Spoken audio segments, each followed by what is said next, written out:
Hello, everyone, and thank you for joining me for another restful episode of true, scary stories to help you fall asleep.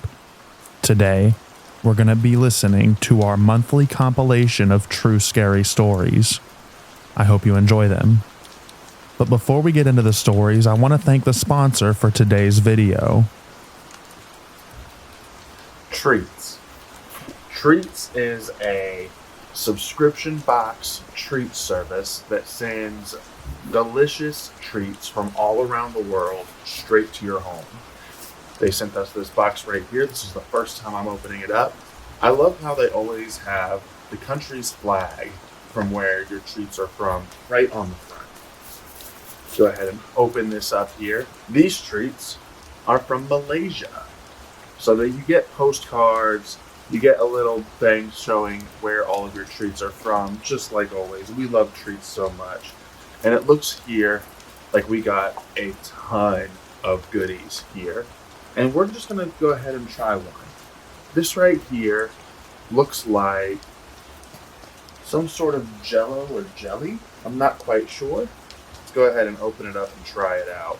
All right, everyone, here we go.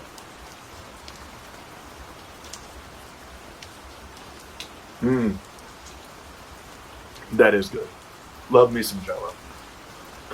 So, again, guys, if y'all want some good treats from all around the world, make sure that you go to trytreats.com or go to the link in the description down below. It really supports the channel. It really helps us out. Make sure that you go try some of the treats. Order yourself a treat subscription box and try yourself some treats. Make sure that you use code INTERSCARESLEEP at checkout for 15% off your first order. Alrighty, everyone. Thank you so much. And back to the video.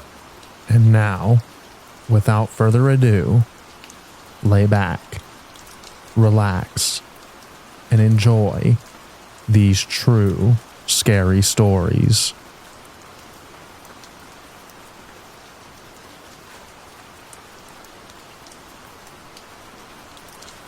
According to my dad, when my grandpa died, he and my mom decided that I was too young to attend the viewing or the funeral.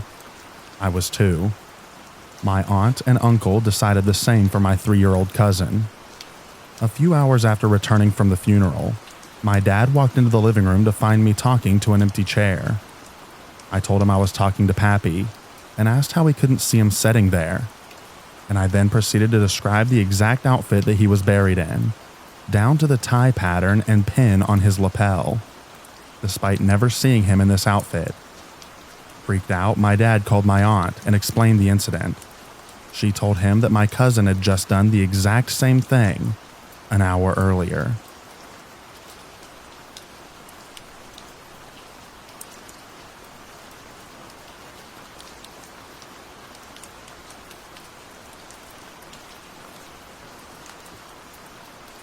I have a couple of stories, but this one always gets me.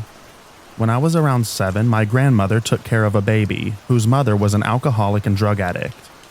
This woman would bring her child, let's call him John, to my grandmother's house and leave him there for months at a time. Needless to say, our family became very attached and thought of him as part of the family. His mother came to get him one night, and her drunk boyfriend flips the car. John was in a coma for about 3 or 4 days. One night, my older brother wakes up everyone in the house, screaming and crying, saying that John is dead. Once my parents get him calmed down, he tells them that John came into his room crying, saying that he has to leave but he's scared and wants my brother to come with him. While my parents are trying to convince my brother that it was just a dream, the phone rings and it's my uncle calling from the hospital to inform us that John had died. This happened over 30 years ago, but I still get goosebumps just thinking about it.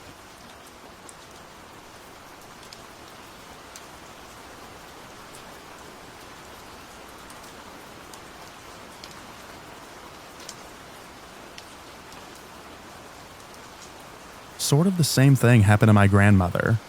She was washing dishes in the kitchen in an empty house because my grandfather had taken all of their kids to the beach for the afternoon. Suddenly, she hears the voice of her favorite brother across the country shout her name. and she's so surprised that she jumps and twists her ankle. She looks around but can't find him anywhere. My grandfather came home to find her sitting on the couch, icing her swollen ankle, and she tells him what happened. 2 hours later, they get a phone call from my brother's wife, saying that he died at the moment she heard his voice.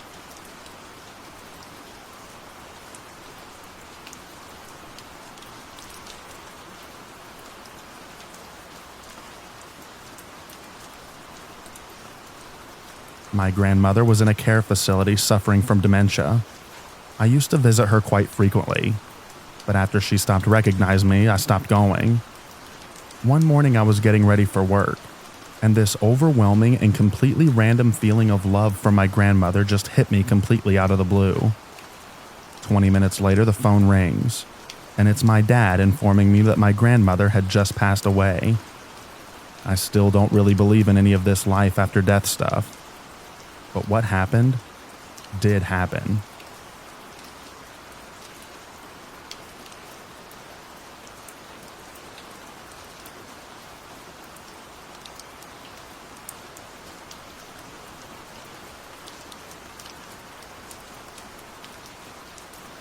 Something kind of like that happened to me too.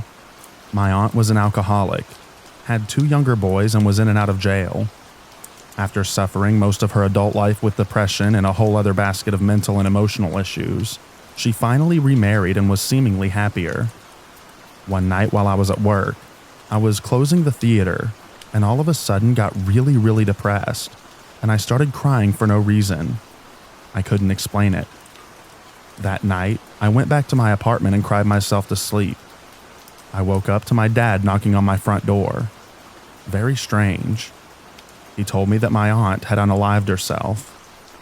The night before she died, she asked her husband if he would hold her one last time and cried herself to sleep. He had no idea of most of her issues and didn't think anything of it. He felt terrible afterwards.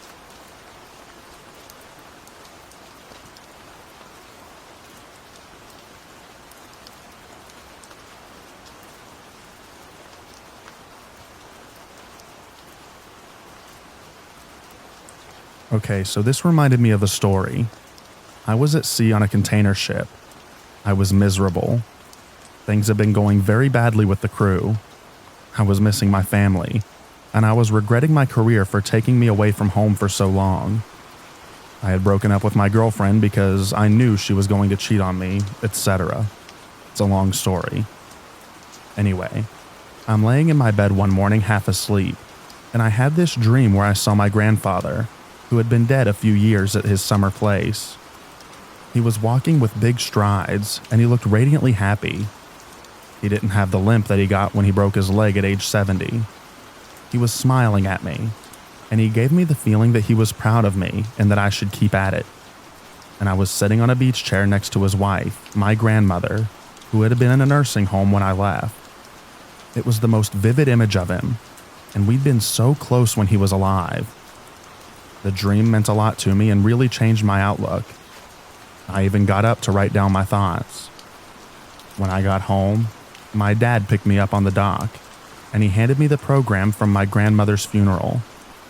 She died at right around the same moment that I'd had the dream. She and my grandfather were together again, and that's why he was so happy.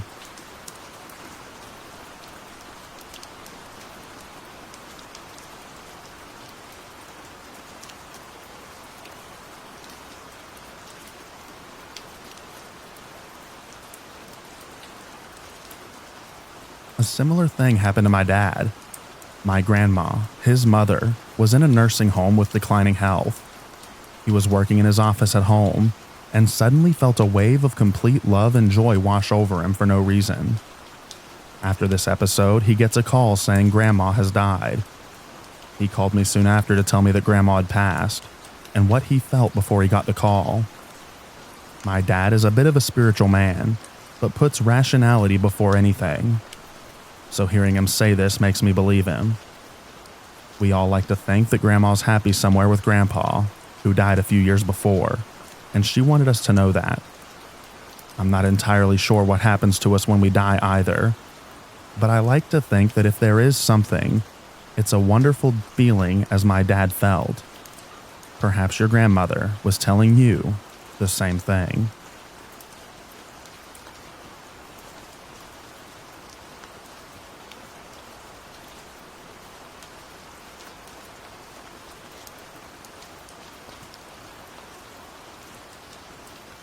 I have a similar story.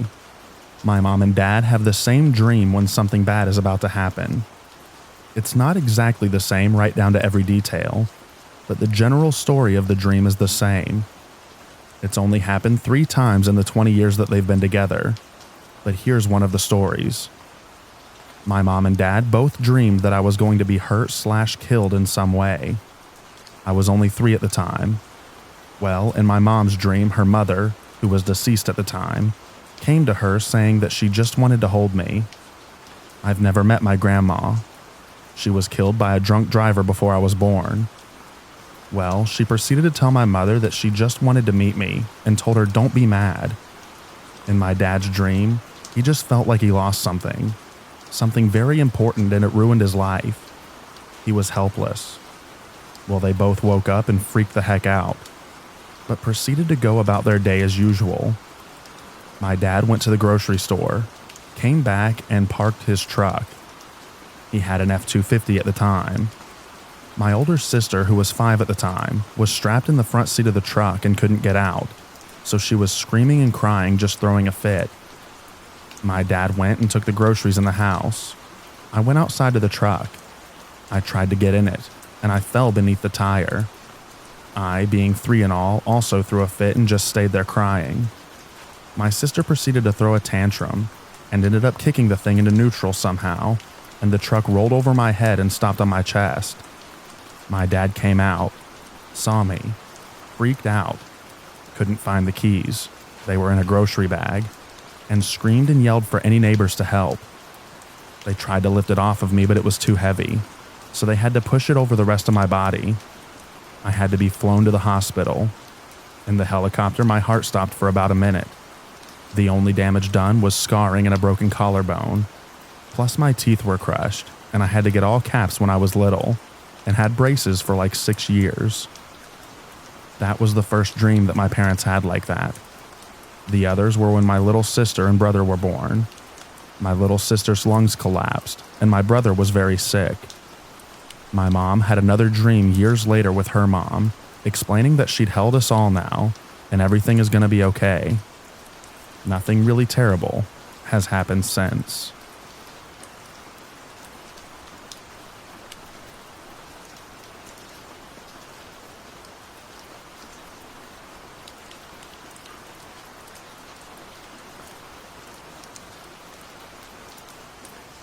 My grandmother's entire life, she had a recurring nightmare.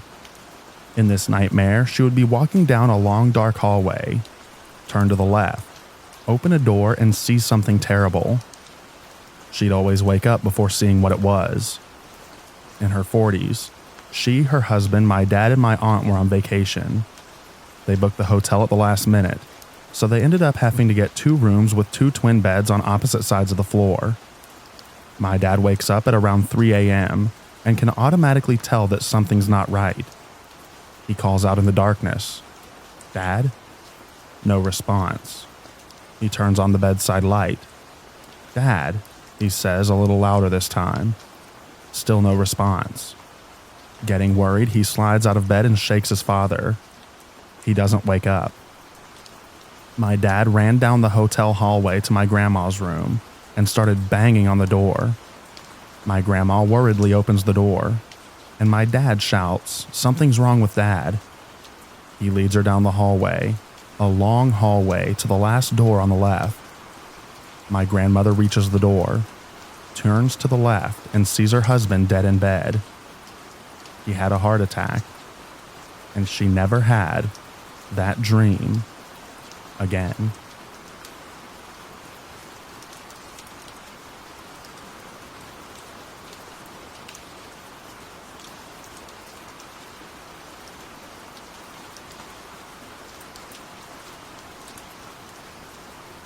I've had a recurring nightmare since I was about 7.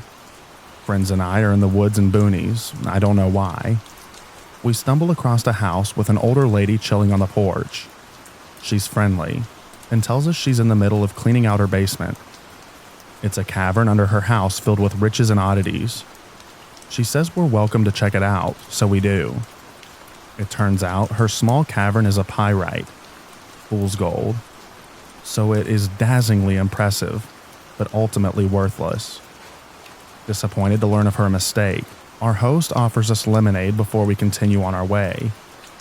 As we ascend the cellar stairs to collect our refreshments, the distant horizon is aflame with distant mushroom clouds. We all just stop and stare, wide-eyed. That's when I wake up. At least if this is the same deal, I know that I won't die immediately in the impending nuclear holocaust.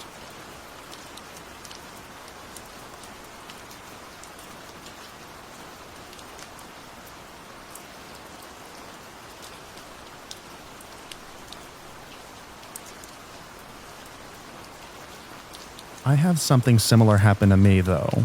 Probably not so creepy. I don't have deja vu the way most people seem to describe it. I have dreams about pretty mundane things that years later actually happen. The most interesting one happened when I was 14. I was at my grandmother's when I woke up.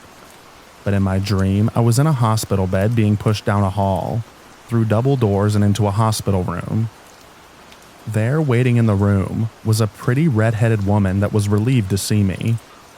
I always knew it was going to happen, but wasn't sure when. 15 years later, I'm diagnosed with stage 3 cancer. I've had several surgeries, one that goes wrong and accidentally cripples me, and I'm in the hospital because I have serious blood clots. I refuse all pain meds because they make me feel worse than I do. So I have a clear head when I'm being rolled back from an exam of my legs, when it feels like I'm 14 all over again, and I don't know what's going on. The woman in the room was my wife, and she said that I had the most confused look on my face, that I didn't know where I was and that I didn't recognize her. I told her that she had met my 14-year-old self, and that for 15 years I had been waiting for that moment to happen. After 9 months of chemo, she cheats on me and leaves me. It broke my heart so badly that I wish the cancer would have just unalived me. However, later I'm with my new girlfriend having breakfast, and suddenly, a very confused 22-year-old me steps in, and I feel like everything is going to be all right from then on. She's now my fiancée. The whole deja vu thing has really changed my outlook on life, and my perception of what time really is.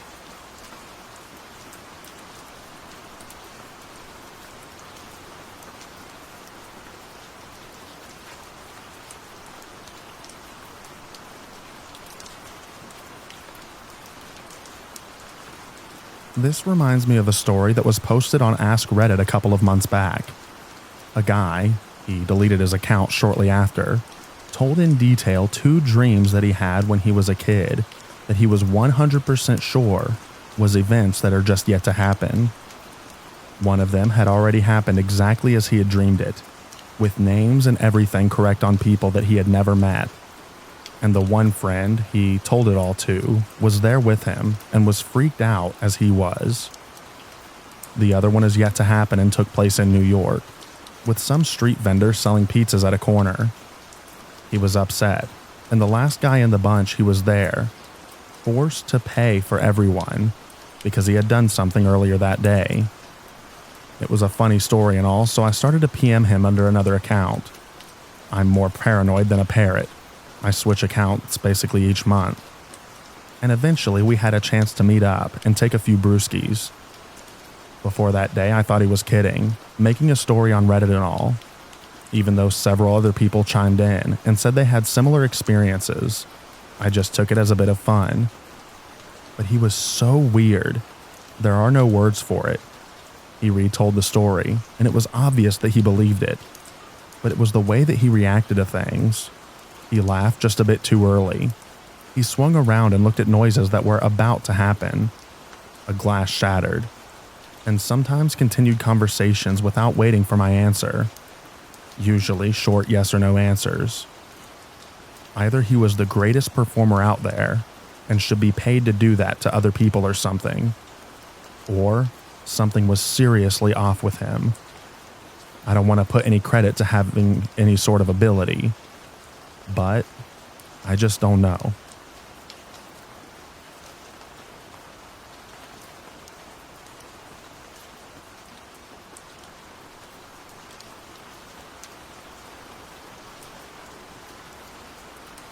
Sort of the same thing happened to my grandmother.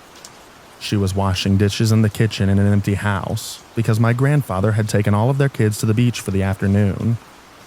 Suddenly, she hears the voice of her favorite brother across the country shout her name, and she's so surprised that she jumps and twists her ankle. She looks around but can't find him anywhere. My grandfather came home to find her sitting on the couch, icing her swollen ankle, and she tells him what happened. 2 hours later, they get a phone call from her brother's wife, saying that he died at the moment that she heard his voice.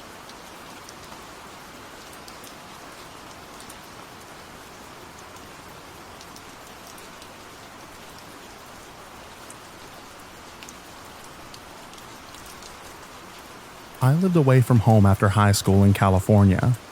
At the time, I didn't have a car, but I rode my bike everywhere. My grandfather had passed away a month earlier, but sometimes I felt like he was around. So I was on my bike, booking it down a sidewalk one day going the opposite direction of traffic. I was getting to an intersection and had the green arrow when a minivan rolled up in the right turn lane and stopped. She turned her head and saw me, looked me right in the eye, so I figured she was waiting. I didn't slow down. Just as I'm a few feet from the curb going at least 20 miles per hour, she guns it. I'm talking holy crap, light flashing before my eyes. And my friend, who was on his bike about 50 feet behind me, later said that he thought the exact same thing. There was no way that I was going to avoid a nasty accident. I hit both brakes. Rookie mistake, because now my wheels are locked and my front tire skids off the curb into the busy street. As it hits, it stops, but the bike is still moving, pitching me forward. I'm literally flying through the air.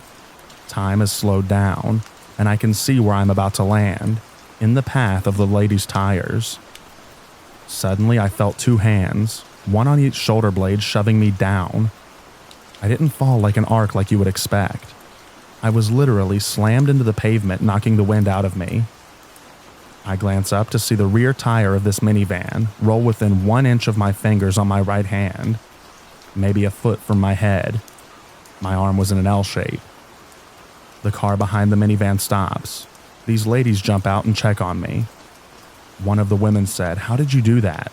You were going too fast. I thought for sure that you were dead."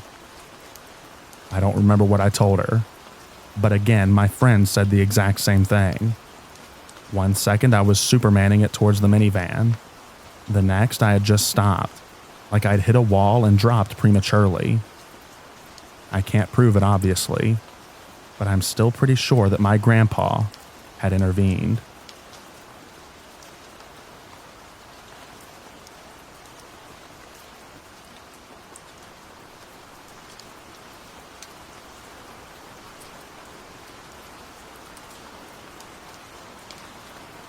A coworker of mine told me that she was saved from a car accident by her grandmother. Driving along, about to cross an intersection, and something pushes her foot down on the brakes suddenly. The car fills with light, and she has a strong impression of her grandmother's presence. The next moment, a truck speeds across through the intersection out of nowhere. If she hadn't stopped as suddenly as she had, she would have been in a serious accident.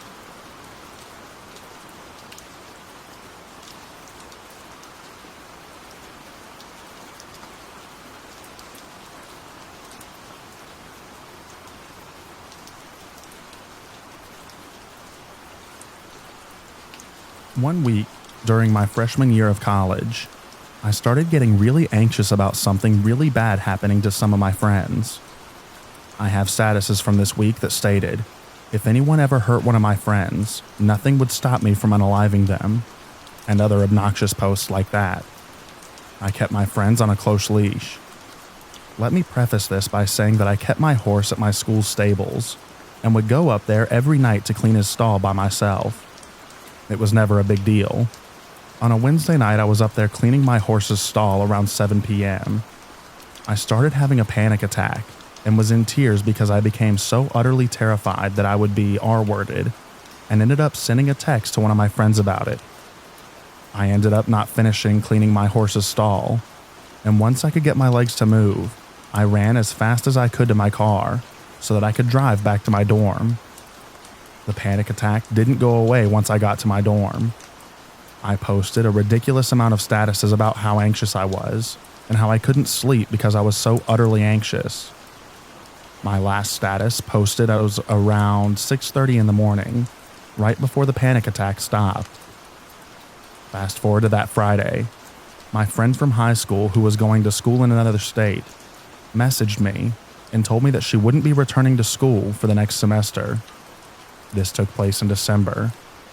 When I asked her why, she told me after a series of messages that she had been essentially kidnapped and assaulted that previous Wednesday. Her whole ordeal started right around 7 to 7:30, and she was finally released / got away around 6:30 the next morning. I almost vomited. I have always been extremely empathetic, to the point where it scares me.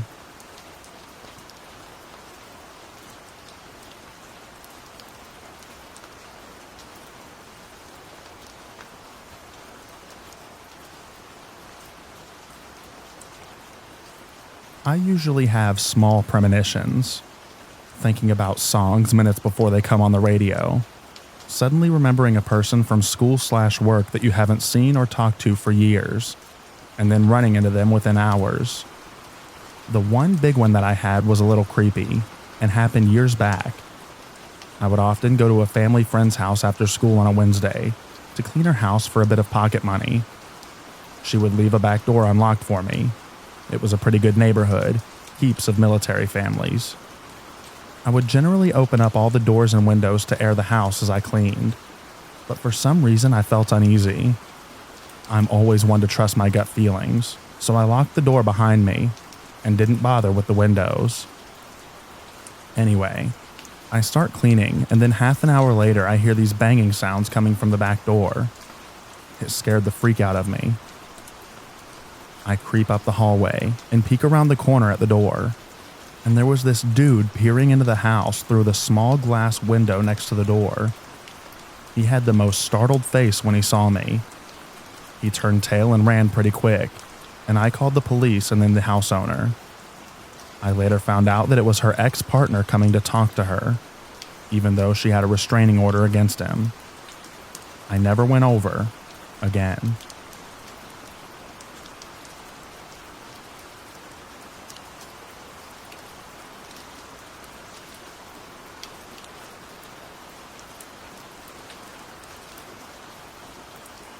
I was thinking about this thread and remembered another one that I had that was not a dream. I was working as a bank teller, and it was a regularly busy day. I looked up and saw this man walk in, and I knew that he was a robber. I made a mental note of his appearance and clothes because I knew I would have to describe him to the police. I hurried with my last customer because I wanted him to come to my window, because none of the other tellers knew that he was a robber. I called him over, and he handed me a note demanding money. I pressed the silent alarm, said the code word, and ducked under my desk, just as I had been trained to do if faced with a note passer. He left empty-handed, and I was able to give a complete description to the police. He did get caught eventually, and I testified to the grand jury to help put him away.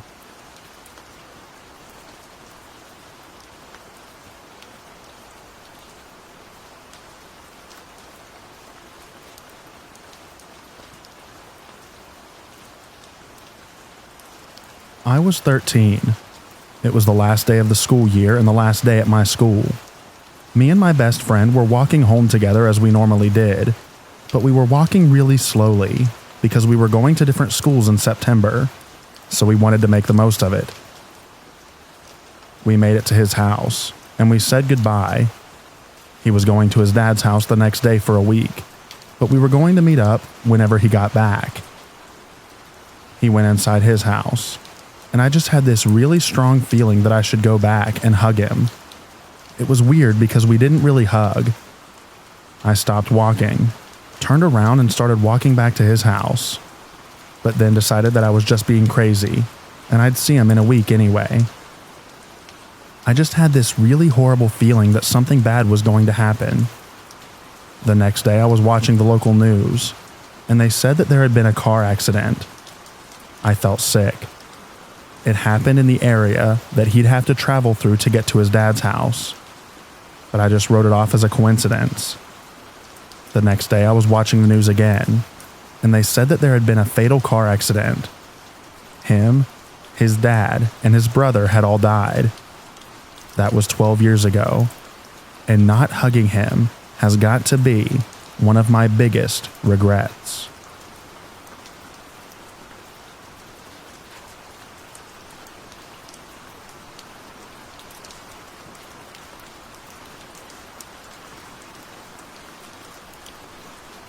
I drive a friend home back in high school.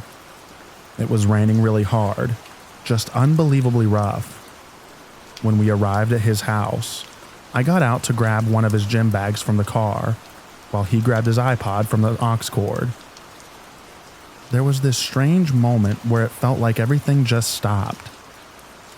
We looked at each other over the hood of the car, and a shiver went down my spine. He just frowned and said something awful has happened. That was my feeling too. He went inside and I drove the rest of the way home.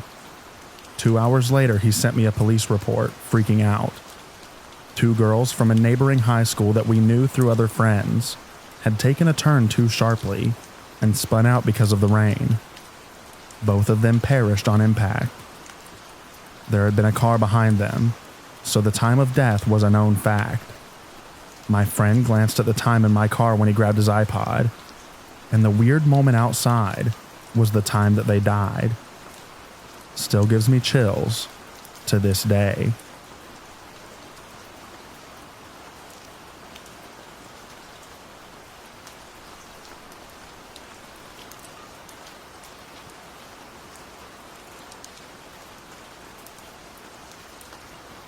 Okay, so about 10 years ago, I was asked to be in my friend from high school's wedding.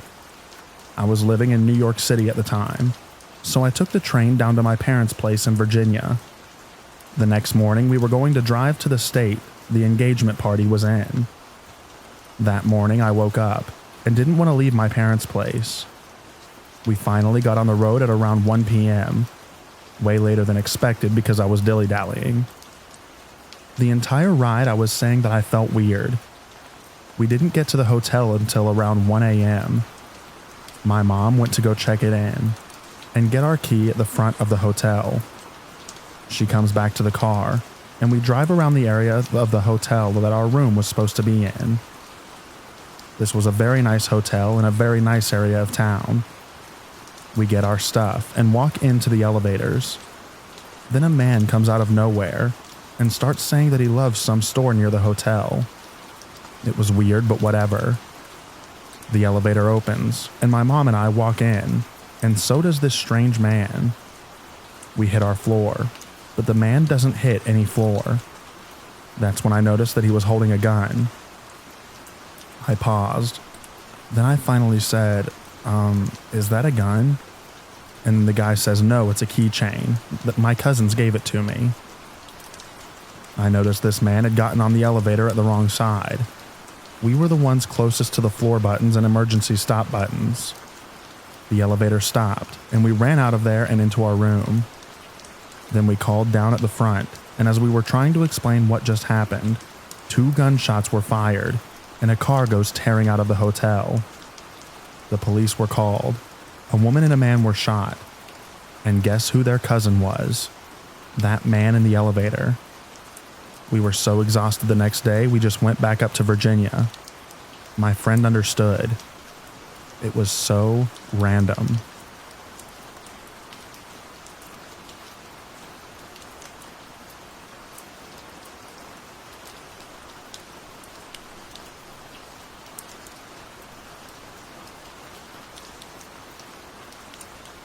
My mother and aunt used to live in Florida together, and my aunt used to work at a seafood place by a beach. There was some sort of event going on at the beach, with tents set up everywhere.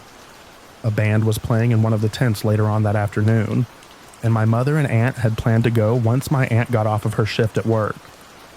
It started to get kind of windy, and my mother was hungry, so she decided to go bother my aunt and get some food.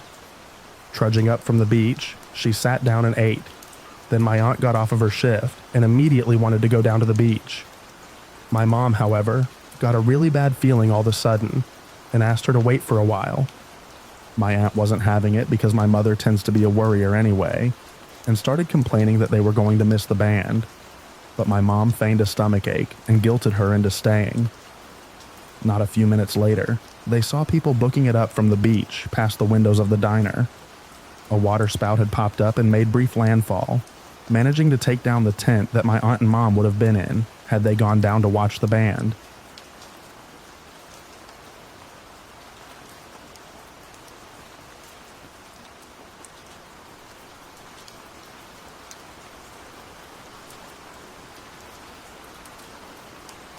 When I was younger, I was just a kid, I had went to my town's county fair.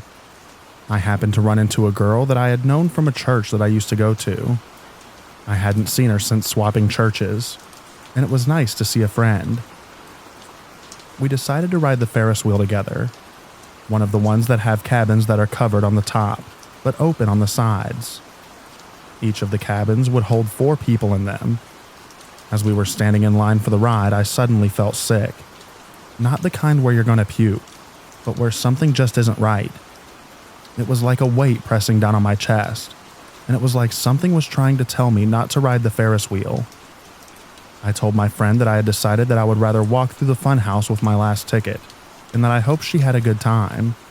So that's what I did. About 30 or so minutes later, my family and I left.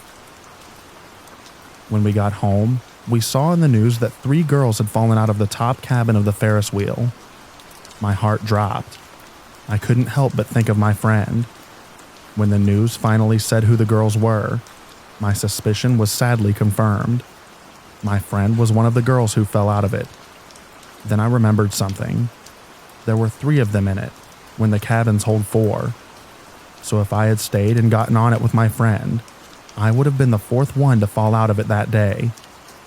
All of the girls ended up being okay in the long run, with the exception that one of them was in critical condition for a while, and I think that she ended up with some mild brain damage.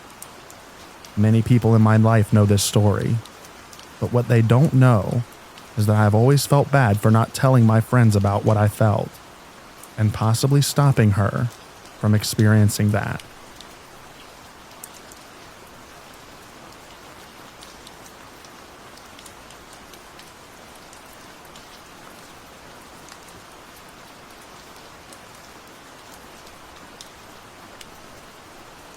My husband, daughter, and I were renting a great condo, and everything was going well. Great school, on a lake, 5-minute commute from our jobs, 3 blocks from our daughter's school, and her daycare was a block away. Everything was great. In about late July, I started feeling really uneasy about our condo, like it wasn't safe, which was weird. We never had any trouble, and the landlord was amazing, and the super was great. I tried painting and making the place look better. No matter what I did, something was feeling really wrong, like dangerous wrong. In a matter of a few weeks, the anxiety grew to not just me, but my daughter and my husband as well. Our daughter, now 10, started sleeping in our bed as well as all of our pets. It's like the little voice in my head was screaming to run as far and as fast as you can. But we had been really happy there for almost 6 years at this point, and we were trying to save up to buy a house. Luckily, we were able to move out and bought a house and closed on September 28th. I'm a very type A person, and I'm the first one to get unpacked and settled into a new place and make it home. But this time I didn't have to push to get things unpacked. I blamed the Thanksgiving and Halloween, the move, my friend's wedding, work, etc. On November 30th of 2018, at 8:29, Anchorage, Alaska, was hit with a 7.1 magnitude earthquake, which was immediately followed by several huge aftershocks of 6.5 plus. My husband has just sent my daughter off to school, and she was about 50 yards from the house. My husband ran out of the house to get her. The pets were going crazy. The only major damage was my daughter's huge and heaved dresser fell over, and we broke some glass. Because I had not yet unpacked, the only real casualty was half of a nice bottle of rum we got as a housewarming gift. A few months later, I run into my old landlord at the grocery store, and we got to talking. She told me that we were really lucky we moved out when we did. Apparently, right after we had moved out, the new neighbor in the building next door snapped and horribly unalived another neighbor's pets and started shooting, and a bullet went through the fence and into my daughter's old bedroom. When the earthquake happened, the lady in the neighboring condo in our old building was not home, and during the earthquake, the cooking oils fell on the stovetop, which turned on the burners and ignited her kitchen, which in turn set our old kitchen on fire. Now, at the time, at 8:29, my family would still be getting ready for school because we lived 3 minutes from the school by bike. This happened, our daughter would have been in the upstairs bathroom getting ready for school, and my husband in the shower downstairs. The landlord said that the upstairs bathroom cabinet came off the wall and shattered glass everywhere and decimated the toilet, which then started flowing into the downstairs bathroom from the ceiling. Meanwhile, all the tile on the downstairs bathroom apparently fell off the walls. The sliding glass shower door basically exploded, and that bathroom mirror broke as well, filling the entire bathroom with broken glass, tile, and running water, as well as the brick fireplace collapsed, filling the house with brick dust and chimney soot. Apparently, bricks fell off the roof area and into the yard, smashing the fence, where my daughter kept her bicycle for school. So not only would my daughter have gotten potentially hit by a stray bullet, and my pets possibly murdered, but she would have been seriously injured in the earthquake. My husband would have probably drowned, trapped in the shower full of 200 pounds of broken tile and glass, with the apartment starting to fill with smoke from the neighbor's kitchen fire. I really don't think that they would have both made it out. And even if my daughter tried to ride her bike to the neighbors, she could have been hit with falling brick from the roof from the aftershocks. I have never told this to them because I think it would scare them both really badly. But this is not the first time the voice in my head has been right. It's just really scary when it is.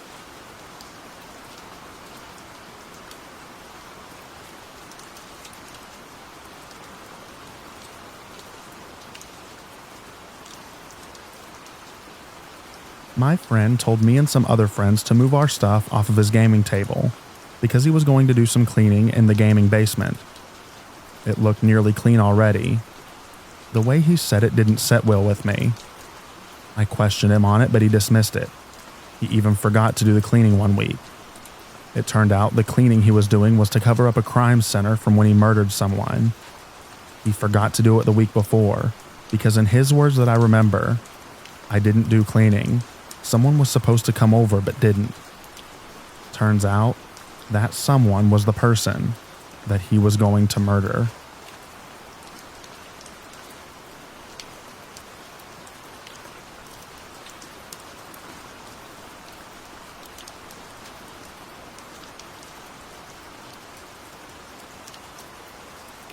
I once almost got sold to the cartel. I was 17 and extremely naive. I was new to the area and had no idea that it was a heavy cartel area. I was hanging out with a female cousin of mine who had some sketchy friends that I had no idea were sketchy because I was so naive. We all were smoking some bud, and I started puking uncontrollably. She was okay, so I didn't think much of it until she went to take me home. Her friend walked us down the apartment steps, and then started talking to a group of people. Okay, whatever. Until I had the gut feeling to run for my life. Like, run and never look back. We were only a few blocks from her house. I magically became sober and book it for her house and tell her to as well. I told her I didn't know why, but I had the feeling to run. Fast forward about a month later, her friend straight up told her that he was trying to sell me to them. Not her, just me. I haven't spoken to her since, because she remained friends with him.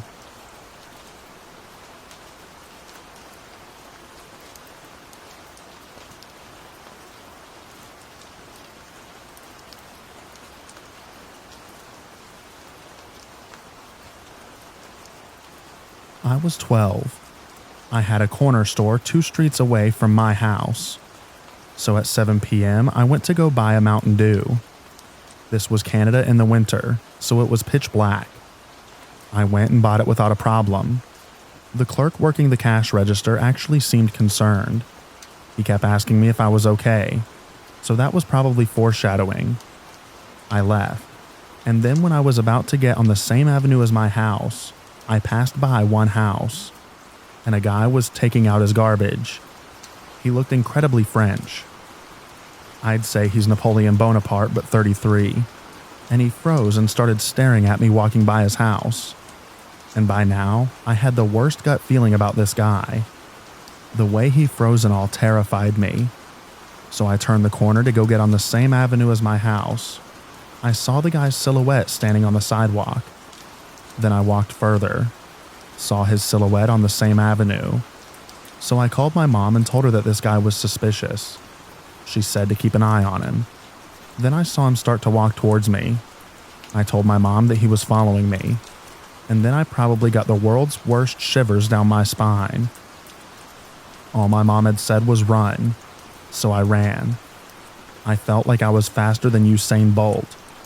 And then after running for about 10 seconds, I turned around, and the guy was gone. He probably realized that I saw him and ran off. Might have thought I was calling the cops. I made it home after running for about an extra 15 seconds, and I burst through the door. And I mean burst. Just panting like all heck, and rushing to lock the door. My family was there, and my stepdad was confused, but my mom told him about the call.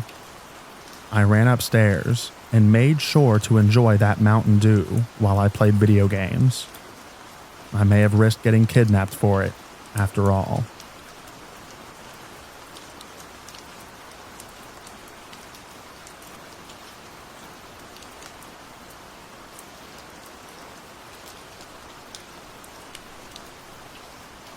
One evening, me and my parents were going out to eat for dinner, but had noticed that our gas tank was low after a day of driving around the city. My parents couldn't decide on what to do first, eat or pass by the gas station to refill before heading over.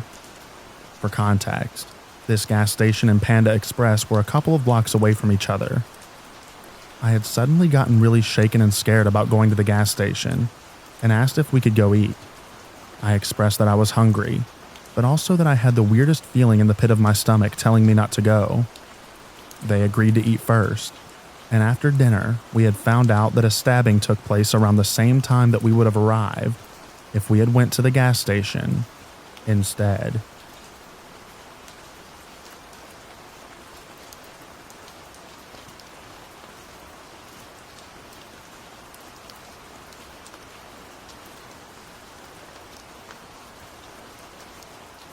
I work at a small credit union, and we have limits for how much we keep in our drawers up front.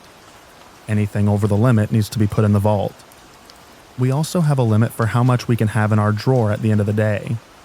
Excess gets sold to the vault. One day, a teller left early for the day and sold me her excess cash because the vault teller wasn't available. It was around $7,000, and I'm putting it in my drawer so I can post the adjustment for her selling the cash to me when I see this man walk in, and something feels off. Gut feeling tells me that something bad is going to happen. I greet the man, and he walks up to my window and then stops, puts a finger like "just a moment please," and walks back out of the door. I look at the other teller on the line with me, and we both thought that it was weird. I decide not to wait and put my excess cash in the vault. I walked to the back and was counting the cash that I was putting away when I hear this clattering noise from the teller line, and I go back out and see the man walking out of the billing, and I ask the teller if he's okay. and he tells me that the man had just robbed him. The man passed him a note telling him to give him all the cash that he had. The clattering noise was the teller pushing his rolled coin through the window. If he had come to my window, he would have gotten over $7,000. But because he left and I had that gut feeling, he robbed the other teller and only ended up with around $300. To this day, I feel terrible for leaving that teller alone. I didn't do anything against policy by stepping away, but knowing that he had to handle that alone caused me a lot of feelings of guilt.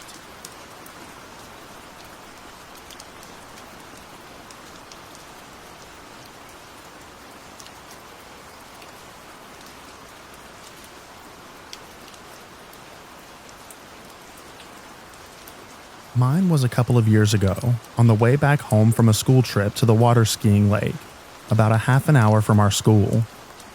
Me and my friends were about 18 years old at the time and had to drive to the lake on our own.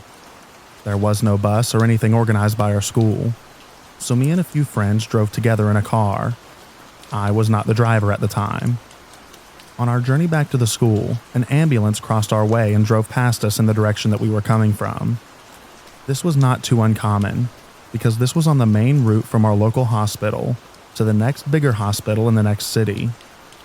This situation in general was not special at all.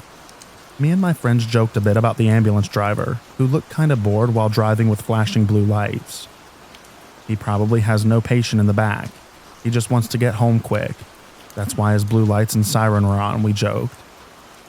A few seconds behind him was an emergency doctor's car following the ambulance, which sometimes happens in Germany, but isn't too common. I don't know why, but in this moment, I just thought that my dad was in the ambulance and that he had a bad car accident. I really don't know why this thought crossed my mind, but there was no reason to think that, especially with the specific thought that it might be my dad. I just had that gut feeling, which I really didn't like. A few minutes later, when we arrived to the next small village where my cell phone had reception again, I saw that I had a missed call from my mom. I rarely get calls from my mom, so my feeling about my dad being in the ambulance just a few minutes prior intensified. Because I was still in the car with my friends, I decided to wait until I was back at the school and out of the car to call her back. When I called her back, my gut feeling was mostly right. My mother called because there was something wrong with my dad. That he was on the way to the hospital in the bigger city, and that he mostly was fine. I shouldn't worry. She told me that I should go to my grandparents so that they can drive me to the local hospital, so that I can drive my dad's car back home. I didn't worry too much because she sounded calm and said that he was fine. She told me that in the evening I should come to the hospital in the next city and take her home. At my grandparents', I learned that my dad had had a heart attack and had to be rushed to the hospital in the next city. Luckily, he survived the heart attack with no major consequential damage, but that was a shock. In the following days, I found out that the ambulance crossing our way that day was indeed transporting my dad, who was fighting for his life in that ambulance. He's still alive and well today, after having 2 more heart attacks since then. But every now and then I have to think about that day, and to this day, I still don't know why this thought about him being in there crossed my mind. It still gives me goosebumps.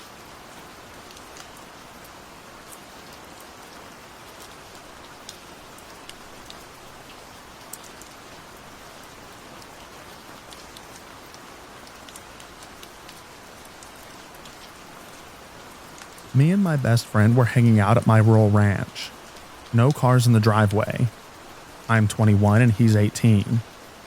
He's outside the back of the house pretending he's a blacksmith with our crappy homemade charcoal furnace, when a truck rolls up into our driveway. At that moment, I knew that something was very wrong just from the sound of the vehicle. We got so few visitors that I can identify who is approaching by the sound of their car. It's 3 dudes in a quad cab truck. My buddy approaches the truck, blacksmith hammer in hand. An important fact about my buddy is that he looks like he's 13 years old. At this point, I grab my rifle. Who the heck are they? The driver gets out, and he has a semi-automatic in his holster on his hip. I sight in on him between the curtains and window shutters. They claim to be local ranchers selling their meat door to door. If they were local ranchers, they'd know that you don't just ignore a no trespassing sign like the one on our gate.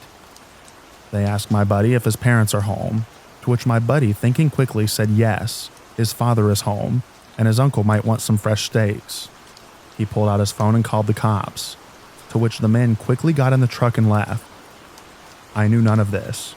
I was just watching the body language of the situation going down through the sights of a rifle, ready for them to try something. I'm pretty sure that they were there to rob us.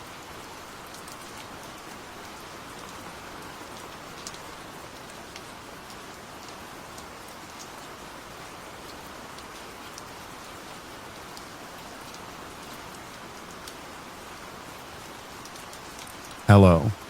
To start this story, I want to say that I have not seen anything like this in my life. At the time, I was 15 years old, pet sitting a friend of mine's dogs. While they were out of town in Benson, Arizona is where this took place. This property had a lot of acres, and it took about 15 minutes to get to their little house right in the middle of the property. About 75 acres. At the time, it was about, I want to say 10 p.m. My friend had 8 dogs, and they usually stayed outside for the most part, because they were big watchdogs who seemed to have been able to defend themselves in the past.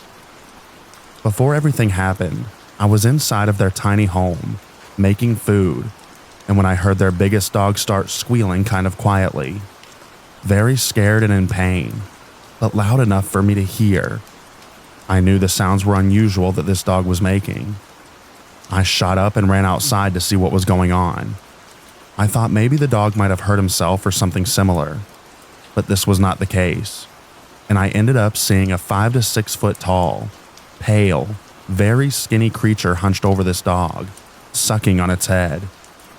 I was very stunned, almost too stunned to speak, but I managed to shake that feeling off. I start yelling at this thing because the dog started yelping loud, and I'm telling the creature to get out of here and trying to scare it. And I run over to her dog as fast as I could because I've heard of these things before. Perhaps a chupacabra. And I know that they would likely eat a dog if I didn't do something. But I stop about 10 feet in front of it to see this creature jump up and run as fast as it can away. I couldn't help but keep looking over my shoulder the rest of the time that I was there. I also didn't let those dogs out at night, and I didn't care to go out there either. So when my friends came back, I told everyone what happened and what I saw. It felt like everyone was just as frightened as I was, and made me even more unsettled. I ended up leaving that desert and did not look back. I still don't know what to make about it to this day, except that I know that it was something.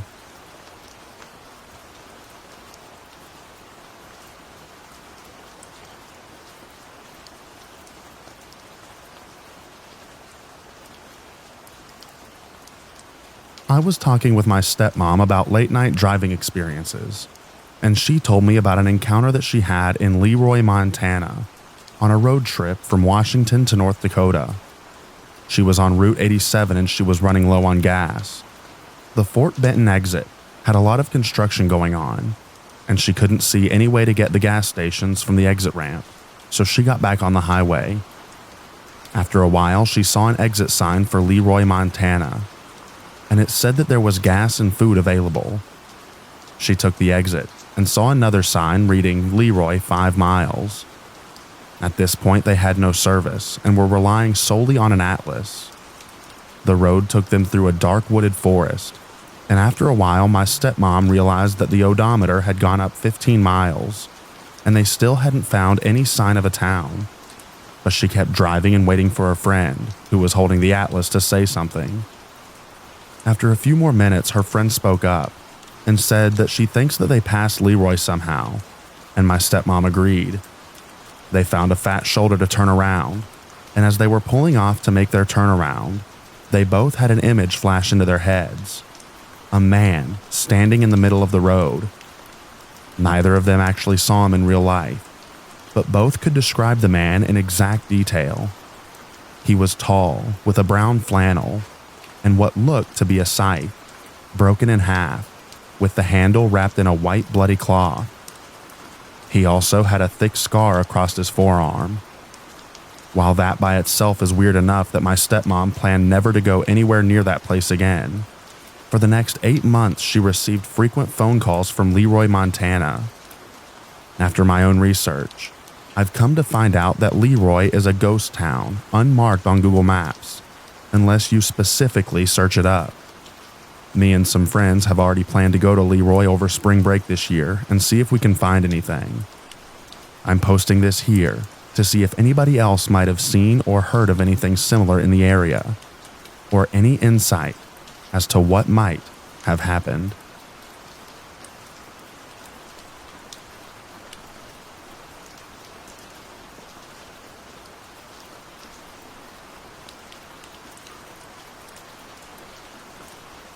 I was homeless for a few years from 18 to 21, and I used to stay in a tent with my ex. I always had to end up moving my tent spot eventually because the cops would find us. Either way, I had spent a lot of the time in the woods at night. One night when walking back to my tent, I heard something down the trail a bit. I shined my light in the direction of the sound to be met with glowing eyes reflecting my flashlight. However, where the eyes were made, it was so whatever I was looking at was taller than me, and I'm 5'8". There is no animal that tall in my area. I turn to my ex and tell him to start going to the tent faster. He could tell something was off, so he asked if I was all right.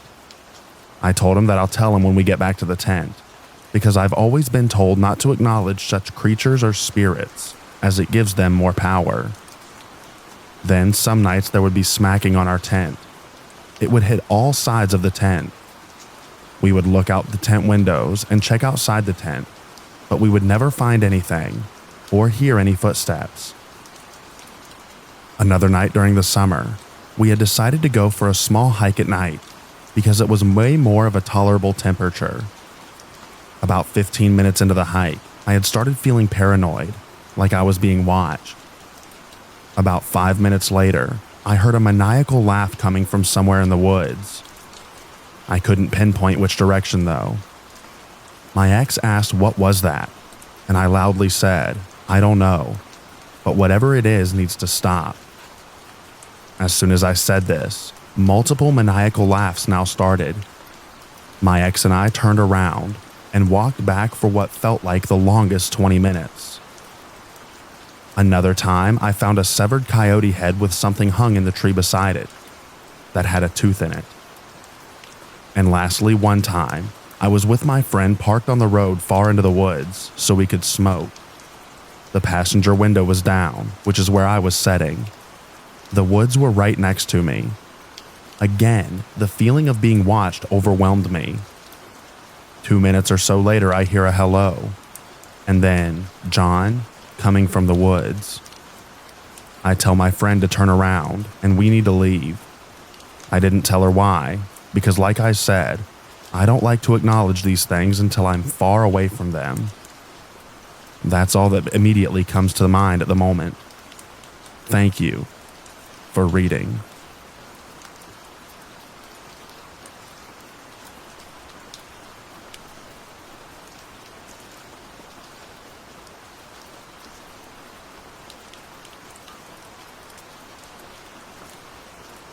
So the other night, on a mountain trail that I've gone to for years to watch the sunset, I felt like some guy was tracking me back to my car.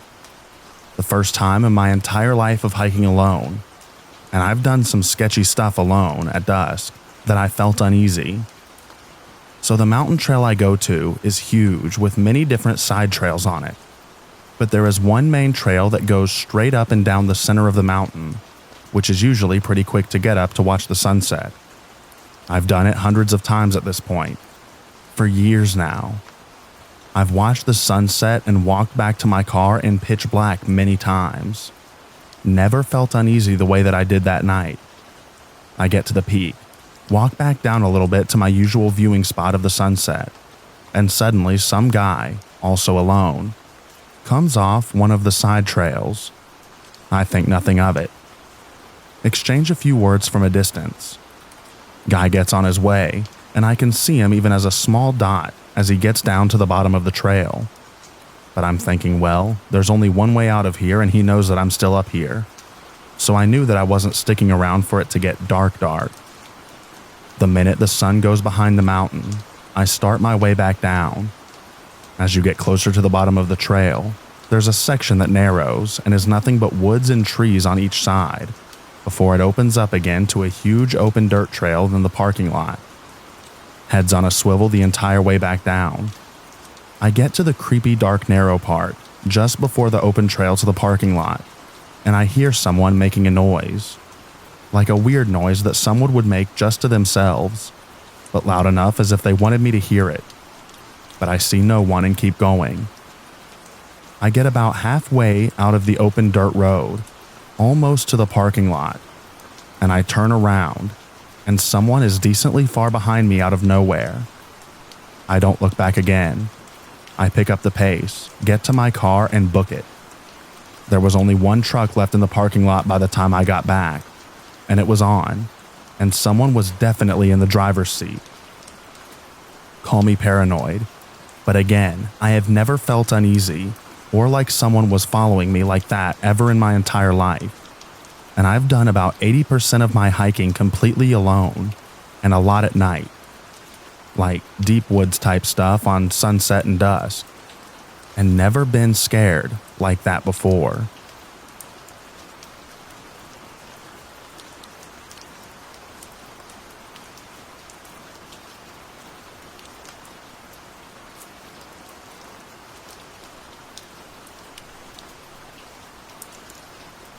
My 3-year-old son suffered from chronic ear infections last year, which led to him having high fevers.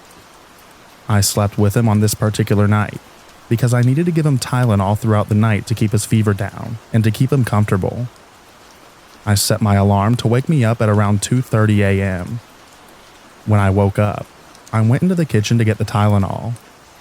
I noticed a bright light shining into the apartment from our deck door, which also illuminated part of the woods behind the apartment.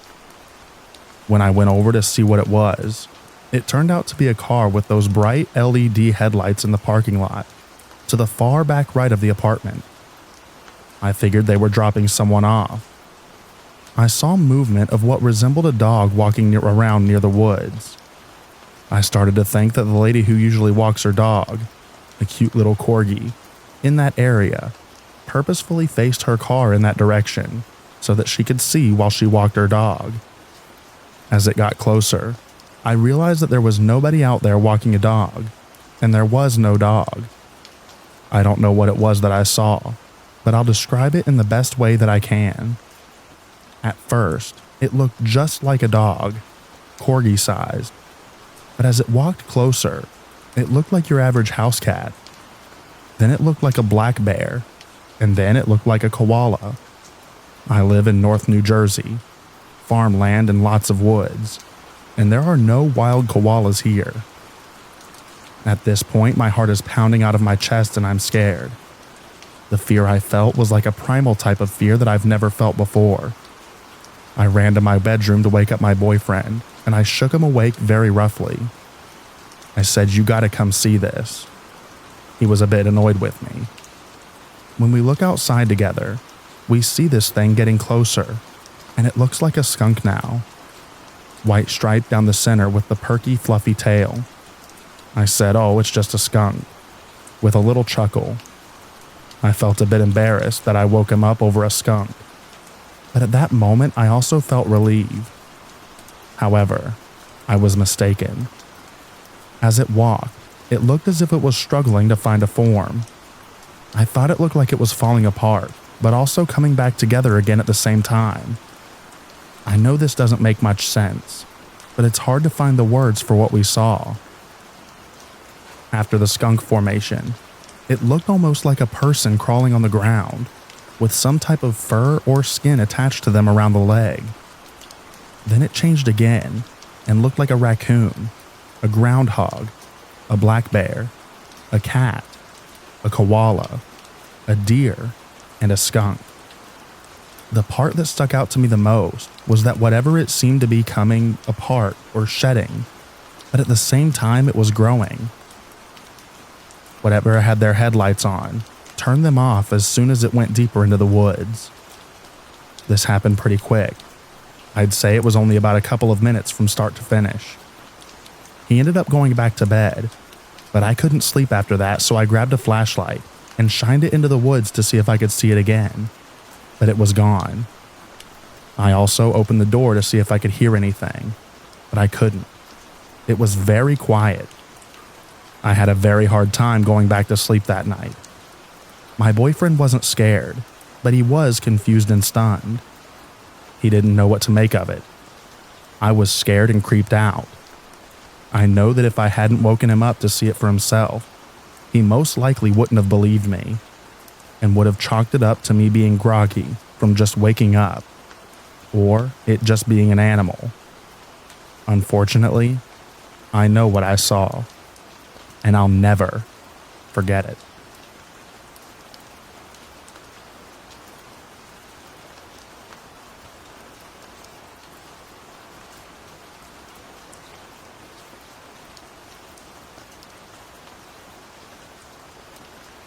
I grew up in Belgium, Europe.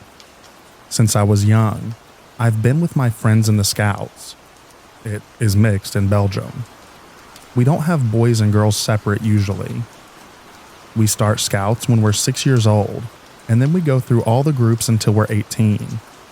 That is when we become Scouts leaders. I'm saying this to give you a little background on me and my friends. We are people who I would consider very close with nature, camping, and overall used to a lot. I would not say that we are your typical rough outdoors lumber type of people, but we can manage ourselves well through a forest. Back when we were around 16 years old, one of my friends invited our group to go wild camping in the forest that we have close to our homes. It's not your average American national park. I wish it was, with stories of Bigfoot or worse, but it definitely has its own charm and legends. We got a centuries-old tale about werewolves in our forest, and a couple of legends about witches.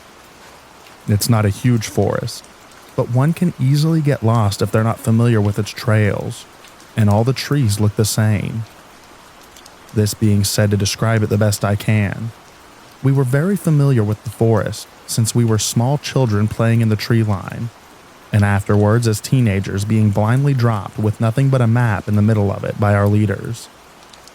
I do not know whether this game is popular in other countries in the Scouts, but in Belgium, it's very well known and quite safe actually. We don't have bears or, until a year back, wolves. And when dropped, we would carry lights, so just in case anyone didn't manage his way or in or out, they would get spotted easily by a searching party. Again, this is not a national park, so it's not as big as a person could go missing for days. That being said, again, we were very familiar with the forest, and we were all locals from the village nearby. So we started our camping journey with our bikes from the village to the entrance of the forest, and once there, we would continue to go deeper and deeper into parts of the forest on foot. Since it was an area with lots of hills and few trails for bikes, the mood was good. It was beautiful, although a bit cold. Autumn evening with a few clouds and a beautiful sunset. We hiked our way through the forest until we got to a small clearing with some grass and prepared our tents for the night. We made a small campfire.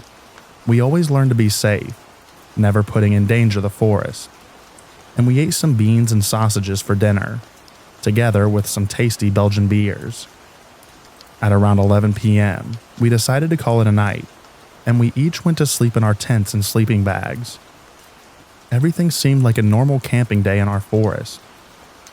Then, suddenly, at around 1:30 a.m., we woke up to the sound of what seemed to be like drums. A couple of us got out of our tents with our flashlights, asking what was going on. Our forest had always been quiet at that place at night, and during the day, the only noise you could hear were the critters. so you can imagine the surprise of hearing drums in the middle of the night. We were located on a flat area of the side of a hill to have a beautiful view in the morning, and at the other side of the hill over the top, we saw light and smoke of what seemed to be a bonfire. We figured that had to be the place where the drum noise was coming from.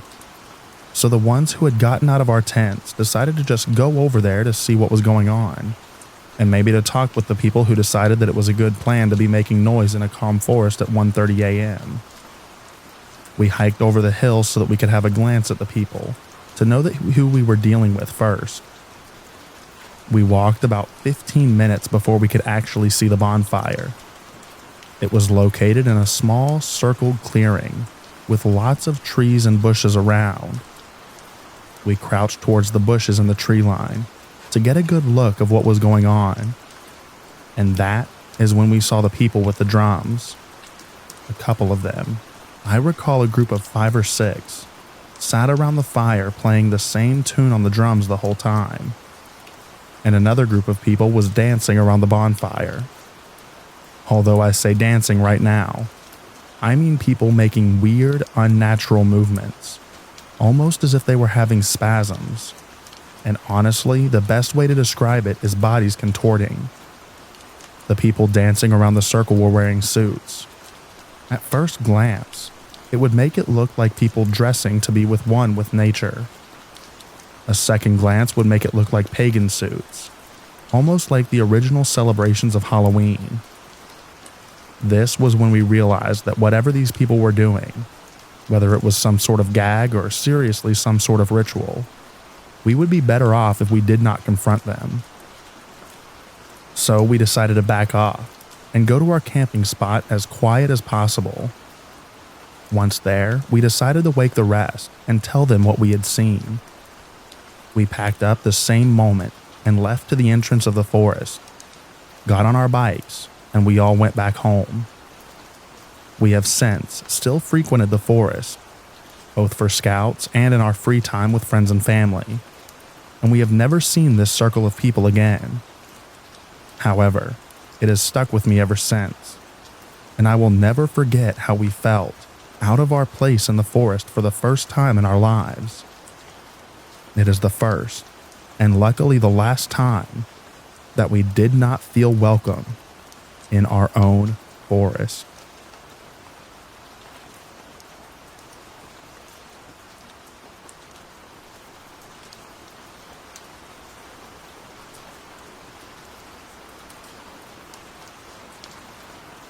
Okay, so this happened when I was around 14 or so around 1999 or 2000-ish, and I lived in southwest Georgia at the time, outside of the small town of Moultrie.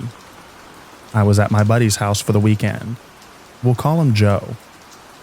So some random other teens that were a little older than us show up at Joe's house, allegedly running from the cops after they stole a parent's car and wrecked it in a ditch.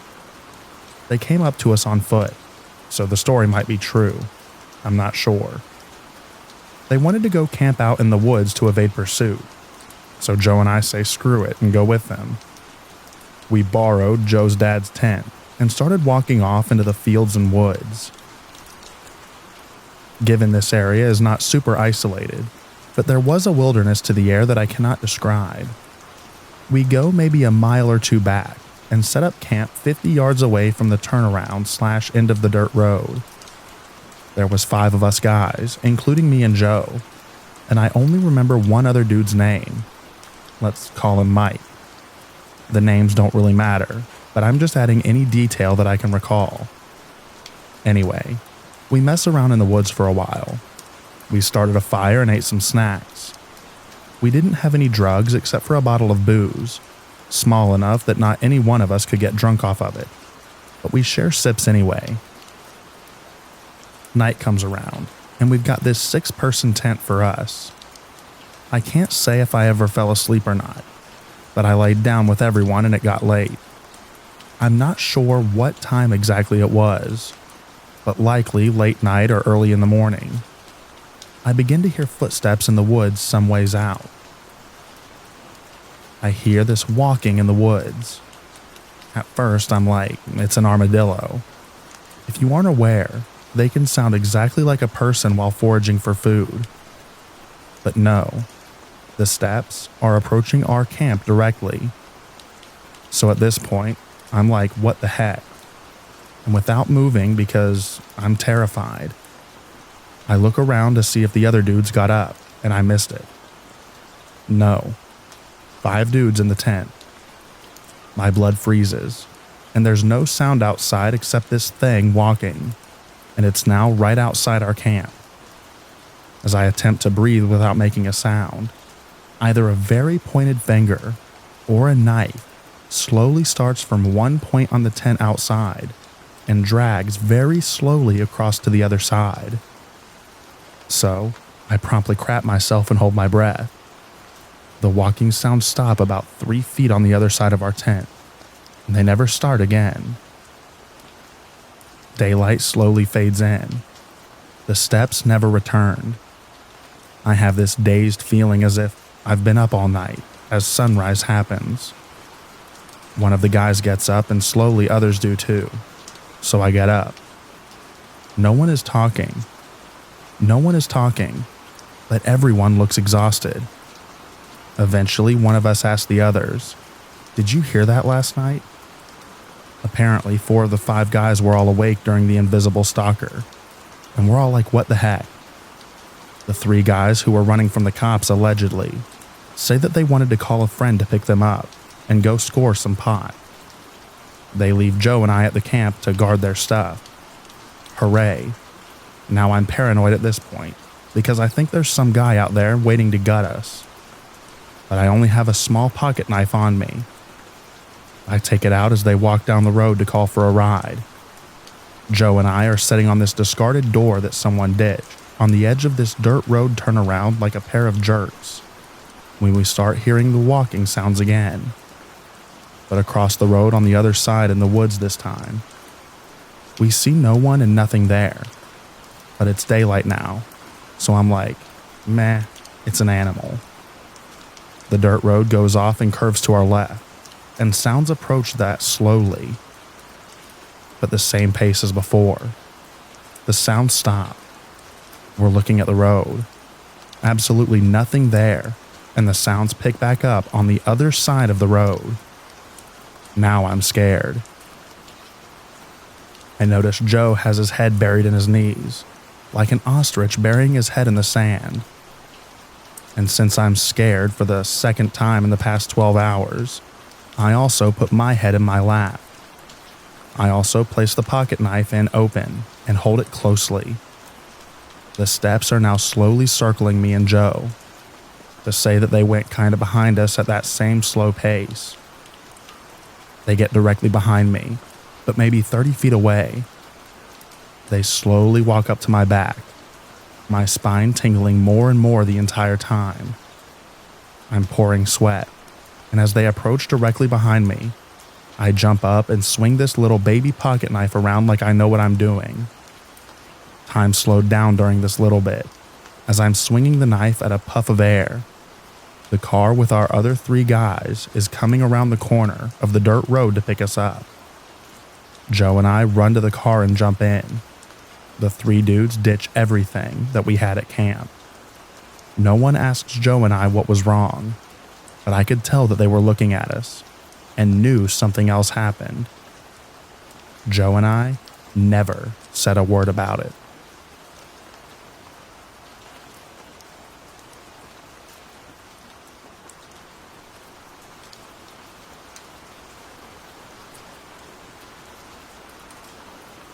My husband and I were hiking to a small lake off of a lodge road in Colorado. It was a very short out and back, about 4 miles total, and we were the only car in the small dirt lot at the trailhead. The trail followed an old mining road and had a steep incline on one side and a granite ridge on the other. We both felt very off, but foolishly kept on hiking, eager to see a remote lake. At one point, my husband saw a shovel leaning against a tree on the granite ridge, but chose not to tell me. Before the lake, The trail narrowed and led us through a thicket with the lake on the other side. Right before the thicket, we stopped in shock. The trail was completely torn up, and there were man-dug holes. They were large holes and about 1 to 2 feet deep. We should have turned around immediately, but again wanted to see the lake on the other side of the thicket. So we walked around the holes, got to the lake, and paused to take a few pictures. We weren't going to bother relaxing at the lake because we were both very unsettled by the holes. As we turned around to leave and head back through the thicket, we both stopped and looked at each other. The look we exchanged confirmed that we both smelled it. Cinnamon gum, strong enough that the person chewing it had to be close. There was a little wind, and turning around after the lake must have blown the smell our way. We silently walked back through the thicket and back over the holes in the trail that now seemed much more ominous. The hike back was a terrifying 2 miles. My husband, who is 6'3", pulled out his foraging knife, and I did too. I also pulled out my bear spray. I keep it around for people more than bears when hiking alone.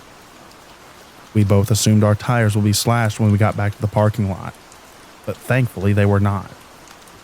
Once we were safely away from the trailhead, my husband told me that he thought he saw someone tracking us from the granite ridge line on our way back. The lesson: if it doesn't feel right, it probably isn't, and you should leave.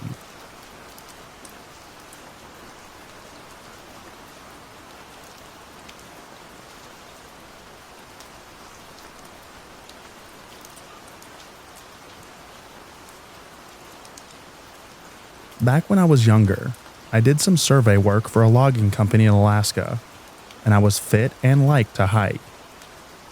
They sent me in first to check out the terrain and figure out the best ways into the area that they wanted to harvest.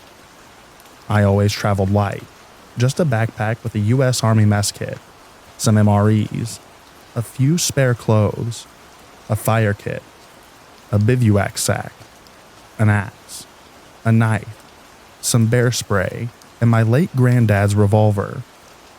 I also used to cut me a nice thick hiking stick. With all that gear packed, I set out on foot. The first night was largely very quiet, and I got a good night's sleep. Only one time I woke up to what I thought was the wind rustling through the forest, and I didn't think much of it. The next day I arrived at the designated logging area and started to do my work. Around noon, I started to get that eerie feeling of being watched. I had had this feeling before, but I always blamed my imagination for it. Well, it grew more and more over the day. Right when I was about to set up camp for the night, I heard some rustling in the brush again and caught a glimpse of something big huddling out of sight. Needless to say, I skipped setting up the camp and booked it out of there. I walked about 10 miles until I was too tired to move on. The feeling of being watched had stopped, and I deemed it safe to set up my camp. I woke up in the morning, and the first thing I saw were bear tracks of what I think was a huge grizzly going all over my campsite. I've never broke up the camp this fast again. I made sure that my revolver was loaded and within arm's reach at all times, and I kept my bear spray at the ready on my way back. But nothing happened anymore. I told the logging company about my encounter, and they said that they will take the necessary precautions. A few months later, when the logging operation was in full swing, a worker was attacked by what was later described as a huge male grizzly bear. A year or so later, hunters in that area shot one of the biggest grizzlies I have ever seen, and judging by the size of its paws, it could have been that very bear stalking me on that hike.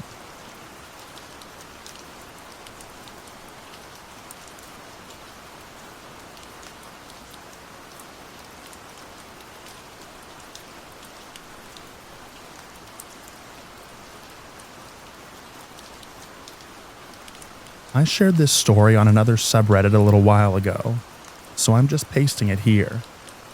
It wasn't unsettling to me during the experience, but thinking back on it, it is very weird. My mom and I were visiting family and staying in a cabin at my uncle's ranch.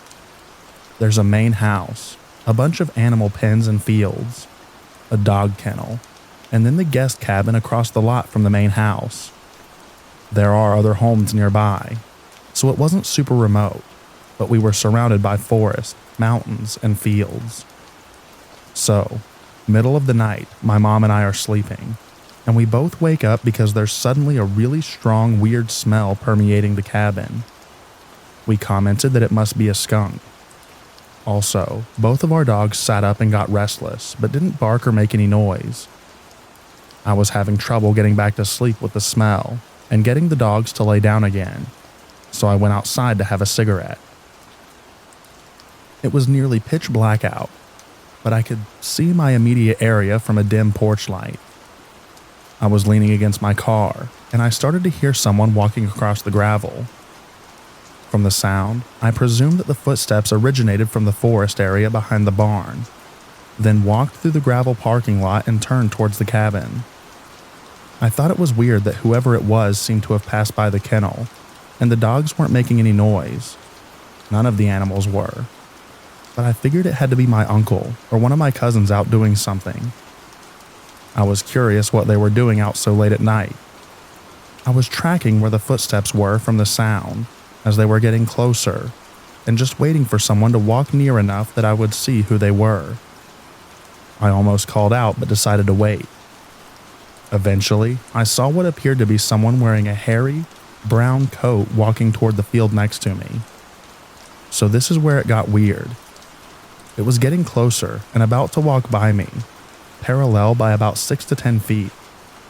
It was close enough that I realized that what I thought was a person in a hairy brown coat was actually the bottom half of a large creature on 2 legs. The bottom half, 2 legs and hindquarters, were about the size of an average adult and appeared brown.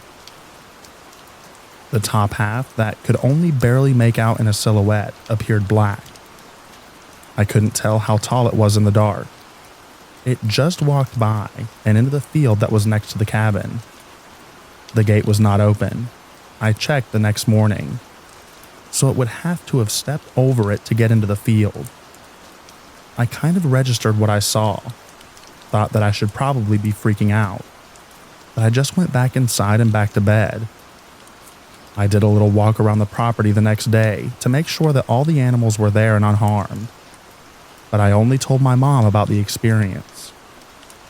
We ended up coming back the next month, and she told my aunt and uncle about it then.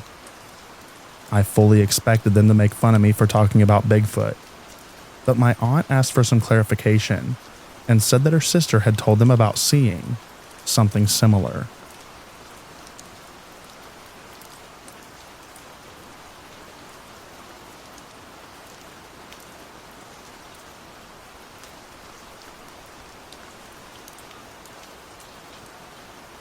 Back in the 80s, I was camping with some high school friends deep in the forest, about 10 miles down this old logging road. We were far away from anyone and anything, and drinking around a campfire. We were just fooling around, when suddenly we heard a massive, loud, and deep roar from the forest. It stopped all the fun dead in its tracks. We didn't want to drive because we'd been drinking, so we put the fire out and spent an uncomfortable and sleepless night in our cars. Back then, there weren't supposed to be any bears around here, though I had seen one on the other side of the country a few years before, but I've never heard a bear make a noise like that. You could tell by the echo that it wasn't very close, but it was so loud that it sounded close. It wasn't anything like the typical roar of a bear, more like a high-pitched scream or howl, with a huge bass rumble underneath it. The echo seemed to last forever. It only happened once.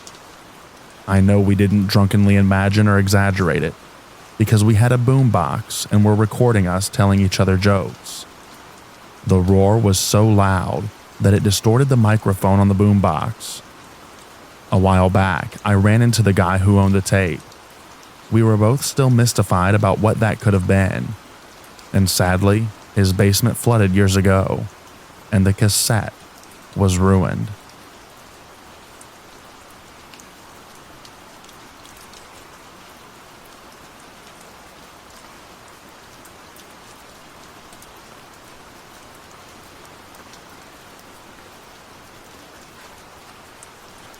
A few years ago, my husband and I decided to go camping at a campsite in the Ozarks that was a private camping area near a couple of cabins that you could rent, and someone with a permanent on-home site. I've always had creepy experiences in the woods and rarely sleep, so I foolishly thought that I'd sleep better near other humans. I also decided to take an edible that night to help me sleep, but I ended up staying awake with anxiety instead. My husband is a sound sleeper. Meanwhile, I hear every sound. It was probably about 2 a.m., and my husband is sound asleep, sawing logs when I realized that he's gone silent outside. There had been a lot of normal forest noises, armadillos walking around, deer, etc. But now it was eerily silent. The next sound I hear is a tree falling down. It sounded huge, loudly crashing. It wasn't anywhere near enough for me to see from my point, but I definitely heard it. I should also say that at least this is the third time that I've been in the woods and either seen or heard a tree falling down, and once a lone tree in the middle of the sunny woods. It's weird enough when it starts happening in broad daylight, but this was really creepy. No other noises afterward. Eventually, the forest noises returned, but you can bet your butt that I never went to sleep. The next day, I tried to look around for it, but the property we were on bordered private land that I couldn't hike on, and never did see where it might have been. I realized that nothing really happened, but I couldn't help but thinking about the old question: if a tree falls in the woods and there's no one around to hear it, does it make a sound? Yeah, it does.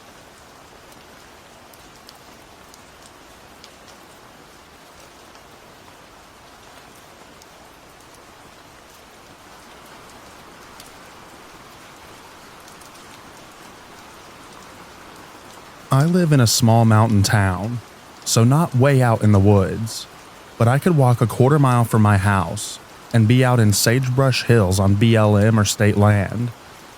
I've posted this story elsewhere, but I'll include it here since it still creeps me out to think about it. About 10 or so years ago, I was running one evening after dark on an unlit pedestrian bike path that goes behind my subdivision with my dog. It was late October or early November, after the time change, and fully dark, but no snow on the ground yet. I got a couple of miles from my house with the dog running off leash, sniffing and doing her own thing. She started sniffing around one fence line and stalled out at a good smell. Normally she was super responsive, but she was fixated on this one spot. I walked back towards her and let out a low whistle and said, "Come on, sweetie, let's go." Immediately after I closed my mouth, something on the other side of the fence, not 6 inches from my right ear, mimicked the whistle exactly, and then the phrase that I'd said. I got instant chills. There was something just not right / not human sounding about it. It got the intonation and rise and fall just right, but the voice itself was off. Literally, my first thought was someone having their parrot hanging outside by my fence. But it was night in October at 5,300 feet. Like, it wasn't cold, but I was in tights and a couple of long-sleeve shirts. No one would have their macaw out there like that. And the more I reflected on it, the more there was a mechanical element to the voice too, like a buzzy aspect. I never heard any other sounds behind that fence either. No rustling of leaves or a person talking or anything. Anyway, it scared the crap out of me. I grabbed my dog's collar and made a quick decision on which way to run, since there was no close exit from the bike path in that spot. As soon as I could cut into the neighborhood where there were a few streetlights, I did. Probably set a PR on how fast I got home. I cannot imagine if I heard that somewhere in the wilderness where there was no timely exit or possibility of human help. Not sure if it's related, but a few years later I was driving on the highway very near that same spot. The bike path is sandwiched between the highway and the subdivision at about 5:30 in the morning, still completely dark out. I saw what I first thought was a person dressed in all black, wearing a hoodie with the hood up, walking on the side of the highway towards me. My first thought is, what is this idiot doing? They're gonna get hit. The bike path is right there. As I got closer, I realized this figure was huge, broad-shouldered, could easily see over the cab of my truck. Looked like they had no neck, which is why I thought it was someone with a hood over their head. The weirdest thing though, as I passed by them, there was not one bit of light reflecting off the figure from my headlights. I couldn't see any facial features, no eye shine, no metal zippers from clothing or reflective patches on their shoes. Just a massive, all-black humanoid shape striding down the highway, almost directly across from where I'd heard the voice about 5 years earlier.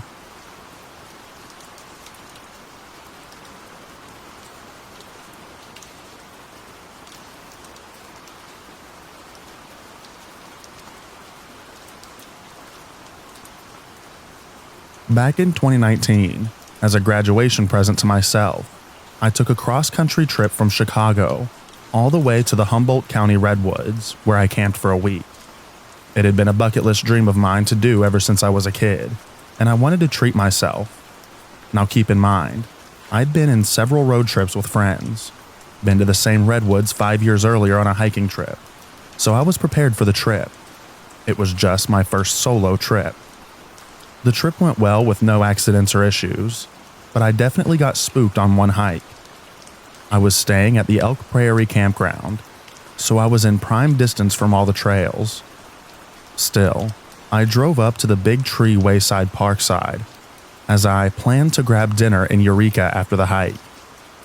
I parked the car, started my hike, and enjoyed the scenery. I'm a hobbyist photographer, so I was getting lots of pictures in and just generally enjoying myself on the trail. It was a semi-cloudy day, the kind where the sun goes in and out. I was too engrossed in the scenery to ever get that watched feeling until I hit one spot. All of a sudden, I noticed the trail seemed thinner. The brush on either side felt taller, and the forest seemed to just get darker. I got the sudden feeling that if I were to encounter a predator, I'd never see them coming.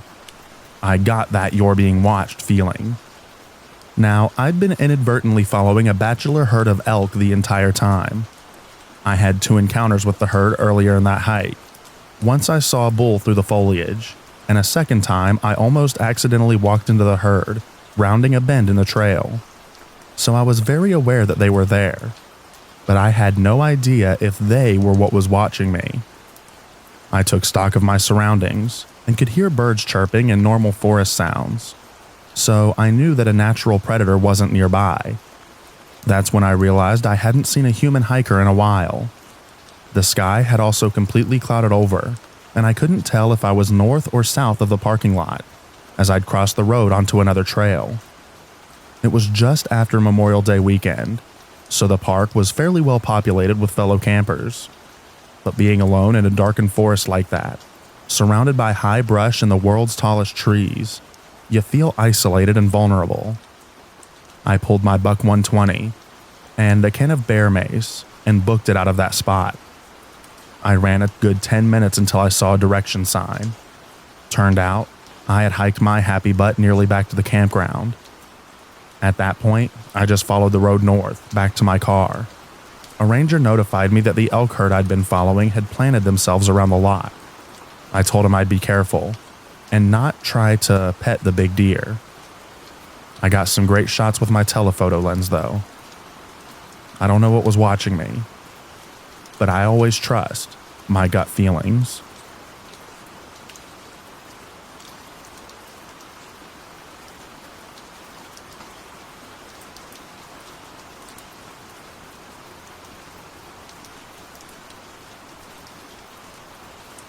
I used to go to this low water crossing that was smack dab in the middle of the woods. It was a peaceful place to relax and skip a few rocks.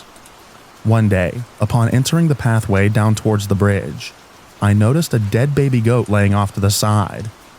It struck me as odd, but I still continued down the bridge. After about 5 minutes of skipping rocks, I got an overwhelming feeling of being watched. I stopped for a second and kind of did a quick scan of the area. I'm not even sure how I even noticed amongst so many trees. but off in the distance there was a gray-haired lady just standing between some trees, with a blank expression staring right at me. It was literally like something you would see in a movie. I immediately left, and about 30 seconds later, I'm still trying to make my way back out of the woods, and out of nowhere, a big hawk dropped a bunny on my hood. Scared the ever-loving life out of me.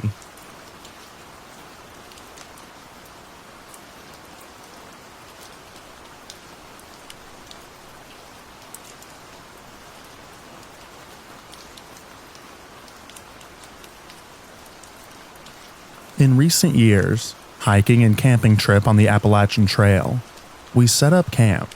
All is well. Ran into a few other people during the hike. But later that night, after we were all in our tents, a person walking the trail lights up our tents with a flashlight. They probably didn't see us at first. No big deal. It was a remote area, but instead of just continuing to walk the trail with the light on, they turned the light off, and it was hard to tell if they continued walking or were hanging around our site. So we started talking from the tent. It wasn't scary considering all four of us are grown men, and we all had firearms on us.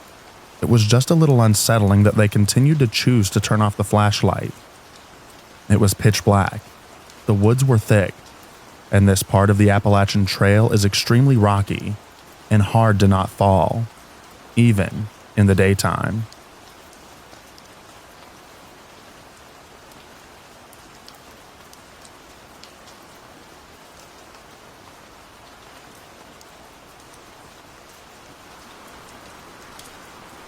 My boyfriend went camping with friends once before we met.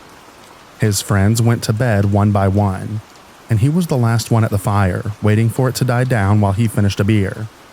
Said he got the distinct feeling that someone was watching him, and he's an avid camper, so he said it really struck him as odd that he was feeling nervous.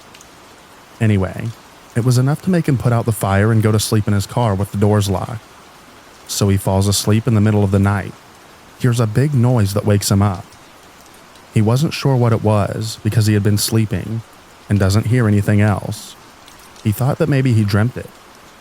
But it's still pitch black out, so he stays in the car and goes back to sleep. The next morning he wakes up, and the first thing he sees is a big handprint on his passenger side window, like someone had smacked the glass. His friends swear it wasn't them, and I believe them. They're not the type to prank each other like that. Still freaks me out. And I think about it sometimes, when I camp now.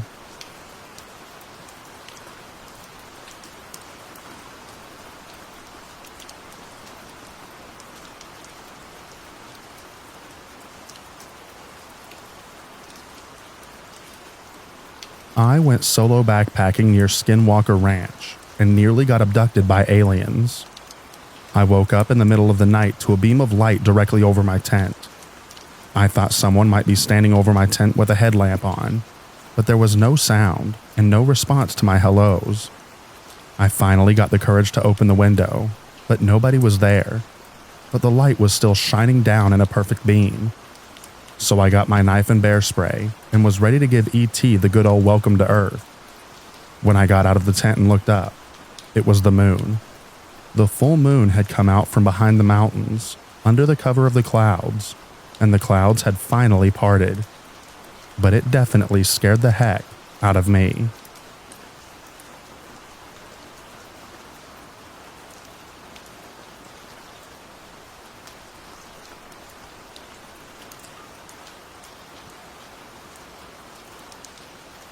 I was sitting by my fire on a solo trip one night, sipping a little too much whiskey. I keep hearing leaves crinkle behind me. I convince myself that it's just the fire. For a bit. Until it gets close enough that I know darn well that it's something trying to eat me. I set my flask down, hatchet in one hand, flashlight in the other, and I stand up and turn as quickly and gracefully as I can. My light lands on the hideous monster that wanted to eat me. Only it's no monster, just a deer. Admittedly, he was quite close. The deer immediately turns and runs off towards his two friends, who I am convinced were laughing. I assume that they were playing the classic reindeer game of who can get the closest to the human, without getting caught.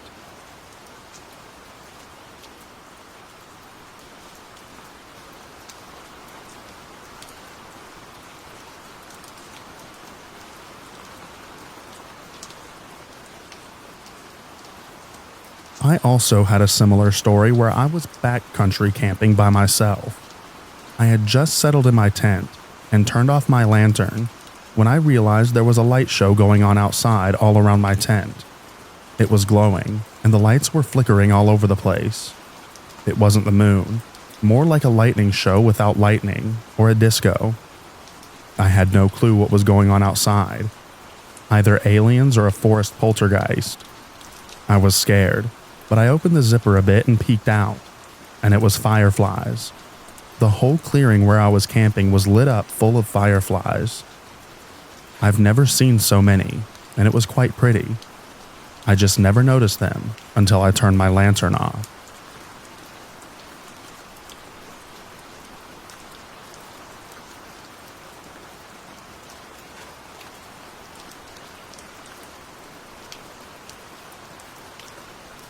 I was camping in the Linville Gorge for the first time and was down a dead-end trail beside the river. I was in my hammock with a bug net and tarp. About 1:30 in the morning, my entire hammock lit up brighter than the sun for about 3 or 4 seconds, but it felt like forever. I was sure that I was going to get abducted by aliens.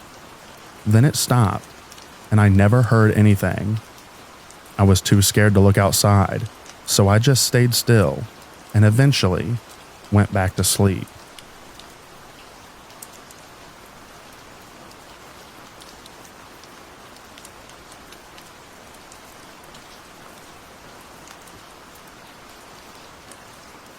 Last year, my family and I went camping in Little Naucus here in Washington. It was during that really bad fire up by Bumping Lake. Anyways, one day during the dead of night, my girlfriend and I start hearing a loud clanking noise, as if someone was slamming very thick sticks against trees. We hear it repeatedly in one direction for a while, maybe intervals of 10 at a time. Then it goes quiet for a few minutes. Then we would hear it in another direction outside of the camp, once even coming from the direction of a smallish hill that we were camping next to. It kept coming from different directions all night. It always sounded as if the noise was coming from about 25 yards outside of the camp, give or take. We ended up falling asleep, and the next day everybody said that they were hearing it as well. A family friend even left his tent that night to investigate, but couldn't find anything or hear anyone. He thought he was just tripping out, because it was his first time camping. Anyways, the noises were of course accompanied by twigs snapping on the ground. We couldn't find any animal footprints the next day. No scratches on trees from an antler or bear claws. Just my grandmother telling us that my little brother actually started sleepwalking towards one corner of the tent, to which he explained that he thought that my grandma was outside of the tent calling him in his dream. My grandmother found a small pennant of an angel outside her tent that next morning. Could have been something random that an earlier camper had dropped, but it just made the story that much more weird.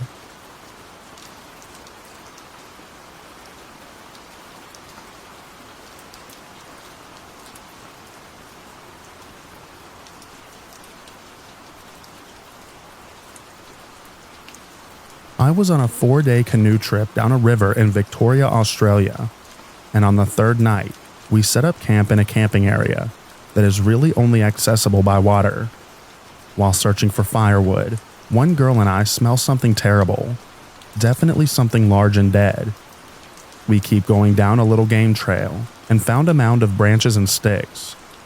The smell is also strong now, so strong that we didn't even know the direction it's coming from. I kind of peer into this mysterious mound, and we push the few top branches off, giving ourselves the creep, imagining as if this is where the smell's from. We uncover nothing, and make our way back to camp, and tell the other girls that we assume there is a dead kangaroo up further. That night we toast marshmallows and head to our tents late. A few hours later, I'm awoken by weird coughing sounds, and heavy, fast running through our camp, between our tents. It's so frantic, but so purposeful. Now, the smell of earlier is definitely a murdered canoer, and we're next because we have stumbled into this psycho's territory, and we don't even know how to leave other than by water. I figure I'd rather die first than be chased through the brush, wondering if my friends are alive. So I grab my head torch and slowly unzip the tent. Nothing. No sounds at all. This guy must be right next to the tent now and ready to pounce. The girls that I'm with are heavy sleepers, so they won't even hear the struggle. I turn on my light, and I'm surrounded by dozens of eyes littered around the camp. Eyes eating our marshmallows. Possums. Huge brush-tail possums having a turf war in the middle of our tents. The 3 girls that I was with never heard a thing.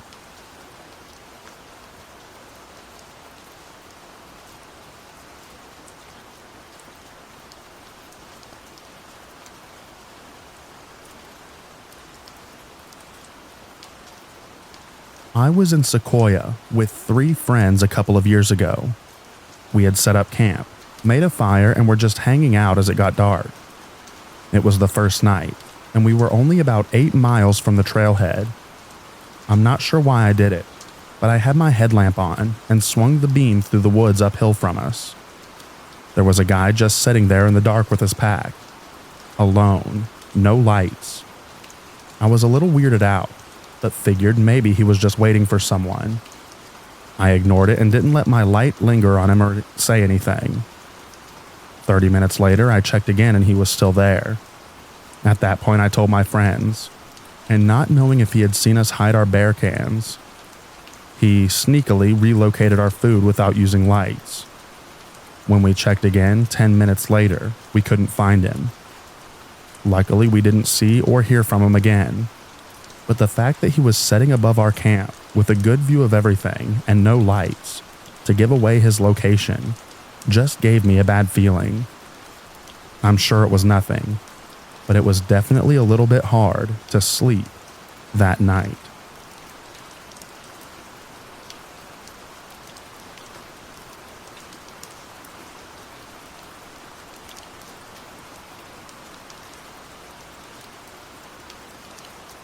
A long time ago, I did a 6-day hike through the Shenandoah, Virginia part of the Appalachian Trail, from Front Royal to Big Meadows. Now, this was the first time I had ever hiked. Not only was I an amateur, but I was completely naive. My hero at the time was a man who walked from the middle of the Congo Basin out to the Western Ocean in Africa. He hiked it in sandals, so I hiked in sandals. So I was very green to everything about the Appalachian Trail. I was along a ridgeline walking where the path was really thin and covered by grass about a foot high on both sides. I'm in my own thoughts, and I see this hiker coming the other way. He was about 6'2" and lean with thick curly brown hair. I'm a big guy, 6'1" and 250 pounds. He saw me coming the other way and stepped off the trail. He said, "Go ahead, jerk." He said it so oddly with a blank face, like it was a casual thing. I went past him completely weirded out. Needless to say, I was weirded out for a while. So 2 days later, I came across a designated campsite with a constructed platform lean-to. I was so tired with my feet bandaged and raw. It was still around 4, so I was debating whether or not to keep going, when 2 women came into the camp. They were of the good-looking granola variety. They looked happy and tired. They said that they might stay there, so staying at that campsite was looking better. About 20 minutes later, that same weird guy walked into camp and started to unpack. It looks like they knew each other. I was bummed out. I did not want to be in camp with this guy. I started to pack up. The 2 girls were heating up dinner, their potable stoves firing. As I was leaving, the guy takes out his dish, goes up to one of the women, shakes the dish in her face and says, "Jerk, make me dinner." That's when I left. I thought it was some kind of weird joke. So I continued hiking until dark and ended up making camp off the trail in the brush. So 2 days later, I was at another campsite. I got there early, so as a friendly gesture, I made a campfire. Everyone who camped there was friendly. Just before dark, to my surprise, the two girls showed up. I asked if their friend was with them and they asked who. I said the tall guy. They began to explain that they did not know him and they had never seen him before. They just had this feeling of being weirded out. They cooked some food for him and then they left with mace in hand. I felt like I missed my chance to be Gallon or something. But mostly, we all had the feeling of being weirded out. Kind of like we avoided a serial killer or something.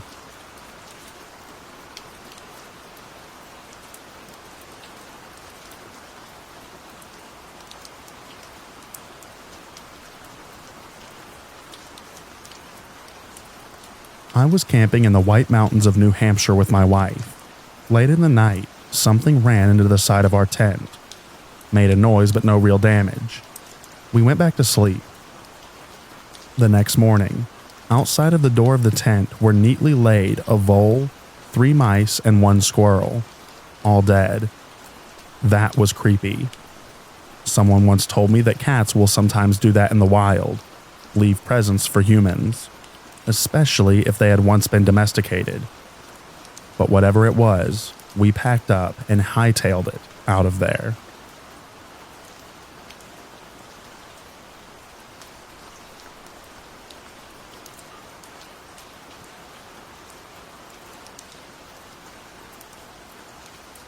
This happened in Utah. Be one of the 3 adults with 3 teens. Long hike goes into the night. We didn't make the planned location. We stopped for the night around 11 p.m., eat and then go to bed.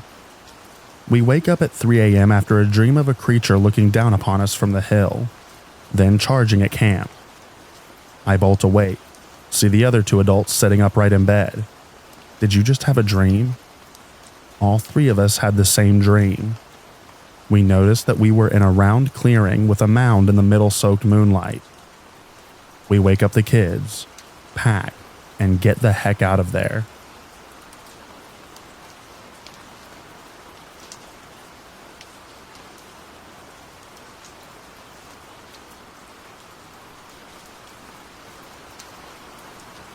We had hiked in about 10 miles to go trout fishing. Finished for the day, had supper, and the 4 of us were in a tent for the night. At about 3 a.m., one of the guys woke us up. There was a sniffing / something moving around the camp. It finally started sniffing and snuffling and pushing against the tent door. I mean, really trying to get in. Nose outline pushed into the fabric. They all thought it was a bear. I was tasked with pointing my pistol at the door, while one of the other guys unzipped it a little bit and rolled away so we could see what the creature was. It poked its nose through the tent door. Everyone screamed, "Shoot it! Shoot it!" I was safety off, trigger halfway pulled, when I realized that it was a coon dog nose poking through the door. It was just lost and spent the rest of the night in the tent with us and was our best dog buddy for the next several days.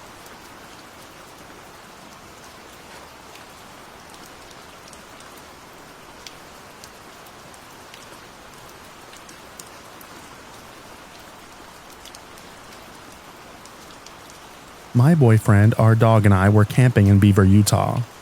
I'm usually a heavy sleeper, but when it comes to being out in the woods, I'm not.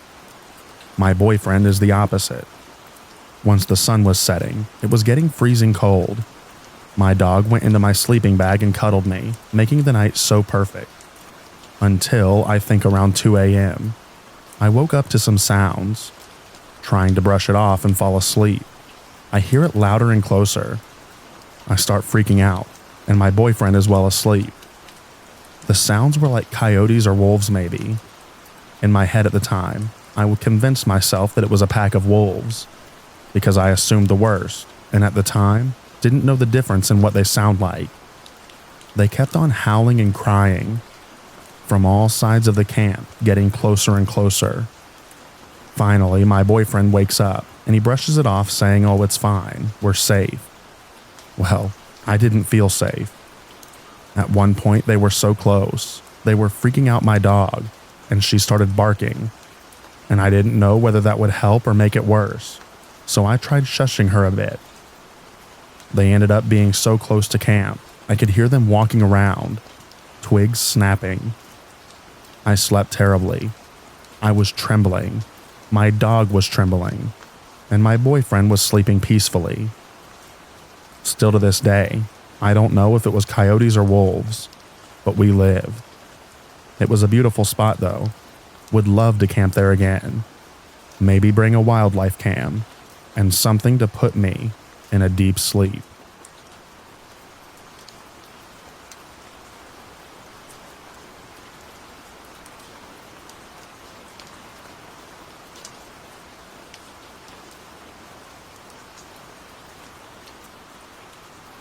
A half hour from my house in the state forest, there are backpacking shelters that you can rent. It's like a single group campsite with a crude cabin with no door, a fire ring, and a single pit toilet outhouse. They're in the middle of nowhere, several miles apart. Not like a campground at all. Very secluded. There are 5 sites on a 32-mile trail. About 15 to 20 years ago, my parents' friends were staying out there partying for a few days. We hiked out there for a day trip to visit. I was a kid, maybe 12 or so. I was hiking the trails around the campsite with my dog. I heard a very distinct cry for help. "Help me," really loud, plain as day. It was a soft, higher-pitched voice, either a woman or an older child. I didn't hesitate. I started running towards the voice with my dog. Bad idea. Should have grabbed an adult. My dog was acting weird as we searched for a half hour and came up empty. Nothing. Nobody out there. She seemed reluctant to continue further, and we turned around. I told my parents and the other adults at camp. They just kind of laughed it off. I was distraught for the rest of the day. Fast forward a couple of decades later to last year. I'm solo backpacking, which I do a lot. I decided to rent that very same spot for myself. It was my halfway destination and place to sleep on a 15-mile round trip. Things were going good. I made camp and fired up the single burner stove. It was dark. Almost time for bed. I was enjoying my delicious ramen noodles. This uneasy feeling came over me. A feeling I've never really had before and can't fully describe. My body tensed up. I got cold. My hair stood up on the back of my neck. Right then and there, I suddenly needed to leave. I don't know why, just had to. I didn't have time to properly pack. I started stuffing my gear into my backpack. Then my LED headlamp with relatively fresh, or so I thought, batteries died. There's absolutely no moon. It's dark. Very dark. I pulled a tiny 50-lumen Streamlight-style pen light from my pocket and finished packing. I had a large, heavy-duty contractor garbage bag that I always kept packed away to use for a makeshift rain poncho. I finished stuffing my tent and sleeping bag in the garbage bag. I hustled out of the woods with my poorly organized pack on my back and my garbage bag of belongings over my shoulder. The strange thing about my story was it wasn't quiet in the woods when things got weird. I could hear a pack of coyotes yipping and going nuts in the distance when I was hiking out, but nothing else really. Here I am, a grown man who considers himself proficient outdoorsman, sprinting out of the woods. For what? From what? The dark? As a legal permit holder, I always carry a sidearm when doing long solo trips in the woods or hunting. People say with a good holster, you forget the thing's on ya. Well, I was definitely very aware of the sidearm on my way out. I made it to my car in serious record time. I loaded up and sped off. It took me a while to shake the feeling. On the way back, I did get lost, but Google Maps helped me backtrack to the fork in the trail. I completely, 100% forgot about the voice calling for help incident at that very spot a decade or so earlier. Then it hit me once I got home and unpacked in the middle of the night. I remembered that voice, looking for that person screaming for help. Me and my dog. I got knots in my stomach. For reasons I can't explain, it all kind of started to make sense to me, like there was some sort of correlation. I don't venture into that area anymore unless I'm with other people. Something strange is or was out there, or something really bad happened there in the past. I know that this story isn't that crazy, but most of the real ones aren't. I looked online into missing persons or whatever, and didn't come up with anything significant. There have been a couple of murders, but those predated my experience by 10 plus years. And although they were in the same state land, they were not what I'd consider nearby. Perhaps something was attempting to lure me as a kid. That same thing was enough to tip me off as an adult. Maybe I was just a dumb kid with an active imagination. Maybe as an adult, the stress of life got to me, as I was left with my thoughts in the wilderness and I had a panic attack. But honestly, who really knows?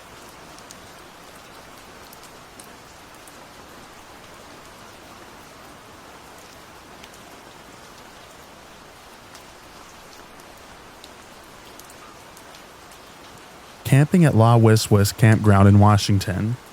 There was a nearby party at a different site. No biggie. My friend and I, who are both women, were drinking and smoking weed, minding our own business. We had a trail running next to our site that led to another site tucked back a bit. A family with an infant was staying there. Great people, and they walked through a few times, so any movement going through the night I just assumed it was them. I slept in a hammock roughly 6 feet off the ground, wrapped in a bunch of blankets. Early morning, I wake up to the sound of leaves crunching while someone slowly approached me and stood over for a few moments. Then they slowly walked away. I had the worst feeling in the pit of my stomach. I quickly unwrapped myself to find a teen/young adult leaning over my friend in her hammock. He was reaching for something on her when she woke up and started to yell for him to get out of there. He was like, "Oh, I was just looking at your campsite." Turns out he was reaching for her knife on her belt. Mind you, we had all of our gear, Bluetooth speakers, weed, beer, and electronics, on the camp table. Bad idea. But this guy didn't care about any of that. Just wanted our knife. It was like 5 a.m., and I wasn't going back to sleep, so we left. As we're driving out of the campground, we see this same kid. He smiles and waves at us. I haven't felt safe while camping since, and will only camp if I have a guy with me.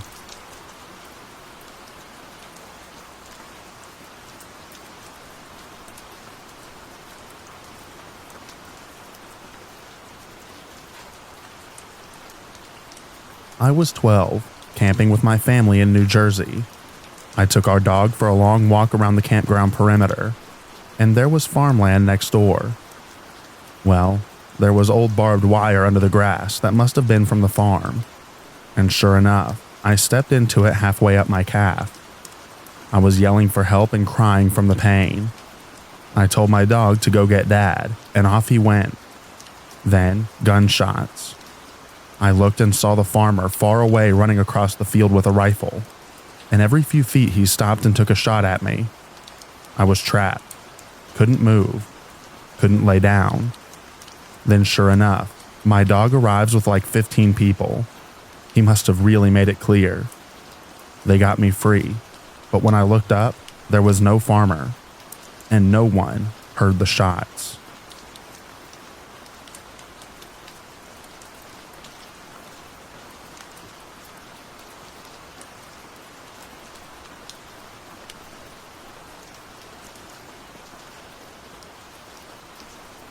Not my story, but a close friend's. They were camping as a family, a mom, a dad, and 2 small girls in Washington State. They hiked up into the mountains for like 10 miles before setting up camp. Everything was great until about a half an hour after dark. They heard someone coming up the trail. No lights, just walking steps. The footsteps stopped outside their tent. My friend's spouse unzipped the tent to see who it was. There was a nearly naked man with wild hair and a huge beard standing outside staring at him. "Zip in the stats" is the only thing he said to them. My friend starts freaking out. Why is a nearly naked man trying to get them to zip stats? What stats exactly? How does one zip a stat? It was too far to hike back to the car in the dark, so they zipped up the tent and basically stayed awake all night while the man sat near their fire pit. At first light, they repacked and hiked back to their car. The man followed them most of the way. They didn't see him do any drugs, and he had nowhere to keep his stash since they only seen a fancy loincloth. About halfway to the car, he disappeared behind them on the trail. They hoped that they could put the incident in the past and forget about it, and they almost could, until they got to their car and saw that someone had written in car soap or chalk, "Zip in the stats," on every window of their car.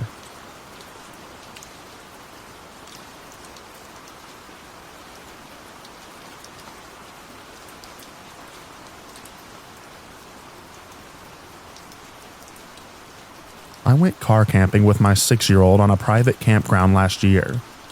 I've camped a million times, but this was the first time I had taken her by myself. That night, we settled in after a good day on the river. The moon was nearly full, and you could see so clearly.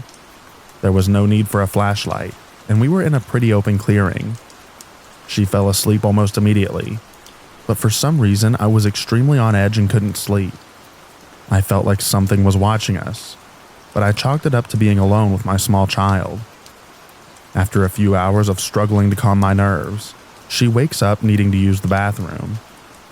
Now, I'm thinking I really do not want to get out of this car, but I put my brave face on and we step out of the SUV. She was totally fine, but as soon as we step into the moonlight, this child screams at the top of her lungs, "What is that?" while literally crawling up onto my back. The sense of dread hit me, and I'm looking all around not seeing a thing. I'm asking, "Where? What do you see? I'm not seeing it." Trying to keep her calm, but she's screaming, "Right there! What is that? Right there!" As if it's directly in front of us and I'm blind. I scoop her up and run to the safety of the bathrooms, because I truly believe that she saw something that I couldn't see. My heart is racing, and I'm asking what she saw. She keeps saying she doesn't know what it was and can't describe it to me. We do our business, and I look out not seeing anything. I pick her up and get us back in the car where she immediately falls back asleep, and I do not get a wink until morning. Needless to say, we did not stay another night, but it was hands down the most scary experience I've had while camping. I don't know what she saw, but I had never seen her react like that to anything in her life.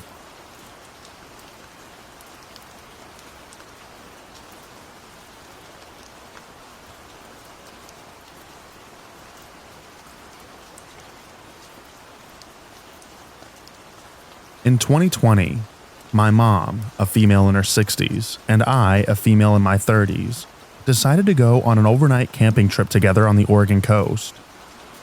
I picked what looked like a pretty campsite from a campsite app, and off we went. When we get there, we realized it was right off the highway, but there were enough trees and a fence up front that you couldn't really see the road.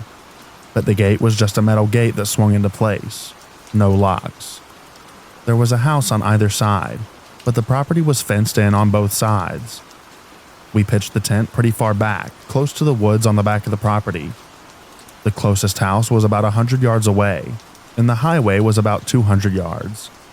But again, it was all mostly fenced in and surrounded by tall firs. It was a lovely sight, and my mom raved about how beautiful and peaceful it was. I will say that I got a feeling of dread as soon as we walked onto the property, but we arrived late, and I didn't know if we'd be able to get a new spot quickly. My mom could tell that I was nervous, but for some reason I put her enjoyment of the beauty and of the campsite over my feeling of dread.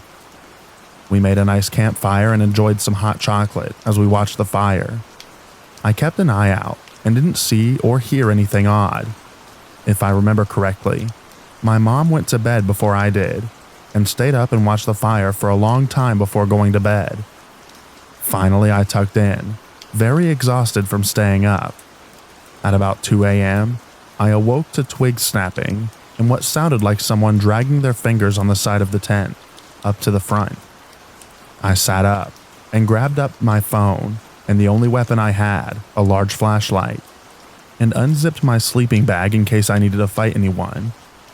There was a full moon that night, and I couldn't tell if it was a person's shadow falling on the tent, or if it was a tree branch shadow moving from the wind. It sounded like there were two people outside trying to be quiet. We had brought our boots inside, so there was no indicator of who was in the tent. It felt like they were trying to gauge the tent while I was listening for where they were. I had made sure to make enough noise so that they knew that someone inside was alert, but no more than that. If they know someone is awake, they can't surprise us, but they also don't know who is inside and whether or not we have guns. I sat there in the dark until dawn. My mom slept through the whole thing. When we got up and out of the tent, small things had been moved. Our camp chairs had cup holders. One cup that had been in a cup holder was on the ground. A pen that had been in a cup holder was also on the ground. My mom raves about how good her sleep was and how refreshing it was to camp there, so I didn't want to burst her bubble or scare her. We packed up and I didn't tell her, but I let her have a nice memory of deep rest and relaxation while camping on this beautiful property. Was it someone living in the woods? Someone walking down the highway in the middle of the night? Creepy neighbors? Who knows? My mom got a great experience, and I got a refund and a fear of camping. The property owner said that they might set up cameras to keep an eye on things in the future. People scare me more than anything else that could be out there. Anyway, listen to your gut. We should have found another campsite, or at least a hotel.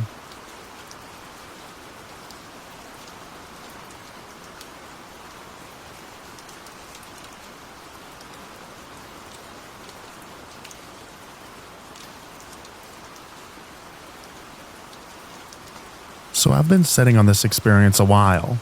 I guess just not wanting to make a big deal out of nothing. But after reading some of the stories here and on other related subs, I would really like an answer to what I experienced. Back in about March of this year, I went camping with a friend, my boyfriend, and 3 dogs. My friend slept in his tent with his dog, and I slept in my tent with my 2 dogs and my boyfriend. My friend's tent was about 30 feet away from ours, and we were camping in the North Georgia mountains off an old Forest Service road. We were right next to a creek. For context, I'm an experienced backpacker, and am familiar with the usual nighttime sounds like rustling in the leaves, sticks breaking, cicadas, etc. I have a lot of experience camping by myself, so it's rare that I get spooked out by anything other than humans nearby, as I'm aware of the dangers of traveling solo as a woman. However, this particular night, I wake up in the middle of the night with a sense of absolute dread that I've never had before. I check my phone, and it's about 3:30 to 4 a.m. I really had to use the bathroom, and was debating on whether I wanted to try to put on my hiking boots and venture outside, or just try and hold it until daylight. I didn't want to wake up the dogs, because if they heard me putting on my boots, they'd likely want to go outside to go to the bathroom as well. I'm still in the tent. That's when I notice it. It's almost like a hum, but not in the pleasant way where it's a tune or anything like that. It's a low-pitched hum that was reverberating throughout the campsite and forest, and through my body. It had 2 tones. It started with a relatively higher pitch, and would switch to the relatively lower pitch after a period of time. Then it would start over without a break in the sound at all. It wasn't soft either.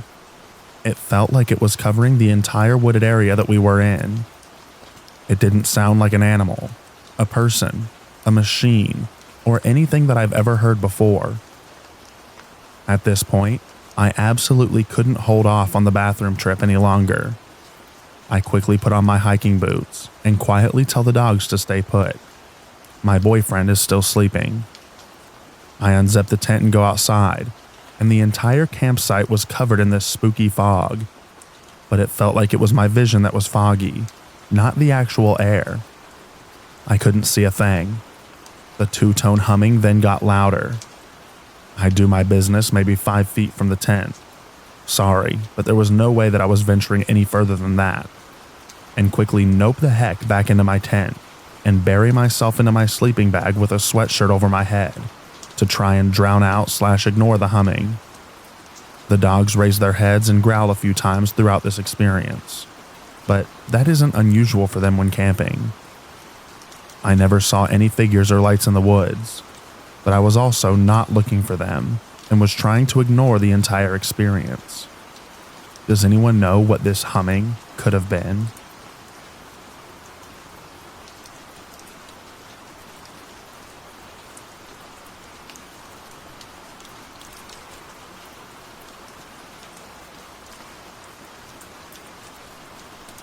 My brother is 2 years older than me, and we've probably spent 10,000 hours and then some in the woods together.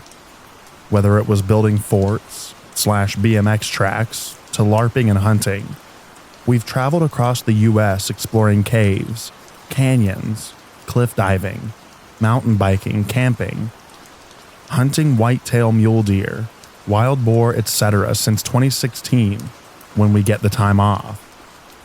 I feel like adding this is important because there's genuinely nothing I wouldn't do or fear when I have him by my side.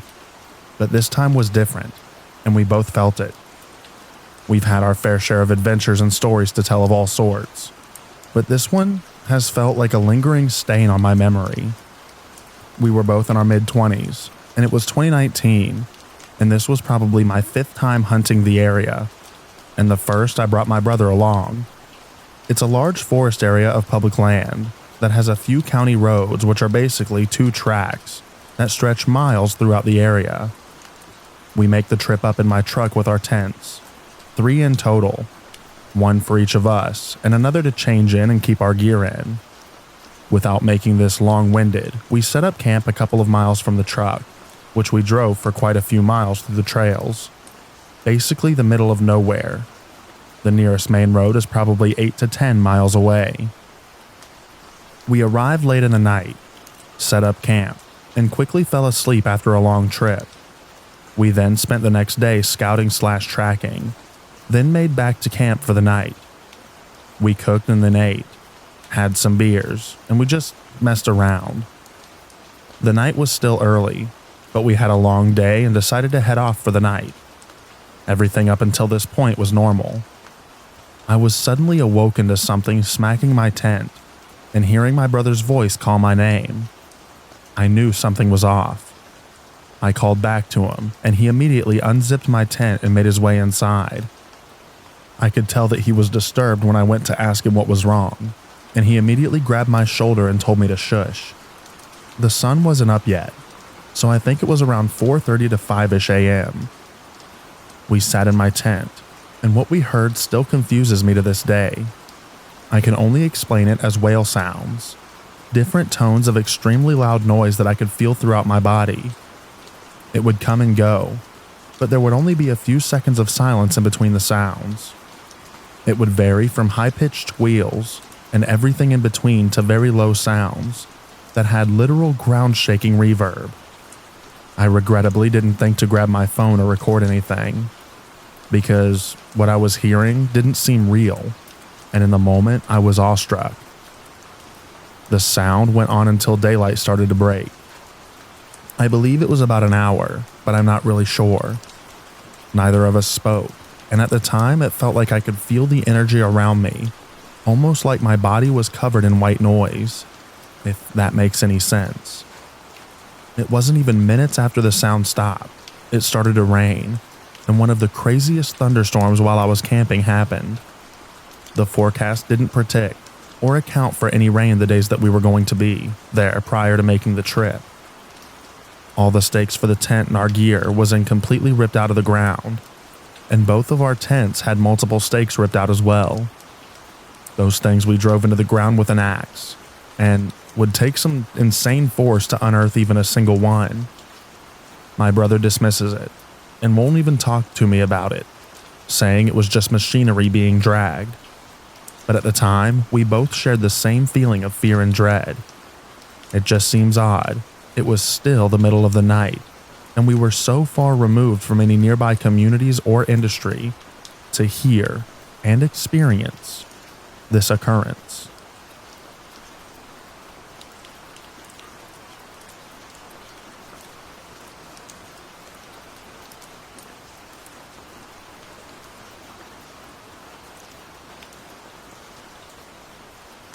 This was about 5 years ago.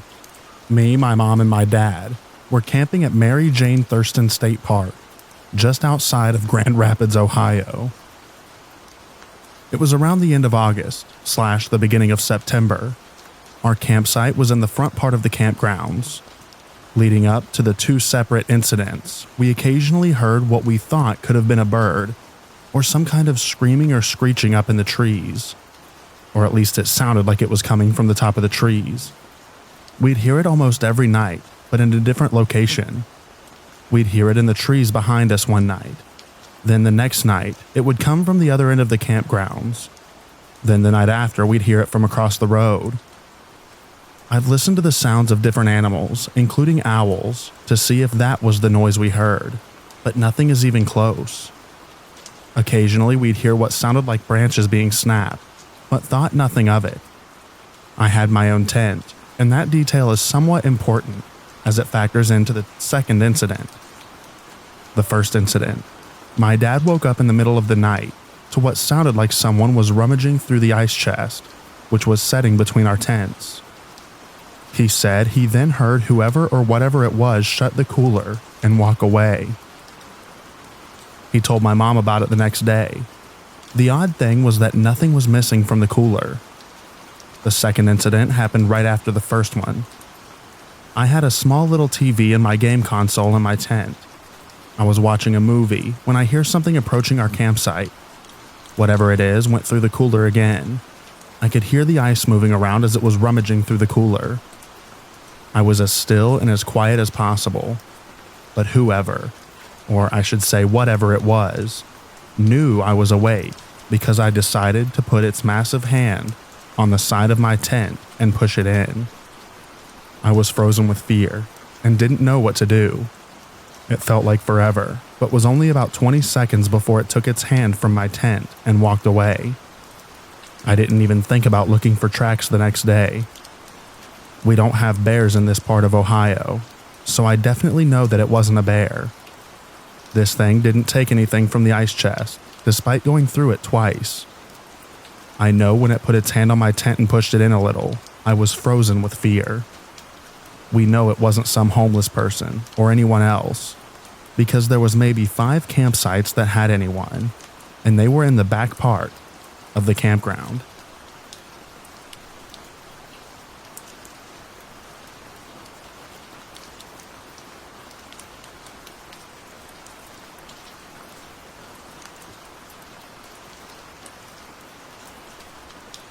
In May of 2009, I had just broken up with my girlfriend of almost 3 years. We had moved from Calgary to Toronto, and we were still stuck living together after the breakup, as we didn't know many people in the city yet. Needless to say, the situation was pretty stressful and upsetting. So when a buddy I was going to school with at the time suggested a weekend camping / fishing trip, I jumped at the chance.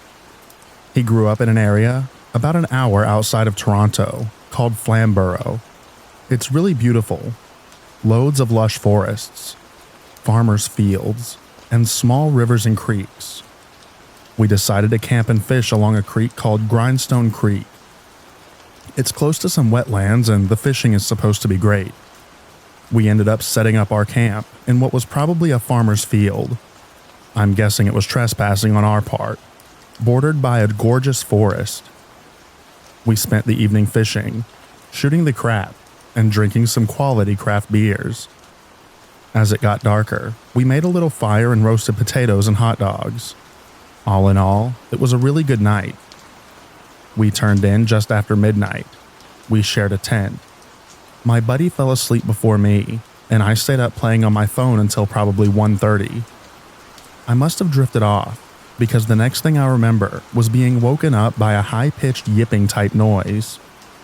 I was kind of groggy, and it took me a moment to fully wake up. The yipping was incessant, and it sounded like a weird coyote. I laid there for a moment listening, and then started playing on my phone again. The noise was annoying. I tried ignoring it, but it sounded like it was getting closer. Finally, it sounded like it had to be no more than 10 feet from the tent. At this point, I was getting a little unsettled. I had seen coyotes in Calgary before, and I thought of them as pretty harmless. They never looked much bigger than a smallish dog. But what if this one was rabid or something? What if it could smell our food? I have a pretty bad anxiety disorder, so I'm prone to worrying about these types of things. I nudged my buddy to see if he was awake, and he was. The noise woke him up too. We discussed what to do about the coyote, as we hadn't brought anything to scare off critters. Not a BB gun, nothing. Finally, he decided he would shine the flashlight on it and holler a lot, hopefully scaring him off. He unzipped the tent, and I watched him pointing the flashlight out into the darkness. I'll never forget what happened next. His legs suddenly went all wobbly, and he sort of stumbled backwards into the tent. He had a really dumbfounded look on his face when he looked at me and babbled. "It's not a coyote, dude. It's a dude. Some weird dude." Normally, I would have thought he was messing with me. I'm a huge wimp and scare easily. I won't even watch horror movies. But I've never seen someone look that scared. And I never want to see that expression on someone's face again. So I knew that he wasn't pulling my leg. The weird yipping and howling noises were still going on, and in retrospect, it really didn't sound like a coyote. But I guess in our groggy states, it was a way for our brains to make sense of it. Anyways, he kept telling me to just look out the tent flap to make sure that he's not crazy. At this point, I was having a full-blown anxiety attack. My heart was racing. I felt like crap, but I had to look. So I slowly peeked out the flap and waited for my eyes to adjust. And that's when I saw him. He was standing only a few arms lengths away from the tent. He was swaying a little and wearing a baseball cap. What made it awful, though, what was really creepy, was that he was wearing women's lingerie. That's when I knew that there was most likely something very wrong with this guy. If the making high-pitched noises at a stranger's tent in the middle of the night didn't give it away. After I pulled my head back inside the tent, my buddy and I discussed what to do. Finally, we decided to yell at the guy to leave us alone. My buddy started yelling, "Excuse me, can you leave us alone? We're trying to sleep in here." The noise stopped. It was dead silent, and that's when we heard footsteps running towards our tent. They stopped right outside the tent, but we didn't waste any time. We started yelling again. "Seriously, leave us alone. We have cell phones in here. If you don't leave us alone, we're going to call the cops." With that, we heard him walk by the tent and head off. Sounded like he was moving towards the road. Needless to say, we laid awake, petrified until the first signs of sunlight. Then we hightailed it the heck out of there. We discussed our experience on the way home, and we're both pretty embarrassed about how scared we got. It definitely was not manly on either of our parts. I think because we were both ashamed of how we let some weirdo freak us out so much. We haven't ever talked about it since that day. So there you go. There's my weird story. I'll always wonder what the heck that guy was doing out there, or what was wrong with him. Sometimes, I wonder if things could have turned out differently if we were a couple of girls. I'm not saying that he was some serial killer, but it seemed like he was testing who was in the tent. I guess I'll never know. And for that, I'm kind of glad.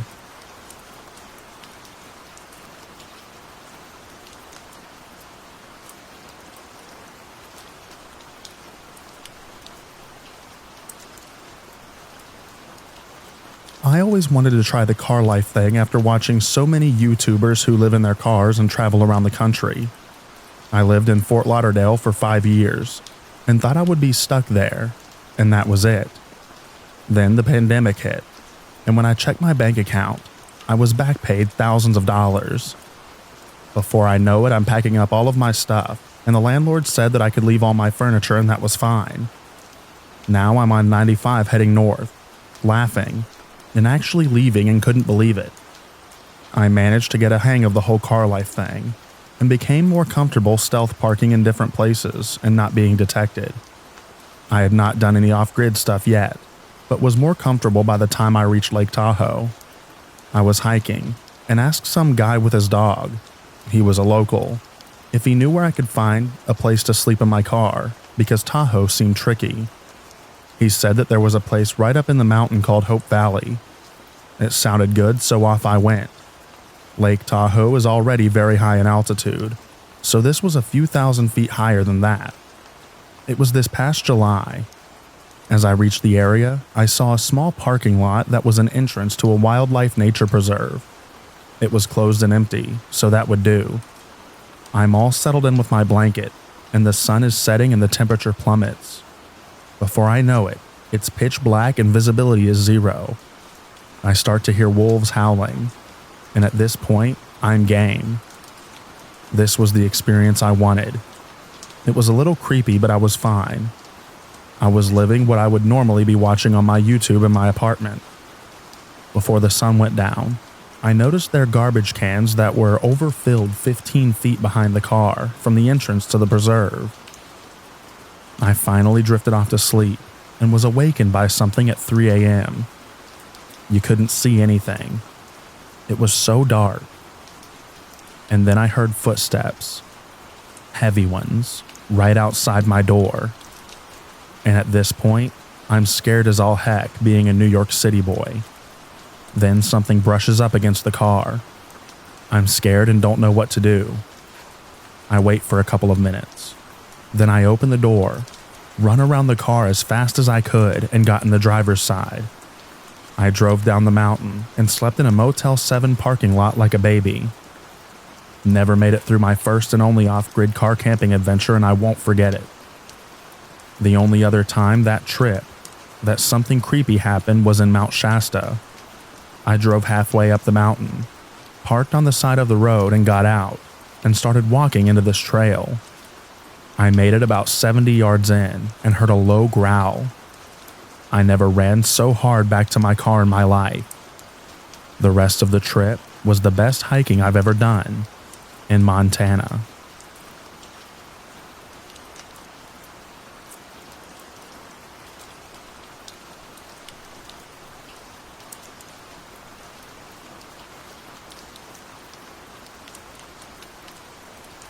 This story happened about a year ago, but it still creeps me out when I think about it.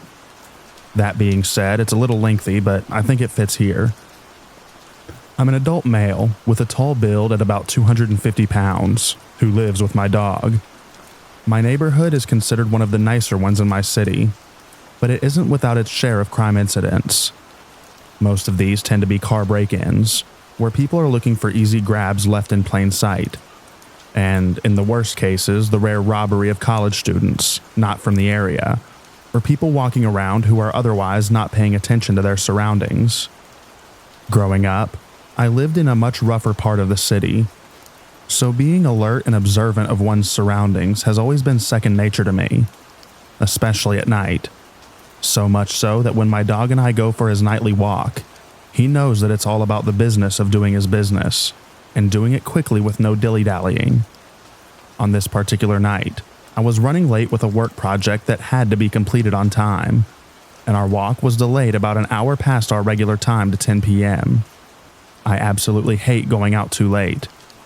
Already feeling anxious about missing our regular time, when other dog owners are out doing the same, something told me to make sure that I carry this time.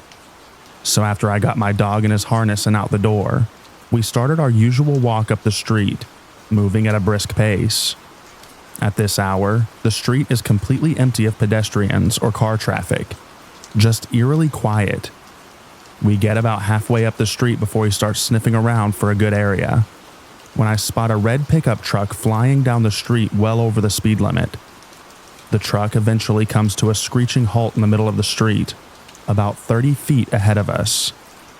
As soon as he hit his brakes, I quickly walked us a little further up as to put a row of the sporadically spaced parked cars on the street in between us, and continue walking while maintaining eyes on the truck. As we walk by, the door opens and a guy gets out and is bent over coughing profusely, like a lot, and hacking up spit and whatnot in the middle of the street while holding on to the inside of his truck door with tinted windows. My dog and I both keep eyes on the guy as we're walking past, about 25 feet distance from him. He then looks up at me while still keeping one arm inside the car door and says, "Hey, can you come here for a second?" Without breaking stride, I said, "Yeah, probably not going to do that," while rotating my body and walking backward as we pass him as to not turn my back to him. While still backing away on our path, I ask him what's wrong. He then says, "I'm not feeling well. Can you please just come over here?" While still backing away, I tell him no plainly, and that he can pull into any of the parking spaces on his side of the street and rest there until he feels better, or that I can call him an ambulance if he's really that bad off. Upon hearing this, his face contorted and went into a snarl. He was also suddenly no longer having coughing fits or under any sort of visible physical distress.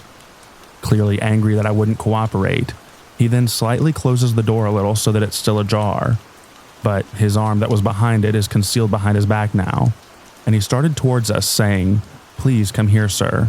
I told you that I'm not feeling well." I then clip my dog's leash to my belt and get parallel against the side of a large SUV parked on my side of the street, leaving about 20 feet between us.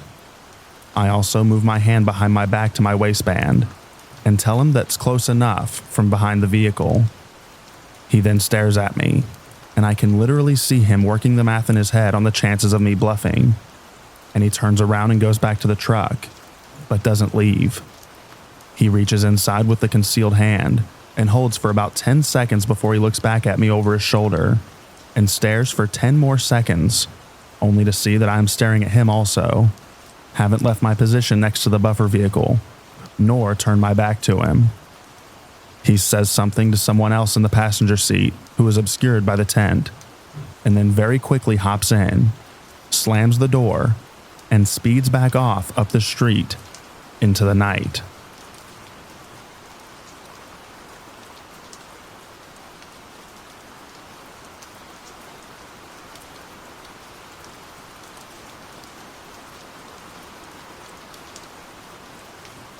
So this happened to my mom maybe 3 years ago. My mom has now passed away, but she was maybe 40 at the time. She was a very pretty woman, looked young for her age. She often had total strangers propose to her. Everyone was pretty much obsessed with her. That being said, she was no stranger to dealing with creeps. So one day she was at Woodman's, the grocery store for those of you who don't know. It wasn't really in a bad area, but was close to a bad area and was right off the freeway, so it could be kind of sketchy. She always told me that she didn't want to be going there alone, especially at night. When I would go with her at night, I was not to leave her side, even though I was 18 to 20 years old at the time. So anyway, she was there during the day doing her grocery shopping alone. She noticed a man in the same aisle as her. He was looking at her, and when she would turn around and look at him, he would look away and act like he was looking at something on the shelves. Honestly, she didn't think much of it. As I mentioned, she dealt with her fair share of creeps. So she grabbed what she needed and moved on to another aisle. That's when she noticed him again, in the same aisle as her, doing the same thing. This time, it kind of rubbed her the wrong way, but she went about her business again and moved on. The man kept following her throughout the store. Now it's worth mentioning that my mom was not one to be messed with.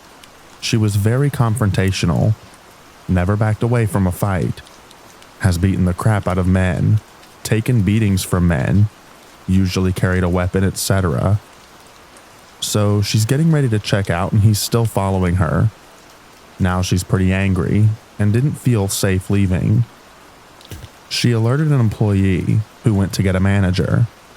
My mom took this opportunity to tell him off, saying something like, "Can I help you? What the heck do you want?" He replied to her saying, You look like the kind of girl who would really look good in someone's basement." At this point, she was not only mad but absolutely terrified. The manager came, and while my mom was telling them about the guy and what he had said, he ran off. The police were called, and they were able to locate him in or around the building. They escorted him off the property, but that was all. My mom was so afraid that the guy was lurking somewhere, waiting to see her get into her car, and then proceed to follow her. She ended up calling me in tears, saying she was afraid, and if she was going to be followed or abducted, she wanted someone to know. So she and I stayed on the phone till she was home. It took a lot to shake or scare my mom, but she had really good intuition. So for her to be as shaken as she was, this guy had to be as creepy as they come. His comment to her only proved that further. In the end, she was okay, but I can't imagine what would have happened if she didn't tell someone, or if he did wait for her and follow her.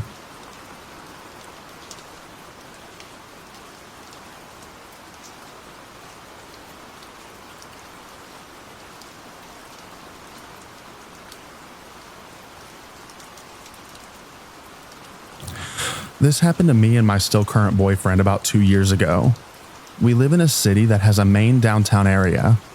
The main city is pretty liberal, but once you get out into the county, it can become quite the opposite. That being said, the main city and especially the downtown area has a pretty bad homeless problem. That's only gotten worse over the years. For the most part, the homeless population is pretty harmless. They know the good spots to hang out. A lot of times they just smile at you, and I always smile back, and you go on your way. Sadly, there's been an increase of incidents.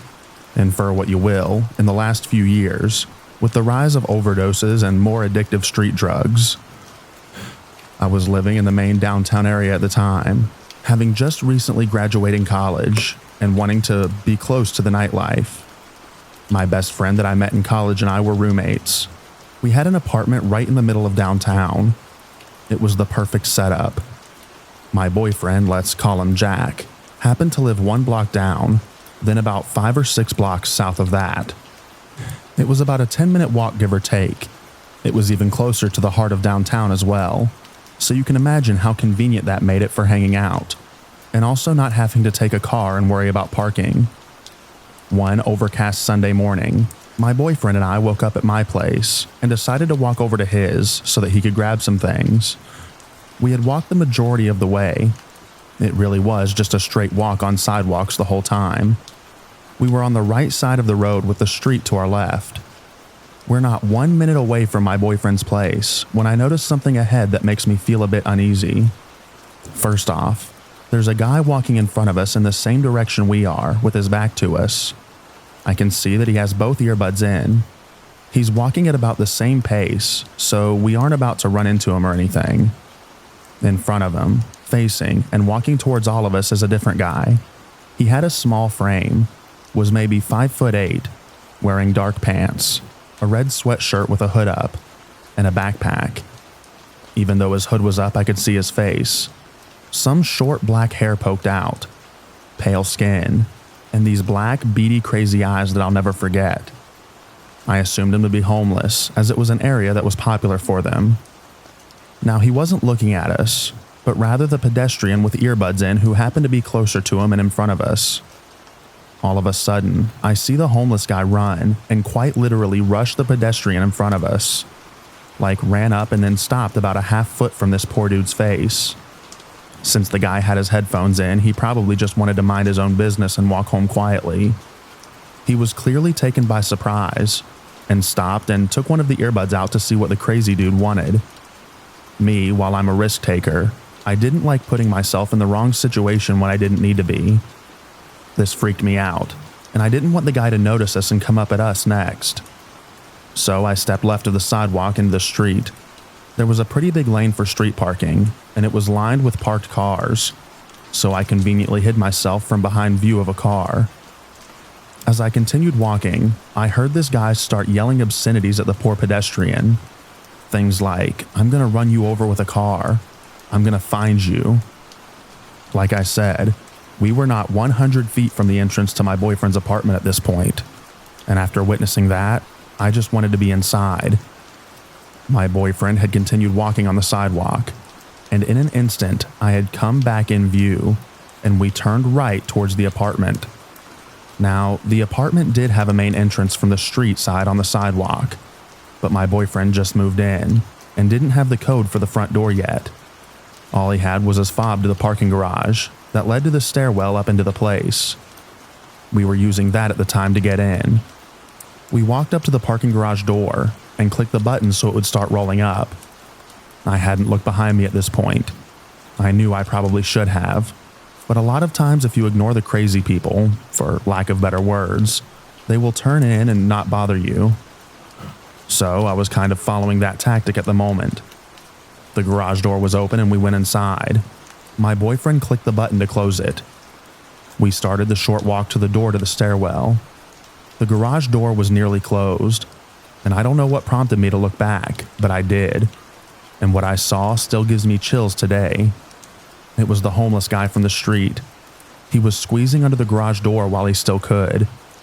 I remember the chill that ran down my spine as I locked eyes with his, and I yelled at my boyfriend, "Jack, he's following us." I'm not sure what I expected my boyfriend to do, but he pushed the door to the stairwell open and started running. That was his oh crap moment when I realized this guy had access inside, because the door to the stairwell didn't require a fob or even have a lock. Me, definitely not wanting to be the closest one to this guy, took off running after my boyfriend. As I pushed the door open and got inside, I could hear the guy behind me doing the same as it was swinging back closed. I looked back and locked eyes with this crazy guy once again, and about crapped myself as I realized my only option was to keep running and try to get inside our apartment and close the door before he got there. Yes, this guy was smaller, but what really freaked me out is since he had a backpack, I had no idea if he had a knife or gun in there. I mean, why else would you chase two people and outnumber yourself? My boyfriend lived on the third floor, of course, so we proceeded to sprint up 3 flights of stairs. I could hear this guy's pounding footsteps behind me. At last, we got to our level and opened the door to the hallways and sprinted to his unit without looking back, unlocked that door as fast as we could, still felt slower than heck to this day, and slammed the door shut behind us. I remember looking through the peephole and expecting to see this guy standing there ready to yell at us, but nothing. My heart was pounding. I mean, what the heck just happened? We called the cops and told them what happened to us. I'll admit, they probably did all they could, but it didn't feel like enough. I was freaked out. This dude now had access to and was inside the building with access to all the apartments and residents. I just imagined him hiding in the stairwell for the next poor soul. Well, the cops came, drove around the perimeter of the complex for a few minutes, weren't able to search the inside of the building because apparently they didn't have access in, and for some reason we weren't allowed to let them in, and left after not finding anyone. It took forever to finally get the urge to leave that apartment to go to run our Sunday errands, but we did. I'm sure the guy was just high on drugs and decided to be crazy that morning and bother some unlucky people. He probably left after he realized he was screwed if people found him there, and someone else called the cops.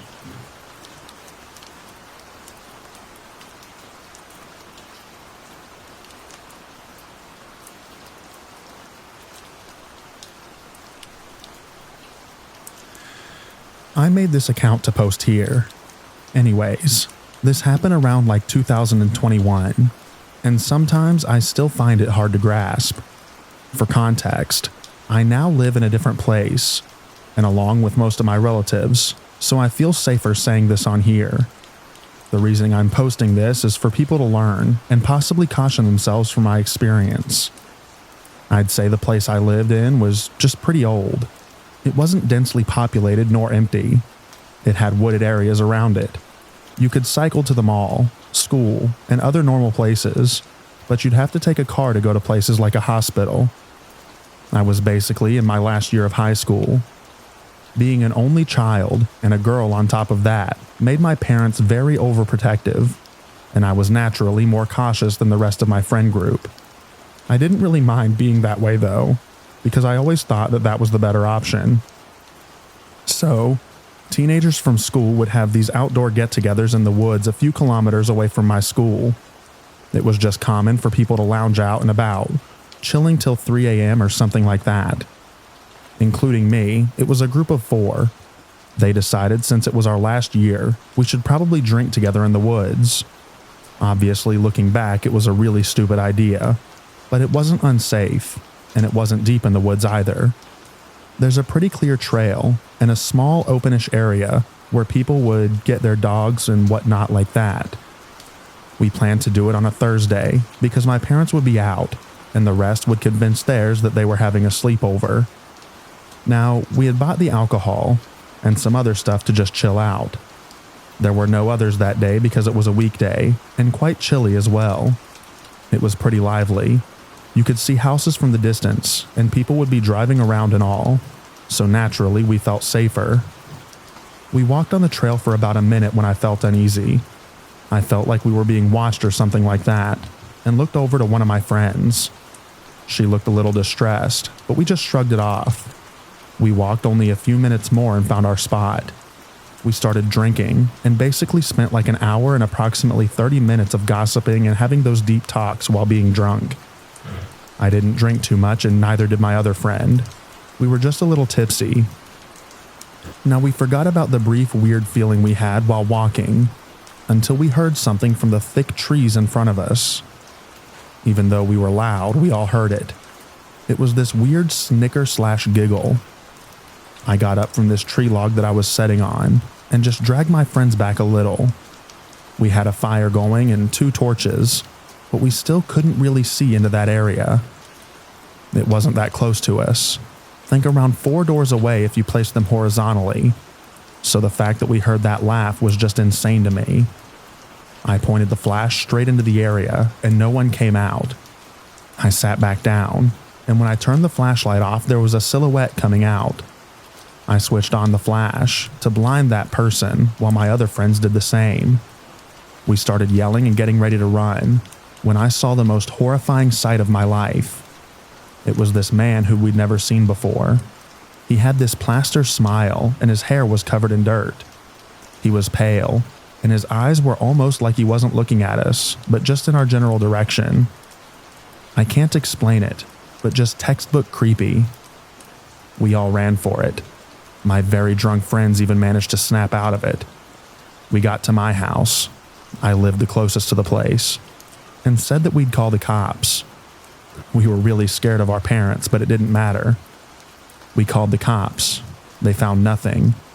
Word got out and people pretty much strayed away from the paths at nighttime, and a couple of guys in our school managed to get their dads and all with guns to find the guy, but nothing ever came of it. Fast forward to like a month later. We didn't talk about it much and never did anything like that again. I got a pocket knife and pepper spray to keep. I went home after school and was exhausted, so I decided to take a nap. My dad was at work and my mom was visiting her sister. I suddenly woke up to this weird sound. We had one story and the walls were not too thick. I locked all the doors and even the windows out of habit. Still, fearing for the worst, I locked my room door and kind of looked out my window. There was nothing. I grabbed at a bat and my phone, heading out of my room. I looked at all the doors and everything was locked. There was this weird shuffling out of my house, and I just looked through the window of my living room. I kid you not, it was the same dude from the woods. He was just outside walking in this erratic, eerie way, which just sent me into a spiral. He somehow saw me and started saying hi there very loudly. I called the police, and after that I told him to leave.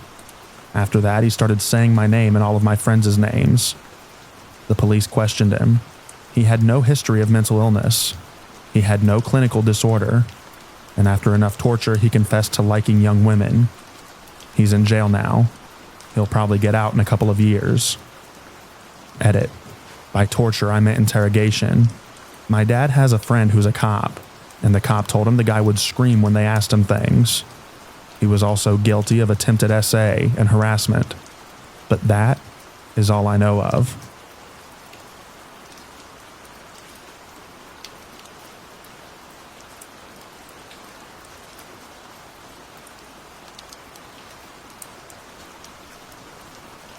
Am I overreacting to a creepy coworker?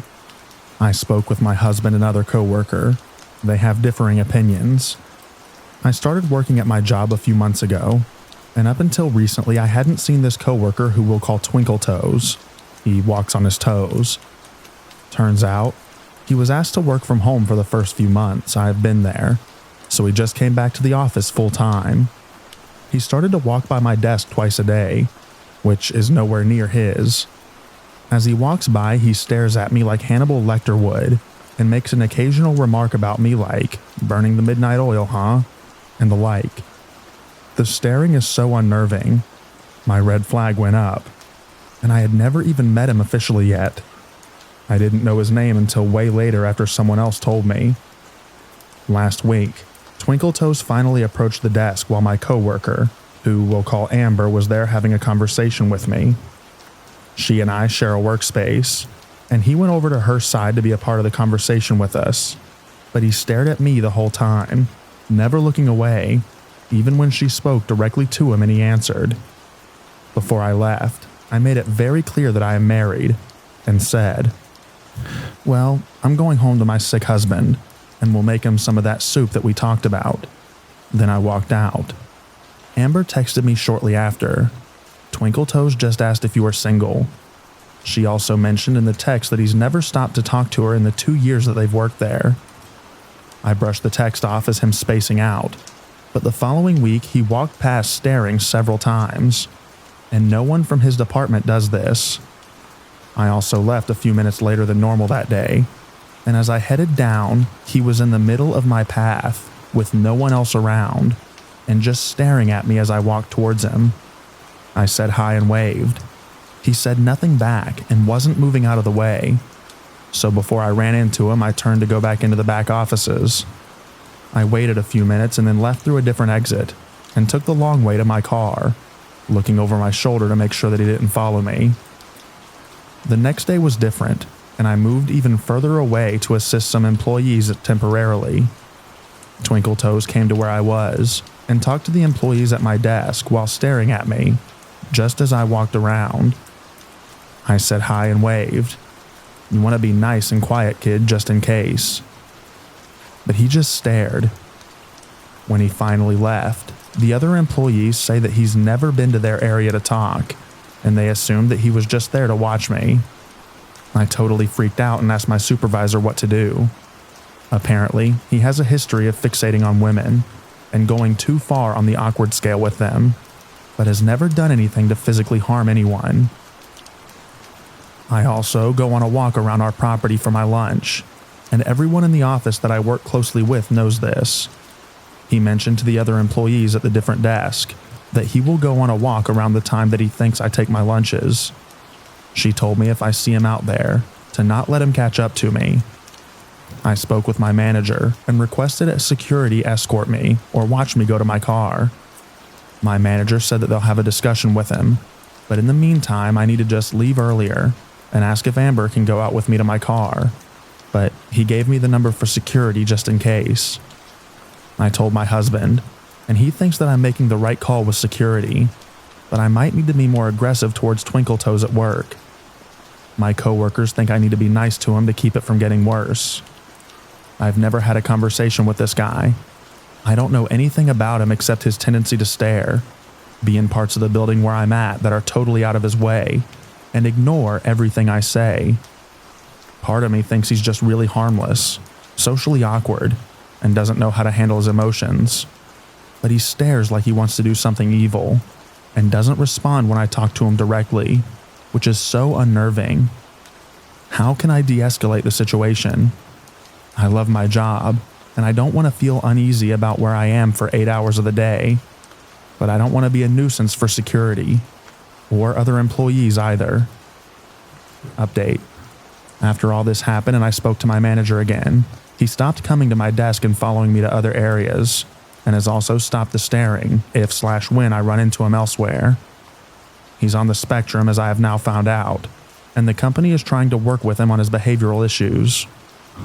I don't think that I was overreacting because I don't know him that well before, but now I have more information and it seems that he's moved on. I wish I didn't feel uncomfortable around him, because I think outside of his fixation on me that he's a nice person and means well. I'm taking the advice to be more assertive and standoffish, so I don't encourage anything inappropriate. And if he does walk past me, I don't wave or say hi.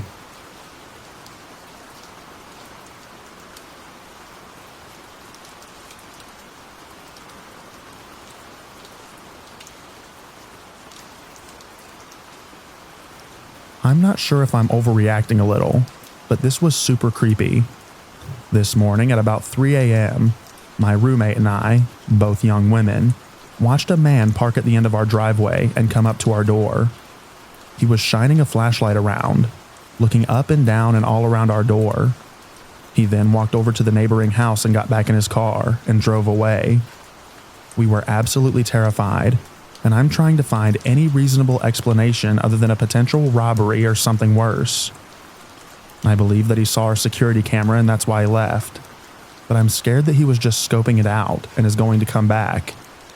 Just a strange encounter at a strange hour.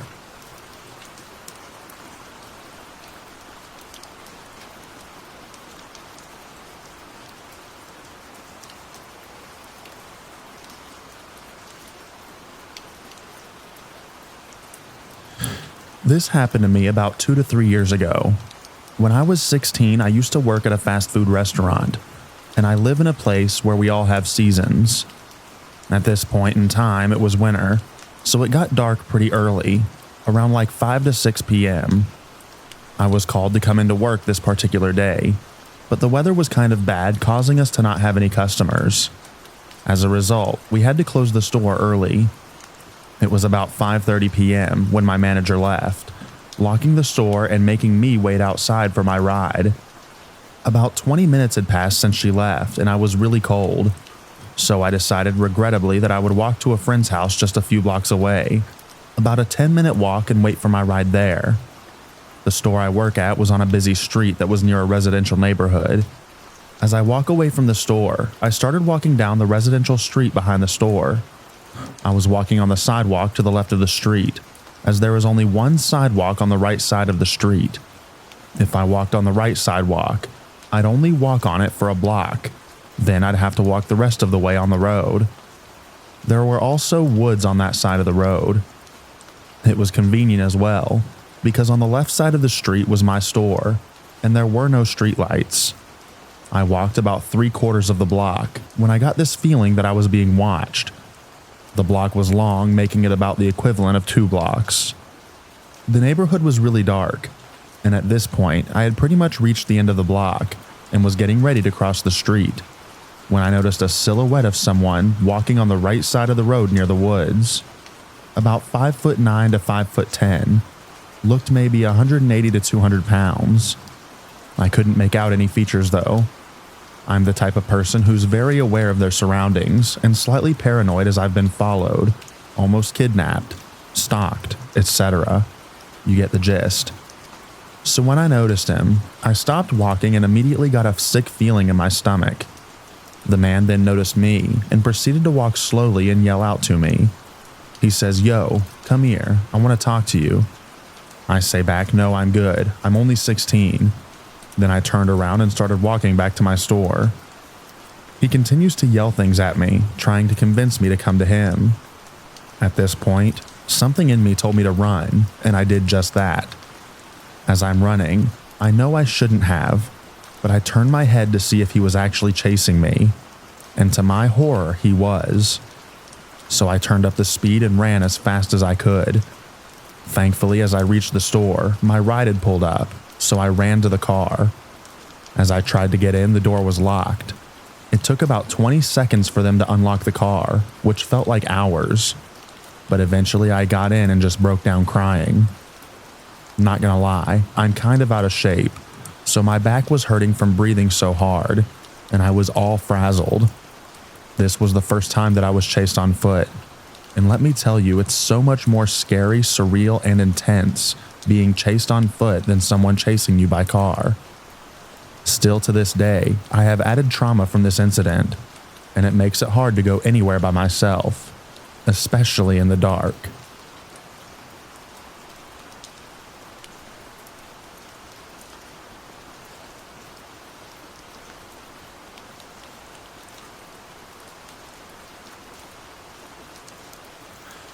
I'm a 25-year-old female, and I got my first apartment about a year ago. When I moved in, I was nervous, but excited about the opportunity. A few weeks after moving in, I bought a puppy so I wouldn't feel so lonely. My key broke in my door, so I had to call maintenance to come and fix it and let me into my apartment. The maintenance guy was instantly obsessed with my dog, but my dog was immediately afraid of him. I passed it off as nothing since she was a puppy, and figured she might act that way around everyone new. A few weeks later, my dishwasher broke, so I called maintenance to come out again. I was working on crate training my dog, so I stated it was fine for them to come out while I was at work, since she would be in her crate, and at most might annoy them with mild barking. Upon arriving home from work, I found several places on my carpet where my dog had had an accident. I thought I must have missed it before I left for work.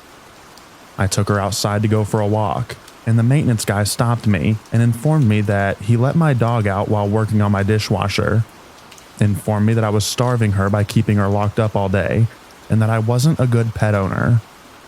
He then stated that he could take better care of her. I was too shocked to say anything. I talked to my dog's vet, and the vet confirmed that I was doing everything right for crate training my puppy. For several weeks after this, the maintenance guy would always stop to attempt to pet my dog when he saw us. I started taking different routes for walks and began driving to a nearby park to avoid him. This was when I realized that my dog didn't react to any other stranger the way that she reacted to him, hiding behind me and aggressively barking. He also began making comments about my appearance. I mentioned the occurrences to my parents when they visited.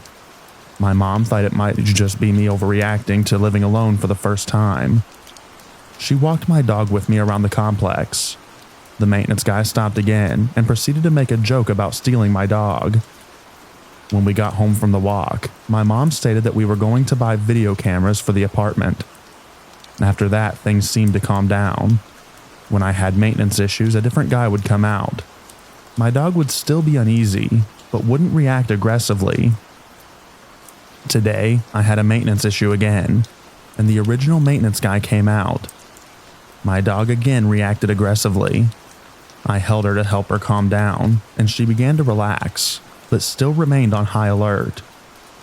The maintenance guy mentioned that he noticed my family had recently visited, and then proceeded to ask if they had left. He then started asking me if I was in school or working. I responded by saying that I was working. He then asked how much money I make.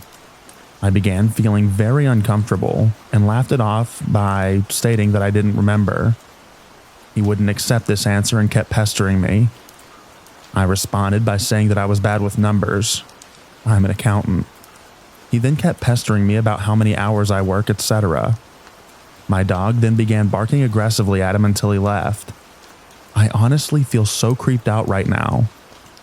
My lease is almost up. I'm moving to a different complex with a different management company, so I'm not sure if I should complain and risk them retaliating by holding my security deposit. I'm also nervous about filing a complaint and then living here for a few more weeks.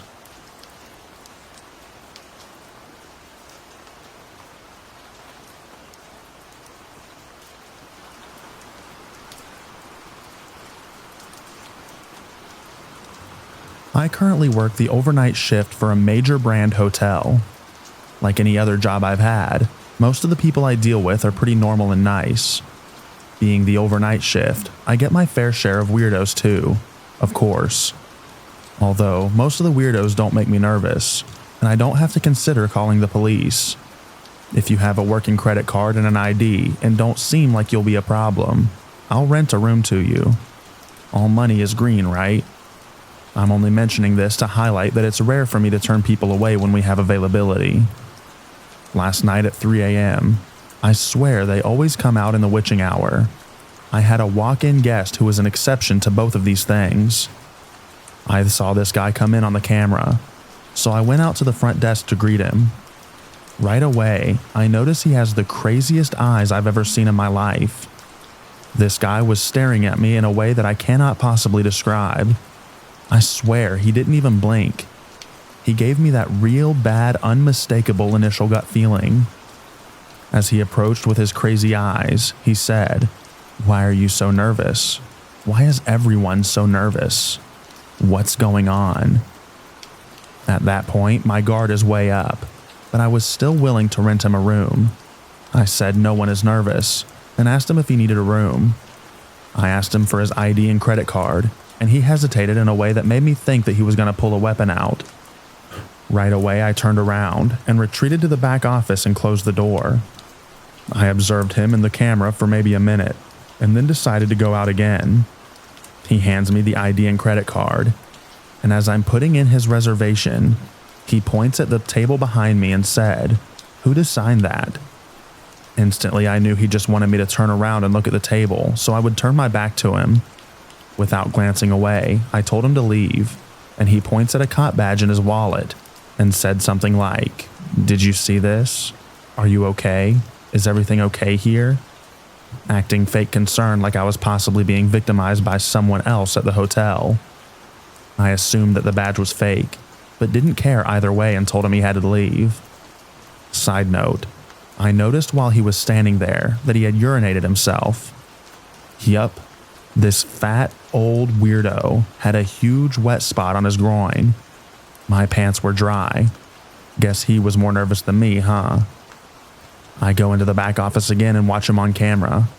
He walks out slowly, says something to our guest that was setting out in the lobby, and then kind of lingers in the parking lot for a minute. That's when I called the police because he had already made me so nervous. After he left the hotel, he went to the hotel across the street and drove through their lot. Then he looped around again and drove past our building real slow looking in. My guests and I were nervous, and he suggested he might come back with a weapon. He waited for his DD in a separate location. Luckily, that's the climax of my story. The cops came within 5 minutes. They always come quick here. And he was arrested across the street for DUI. I got a bit of joy when I saw them putting his truck on the tow.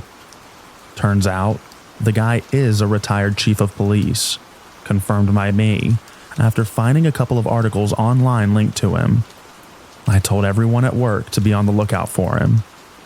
Also, I forgot to mention that this weirdo called 911 on himself while I was on the phone with them. I was still on the line with dispatch at 911, was on the phone with the person at the station, and I heard someone say, someone from that area just called and said they were a retired cop who just scared some people at a hotel or something like that. This is the type of stuff we hear about on the countless murder documentaries on all of the streaming services.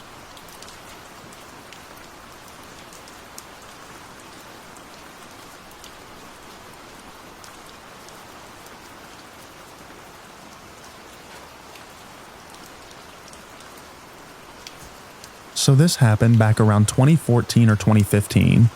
I was about 19 to 20 years old. I was a scrawny thing at 4'10", not much weight or muscle to myself. We had just moved to this town. My family and I checked the crime rate.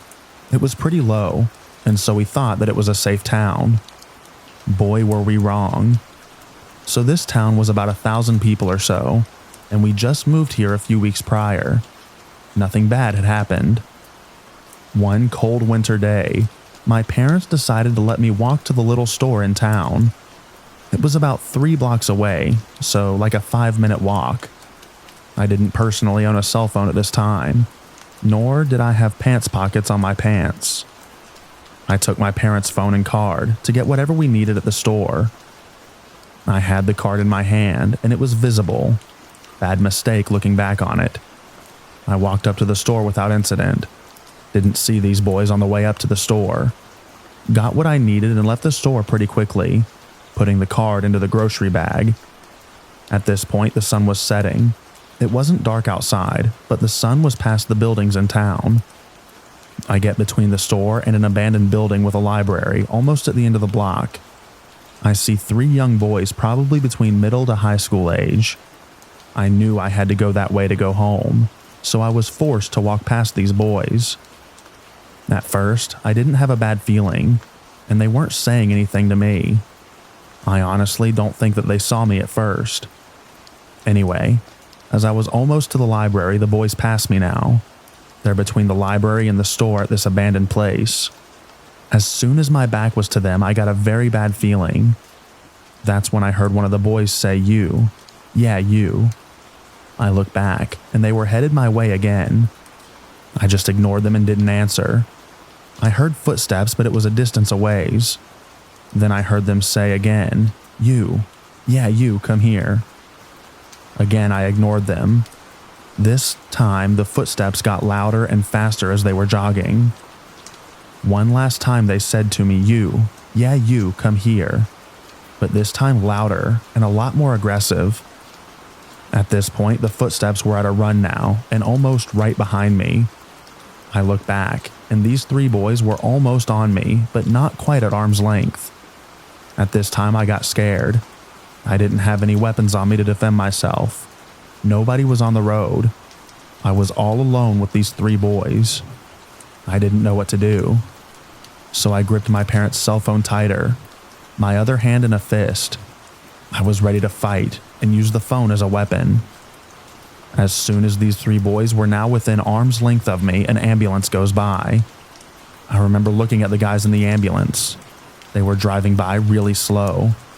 They were looking at me, then looking at the 3 boys. I saw the passenger guy look at me and smile. Then they drove away. I looked back, and the 3 boys they had left and went away from me.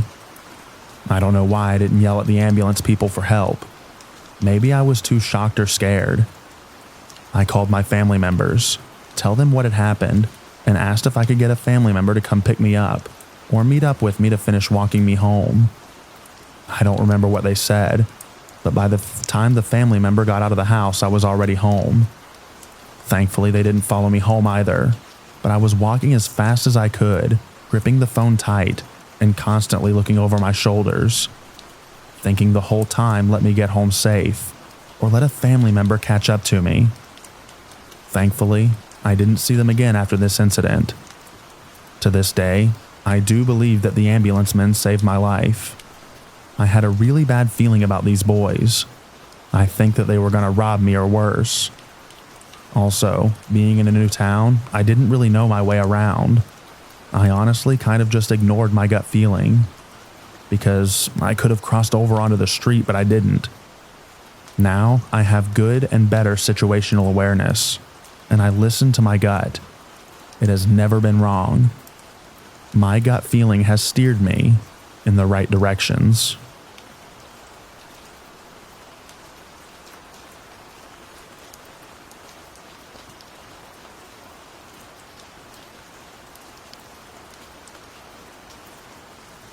This happened a while ago, back in late July/early August of 2022, at around 9:00 p.m., I think maybe slightly earlier.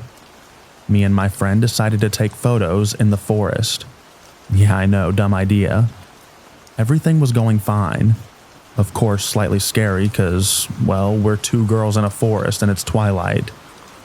At around 9:40, my friend's mom calls her, saying that we should go back to her place because it's getting late. Understandable. We are going to her place.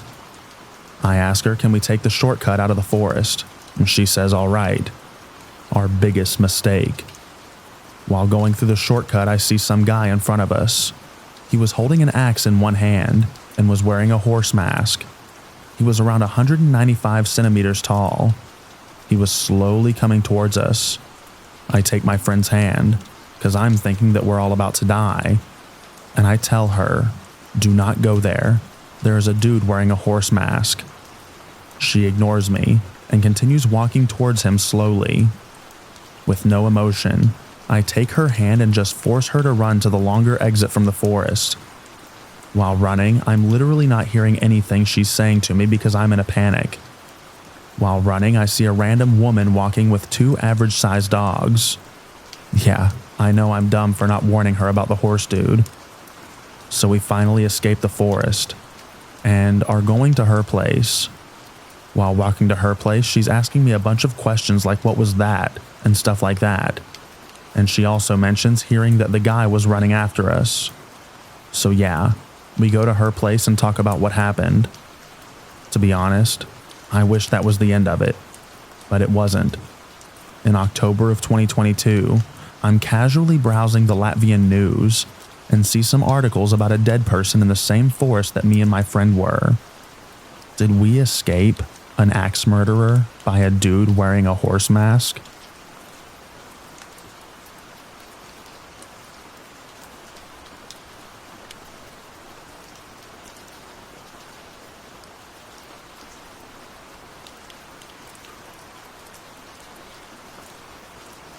I was 23, and I had a long-distance boyfriend. He would come and see me, and on this day we parked outside of a nature trail and fooled around in the car briefly before I exited. None of the vehicles in the lot appeared to be occupied, but I was wrong. I'm about to get out of the car and decide to grab my knife out of the bag before I start walking the trail. I normally wouldn't do that. I also decided to put a bigger t-shirt over my tank top. I said goodbye to my boyfriend and started down the trail. I wanted to walk before going home. This isn't a hidden trail. This is a populated area. If you run about a minute down the road from the trail entrance, you're outside of a business. As I'm walking, I start to sense that someone is behind me. I'm currently holding my knife in front of my body. I continue walking and finally look back to see a middle-aged man following me. As I pick up speed, he does as well. I tell myself I'm being paranoid. It's the middle of the day. How would he even do anything to me? Because he continues to follow and I see a bench coming up, I decide the best thing I can do is to hurry to the bench that is facing the trail and hold my knife out in front of me in an obvious way. I cannot express to you how shocked I was to see when I sat down and he saw my knife. He put an even larger knife into his pocket. I couldn't believe it. He saw the face I made, and he ran off immediately to an adjacent trail that was deeper into the wooded area.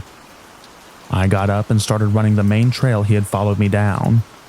When I got to the parking lot, there was one vehicle, a truck, running, with no one inside.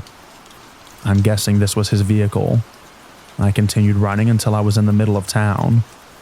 I don't know what to make of this. Surely if he got me there, someone would have heard or seen it. Are people really that bold? I also think that he may have confused me for a worker, because he may have seen me in the car. Thoughts?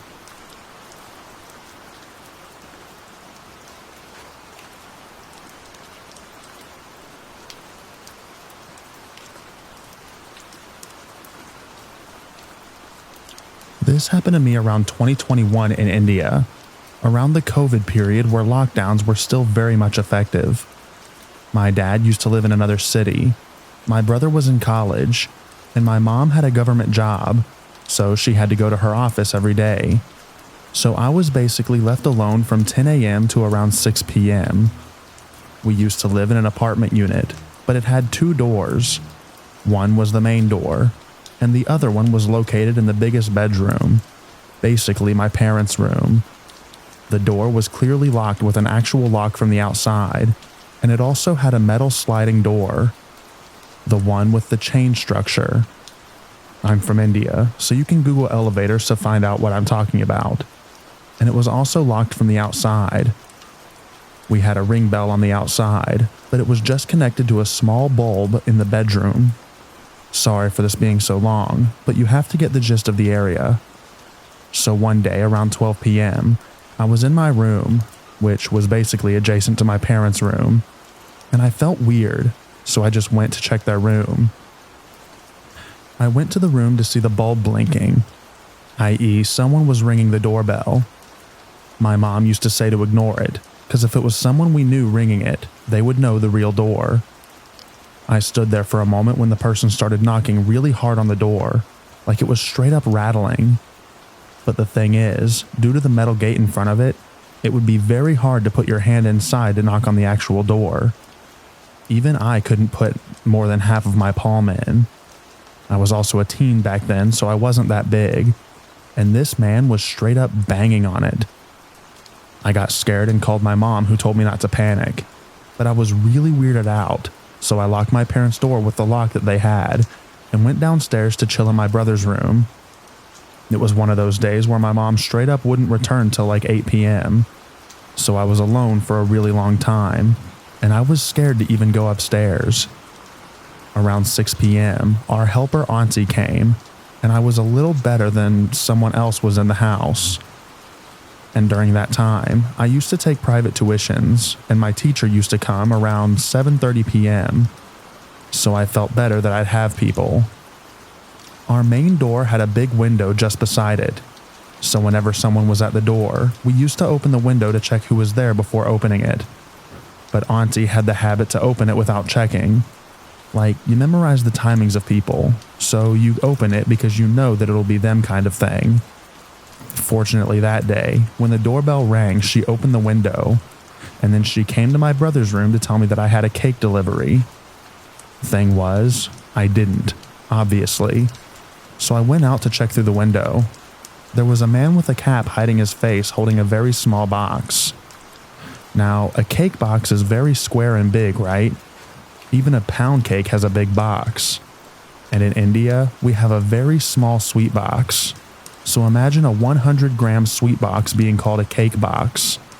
And I asked him who was the delivery for.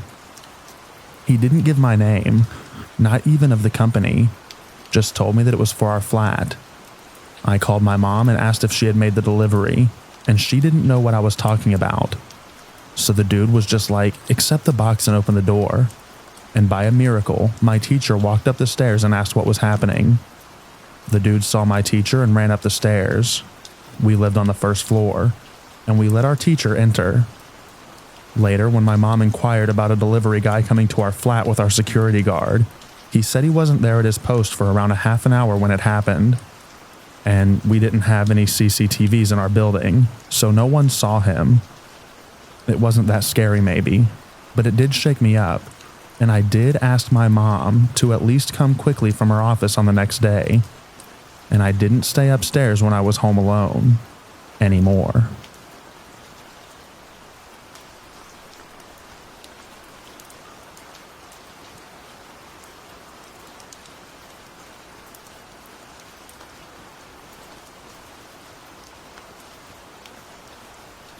We once found some young scouts, 9 to 11 years old, stumbling around in the woods after dark, completely lost, no lights, one sleeping bag between the two of them.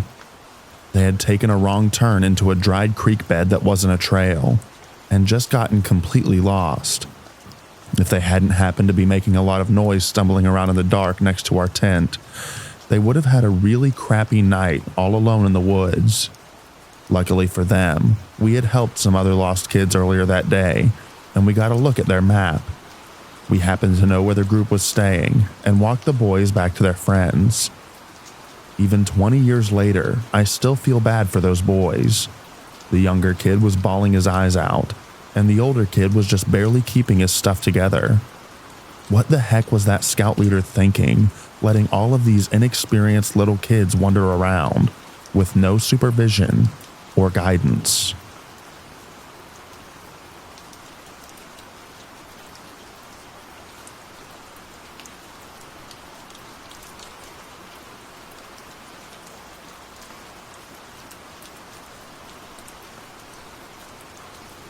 I was hiking with my girlfriend, her sister, and her boyfriend in Hawaii in 2021.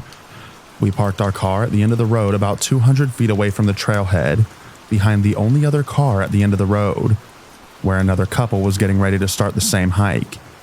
We briefly chatted with them as we got our shoes on and prepared our bags. They then started up the trail, and we followed maybe 10 minutes after they started.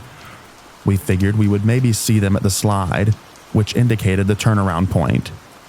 For context, the trail we were hiking led to a water slide deep in the mountains, which was the remnants of an old irrigation canal from the plantation era. The trail meandered through the rainforest, occasionally crossing and traversing the concrete irrigation canal, and led us to some large pipes spanning across a small valley, then directly into the mountain wall. This is where the trail forked. You could either follow the canal through the mountain in the dark, or traverse around the ridge to the slide. My girlfriend and I took the canal through the mountain, and her sister and boyfriend opted for traversing the trail. We both made it to the slide, and we didn't see the couple there. There were only 2 main trails that we knew of that connect to the slide, and we didn't see the couple returning from the slide in the opposite direction. We didn't think much of it at the time, because maybe they had taken a third route back, or had continued further up past the canal past the slide. But no one really does that based on the info from a few locals who have hiked the trail several times. We made our way back to the trailhead and still no sign of them. Their car was still there parked in front of ours. We still aren't sure what happened to them. They just totally vanished off the trail. Not super scary, but it definitely makes you wonder where they might have gone when considering the only ways to and from the trailhead.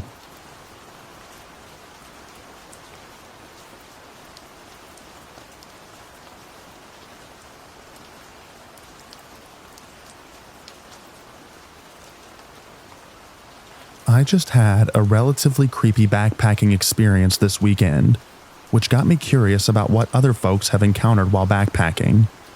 I'll start sharing my experience. A friend and I did a brief 2-night trip out of Skycomosh, Washington, in the Central Cascades. We hiked in and set up camp at a beautiful subalpine lake. Everything was good up until dark, of course. I awoke around 1 a.m. to hear what sounded like branches breaking in the near distance. I initially thought that it sounded like branches on the ground being stepped on, but figured it could be branches breaking away from the tree too. To keep my freaked out mind from going wild, I told myself that it was probably just an elk. This went on until I finally fell asleep again. The same thing happened the following night, but to make things worse, I heard what sounded like the zipper on our rainfly being unzipped as slowly as humanly possible, or like something very small was being dragged across the fly of the tent very slowly. Either way, I flipped around on my horrifically squeaky inflatable pad in hopes of scaring off whatever it was, if anything at all. Needless to say, I didn't sleep that night, but thankfully found that the zipper was fully closed at dawn. I've heard that temperature changes can cause cracking sounds within the bark of trees, but then again, a Google search on branches breaking in the woods pointing me to Bigfoot, but who knows? Either way, this creeped me out. I've never once heard sounds like that when backpacking, and I'm often awake several times during the night on trips.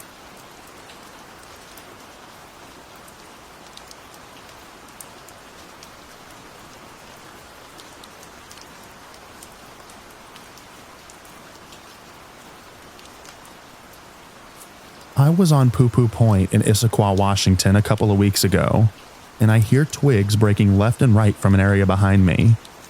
I figured it was a paraglider who landed short of the landing area and was coming up on the trail. Imagine my surprise when a bear popped up 15 feet away from me. We looked at each other for a few brief seconds, and I let out the loudest "Hey bear," and he trundled off. I was shaking for the next 10 minutes. I've run into a lot of bears in the Enchanted Valley, but when you don't expect one, they can be a bit interesting.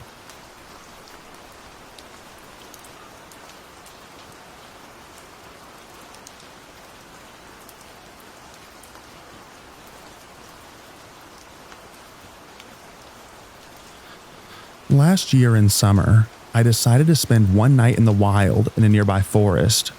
So I packed my stuff and some food and went to the place in the evening. It was only a half an hour walk from my flat, and it wasn't the first night out in the wild on my own without a tent. So I ate some dinner and put my sleeping place up. When it was dark, I started to sleep, but the night was very uncalm. Somehow I couldn't get very good sleep. I woke up all the time, probably because it was quite close to the city, and I could still hear cars and people partying. So at around 4 o'clock, I decided that I will pack my stuff up and go home, so I can at least get some good sleep. When I was on my way back, still in the forest, I saw a person, probably male, standing on the path that I wanted to go on.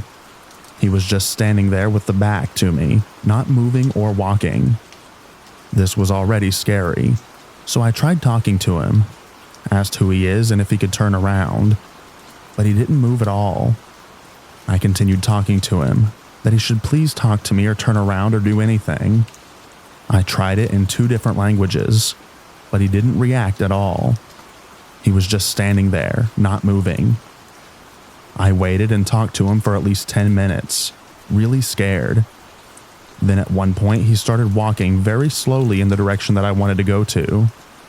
So I know, if I go the same way, I rather had to walk very slow or overtake him and be close to him at one point. So I decided to walk another way, which was a detour of at least 30 to 45 minutes. In the end, I knew that our paths will cross one last time. But at this time, I could already see the city. But luckily, I didn't meet him again. He was probably high, but it was very scary since it was in the night and dark, and he wasn't reacting or moving at all.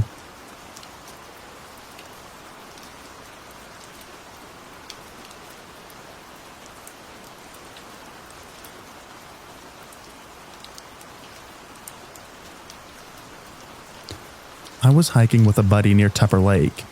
We were sitting in a fire tower, watching the sunset, and had just said goodbye to a young couple. About 2 minutes after they leave the peak, a blood-curdling scream fills the air. Keep in mind, they walked for 2 minutes. We were 50 feet in the air, and the wind was blowing towards them at about 20 miles per hour. My buddy and I looked at each other scared out of our minds, with zero idea of what to do. We came for the sunset, so we stayed for the sunset.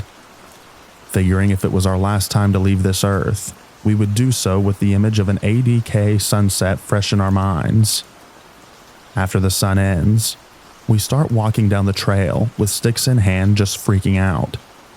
We walk for about 5 minutes and figure that we're probably good and just scaring ourselves. The rest of the hike down was unnerving at best. The woods are never comfy at night past the range of your light. We get to the bottom, and my buddy says, "Yo, there's another car here." When we came, there was only one car, a red one with a dude in it. The other girl showed up separately. She was the one that screamed. Her car was still here. His was gone. We ran to our car, hop in, and start driving home. At this point, we were seriously considering calling the cops. As we're driving, we are passed and it's the red car. I swung the car around, followed him back to the lot, and drive past the lot as his interior cab lights turn on. It's just him, no girl. To this day, we have no idea what happened. What we do know is that we told the guy in passing that we're going to camp Bridge Brooks Island, and the next night we did. We swore that we were being watched the entire night, with a big scare coming from our boat hitting rocks and sounding like a guy running up on us.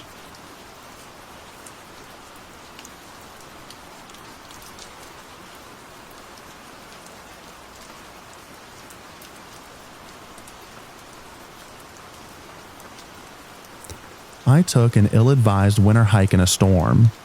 The wind was coming off the peak and down the ridge that I was ascending.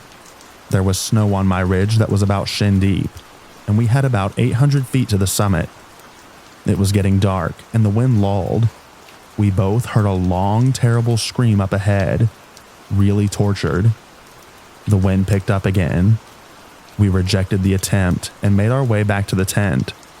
I thought I could hear a helicopter in and out of the wind gusts, but in the dark, couldn't see anything. The next afternoon, there was a news report of one dead after falling from a ridge during a military exercise. It was from the summit ridge line that we were heading for. I heard that man fall.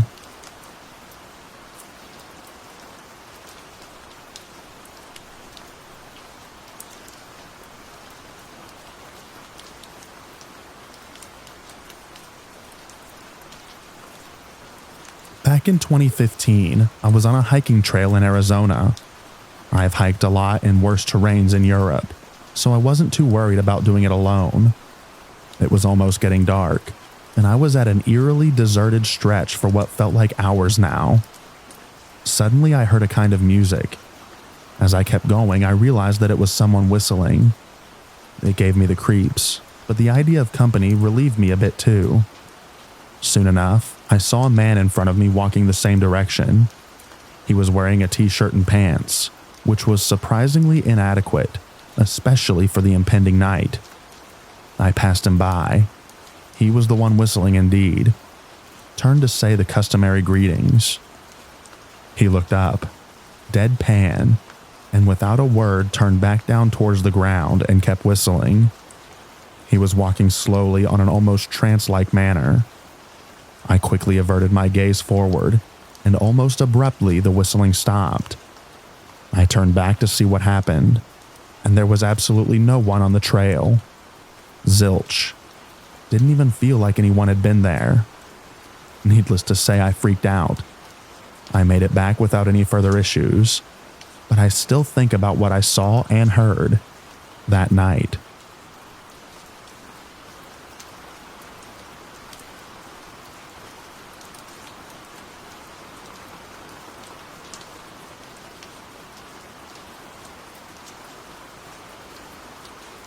I had a stare-off with a bobcat.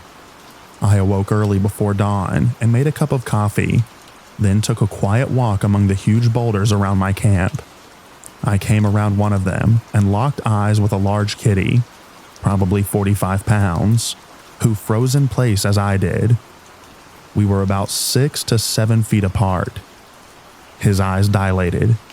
He crouched, ears back, and we stared deep into each other's eyes. I was afraid that if I dropped eye contact, he'd spring at my throat. He looked freaked and defensive, ready to fight. He was probably thinking the same thing about me. After no movement from either of us for way too long, I took a risk and dropped my eyes and head for less than a second. When I glanced around, he was gone. Poof, like a ghost. My dog right at my side had no clue. Never saw it, smelled it, or chased it. I was not surprised by my dog's ability to be fooled by the cat's perfect natural camouflage. But not to smell it? It was right in front of his face. There was a huge mountain lion up in the Three Sisters Wilderness area. His territory is large. My doctor saw it across the road and said it was gigantic. On a solo backpacking trip up the wilderness boundary, I found big cougar tracks where it had leapt after a deer or elk during the chase. The paw prints were about 20 feet apart, and I camped there for the night.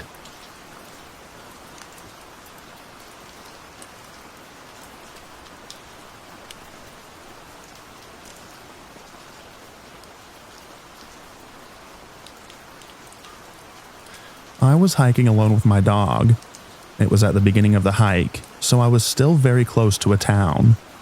I met a family walking together. A man, a woman, and a kid. The man says hi to me, and it's obvious that he wants to talk, so I stop, assuming he wants to ask about my dog's breed or something. My dog smells him, and he says to my dog, "Ah, you know who the master is here." What the heck? Then he asks me, "Are you not afraid to walk alone?" I tell him no, I'm not. Then he asks me, "Are you sure? You're a young woman alone. Are you not afraid of being attacked?" Well, now I am, thanks. I tell him that I'm close to town, so no. He then told me how I shouldn't be without a man and keeps asking me, "Are you not scared of being assaulted or killed by someone?" At this point, I wanted to ask him if by someone he meant him. I pointed out that I had a big dog with me and told him how my dog was protective and wouldn't hesitate to defend me if something goes wrong, which is true, but I mostly said it to scare him in case he had bad intentions. I made eye contact with the woman and kid at some point, and it was obvious that they were embarrassed. Eventually I left, and I never saw them again. This all took place in a rural area in France, not a place that's especially dangerous for women. Another scary thing is that I saw a scary, massive boar. It took me a minute to understand what that creature was, but that's not as scary as the creepy dude.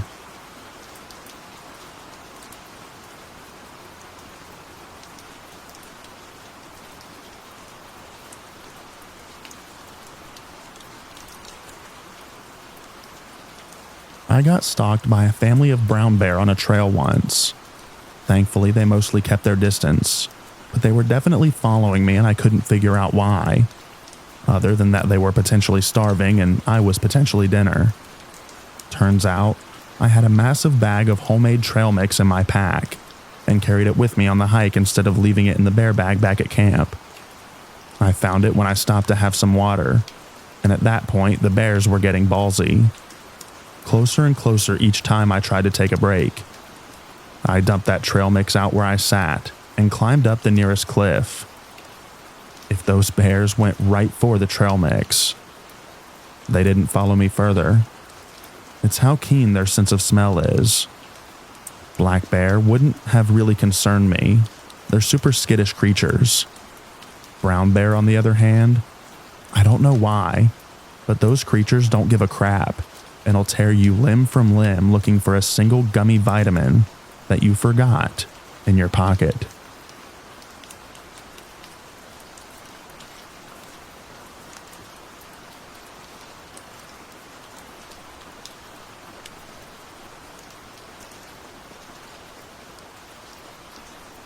In the late 90s, I was in my junior year of high school and hiking up Usery Mountain in the East Mesa, Arizona, with my best bud and two girls that we liked.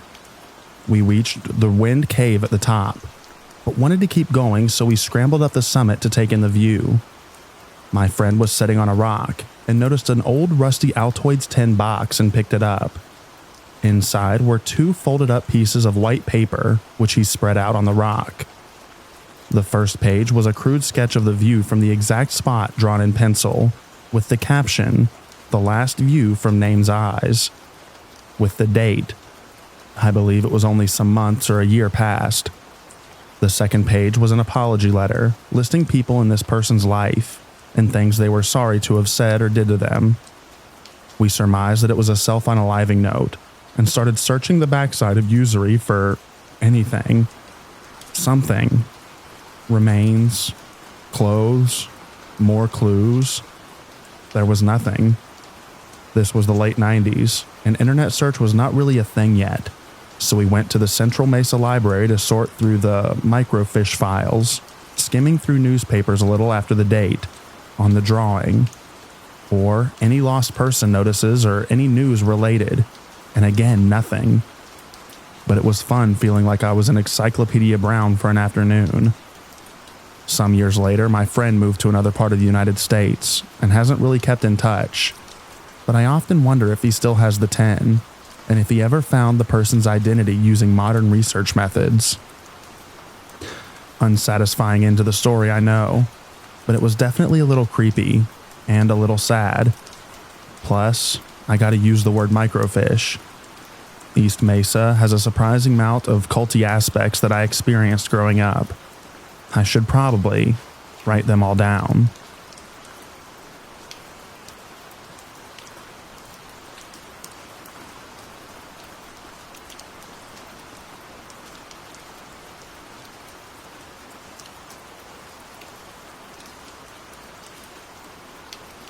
I was hiking in northern Ontario through an old mining road. Years of neglect had fallen tons of trees. My partner and I had 27-pound packs on, so ducking or going over fallen trees was time-consuming and tiring. We got to the point on the trail where we needed to go south to the lake. There was a beach there we spotted on Google Earth. Thinking nothing of it, we head straight through the forest. No path. For those that have been through boreal forest, you know what I'm talking about. I'm up front for the first part. I step near a conifer truck. I'm 2 feet away from the trunk, but my foot disappears into a hole. I don't lose my balance and quickly recover, but used a nearby stick to poke around the area. It's just a fake top with broken branches and brown pine needles. Don't know how far it went down. Came to the realization there are a lot of holes in this forest. We kept our distance from any other conifer trunks and made it safely to our destination. It was worth the hike, and we made it safely home. If something bad had happened, we were many miles away from the main road and tough hauling back through the old mining road. Great memory, but it was scary.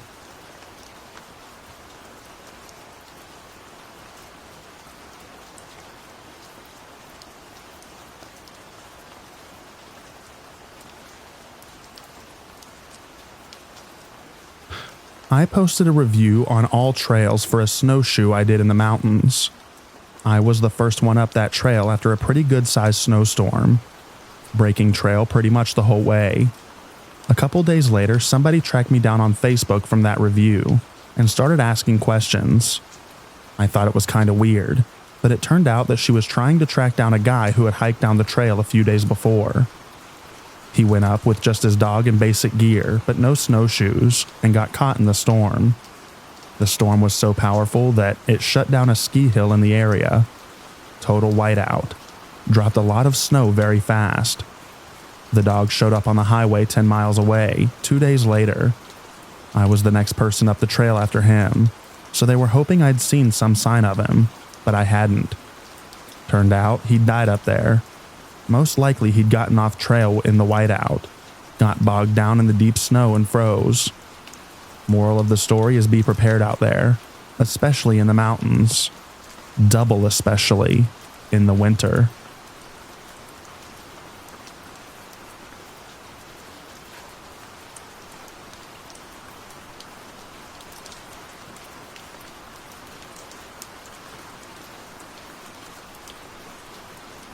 I was a volunteer working at a camp in Velipohe, Albania. One night, my friends and I decided to go to some beach bars to party. We bar hopped a little and eventually ended up in one a bit too far from camp, a bit further from the coast behind a big forest. When 2 a.m. hit the clock, I felt tired, so I decided to go back to the camp. No one else was willing to, so I ended up walking alone. I decided to take a shortcut through the forest. It was pitch dark, so I used the flashlight on my phone. I illuminated the path and then I saw it. It was a body. I startled and started moving the light slowly, only to reveal 10 more bodies lying on the ground. Fortunately, all of those bodies were alive, just sleeping. It turned out that the forest was full of homeless gypsies who were just living there. I was relieved that no one was dead, but I was also a bit scared of being robbed. Obviously, I don't mean to be racist, but one of those guys are fine and nice, but also poor and unfortunate. They were usually making a living by playing music on nearby beaches. However, at the same time, I saw their children pickpocketing the tourists. But the night got even scarier. When I left the forest safely, I started walking on the promenade. I started looking at the stars as the night sky in Velipohe is simply gorgeous. I was passing a lot of rabid dogs on the way. I didn't think much of it at the moment, because they were just scavenging near the rubbish bins and piles and just kept walking. Suddenly I start feeling uneasy. Something wasn't right. I turned around, and wouldn't you know it, the dogs were following me. The pack was getting larger and larger, and it wasn't just a funny parade with cute puppies. They started forming an open circle formation, just like hunting wolves in movies. I immediately started walking a bit faster, looking around for any large stick to defend myself. The dogs accelerated their pace as well. Encouraged by their numbers, some of them started growling. Then I heard loud barking and tapping. I quickly turned around and saw one of the dogs charging me, with about 10 to 15 dogs walking behind it quietly or growling. I did the only thing I could think of, which was shouting and stomping aggressively. That immediately discouraged the pack. All the 10 to 15 dogs stopped and looked at me quietly, still remaining in the circle formation. The charging one retreated and barked even louder, probably to cover its lack of courage. I slowly turned my back and started walking, but then the dog charged me again, and again I shouted and tried to look aggressive. This worked again, and became a routine for the rest of my way back to camp, which was fortunately just 10 more minutes. Needless to say, I was very scared that I was going to be eaten, or at least severely bitten by a pack of wild dogs. But thank God, nothing bad truly happened.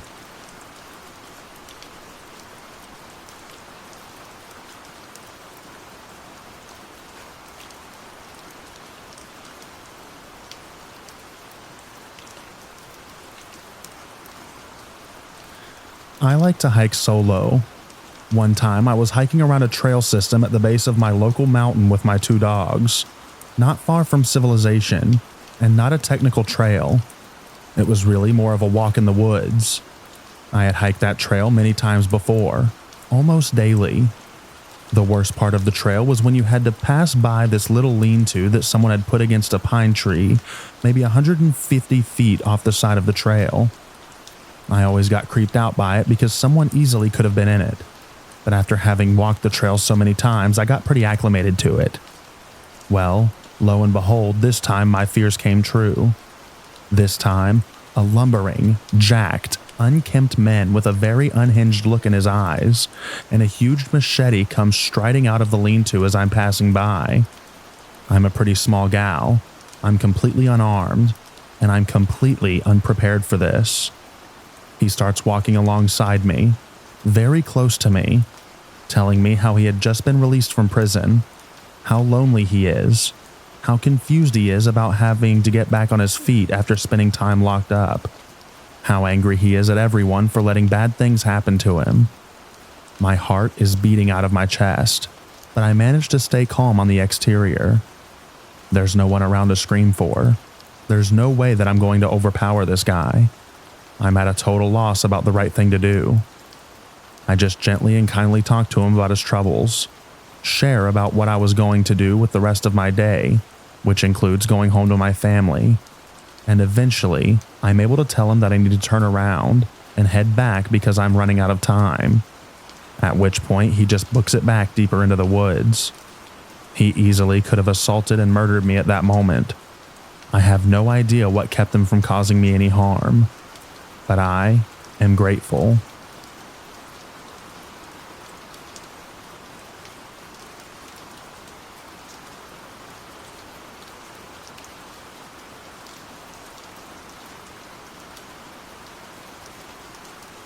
Years ago, I was taking a short hike around a lake where I lived, something I must have done 100 times before.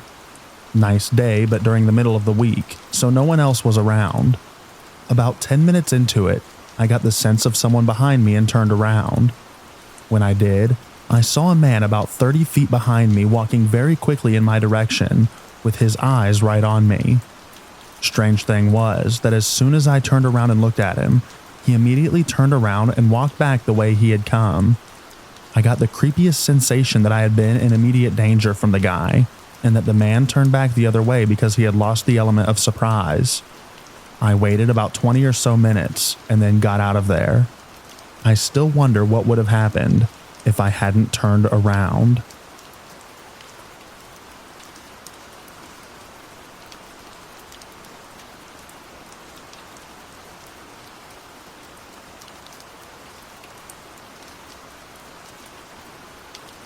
My best friend and I went for an early trail run one morning in the summer. Ours were the only cars in the parking lot, and there are no other trailheads for miles. As we were running up the mountain, we noticed something ahead of us. A tall person was walking very slowly toward us, swishing their arms in front of them side to side. It was a hot day, and he was wearing a hooded jacket. Their sleeves were long enough to touch the ground, and their hood was tied over their face, so they must have only had a small hole to look out of. We passed this person with no issue, but it's the creepiest encounter I've ever had on a trail. I learned that I'm definitely the kind of person that would trip my friend and leave them for dead if the moment called for it.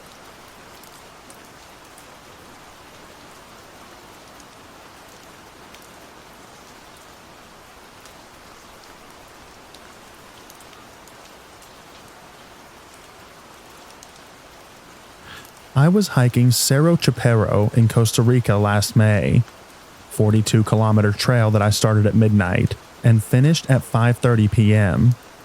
There is a lodge at the base of the trail. Once I finished and got back, there were cops with a family there.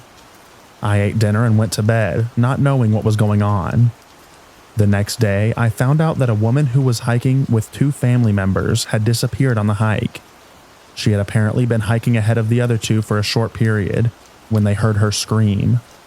When they caught up to where she had been, she wasn't there or anywhere to be found. They searched and called out as long as possible until they had to head down the trail to seek help. They found her body 4 days later. She had fallen off of a large cliff. Turns out, I passed her dead or dying body unknowingly at some point on the hike.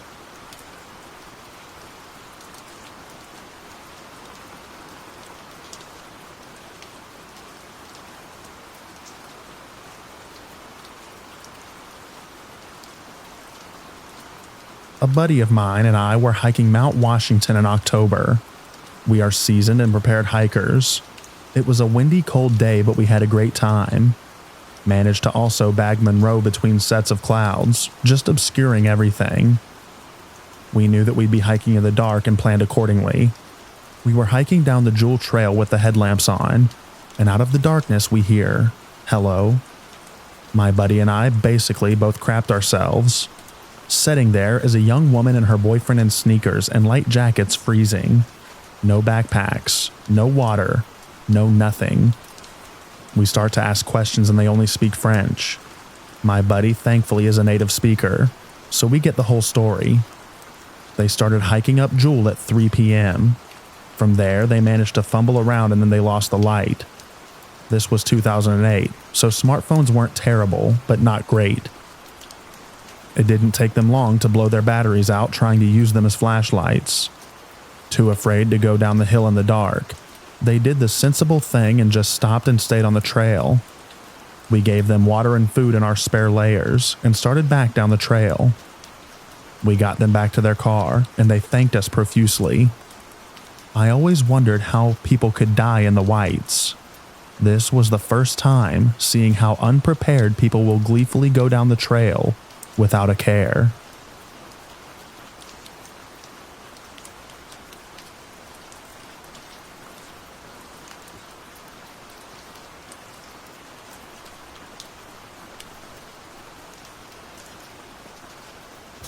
When I was 11, I went camping with my mom, her boyfriend, and my little brother outside of Las Vegas in the middle of the desert. We went arrowhead hunting one morning, and during our hike, we stumbled upon a full human skeleton laying on a blanket, kind of tucked under a bush, laying on their back like they fell asleep and never woke up. My boyfriend knelt down and prayed over the remains, and then we walked back to the campsite silent, everyone in complete shock. Got the ranger. Boyfriend got into helicopter to show him where the remains were. Turned out to be a presumed self-unaliving of a young male. He had been missing for almost a year. It was suspicious that the whole skeleton was still in contact, though. That image is forever burned in to my brain.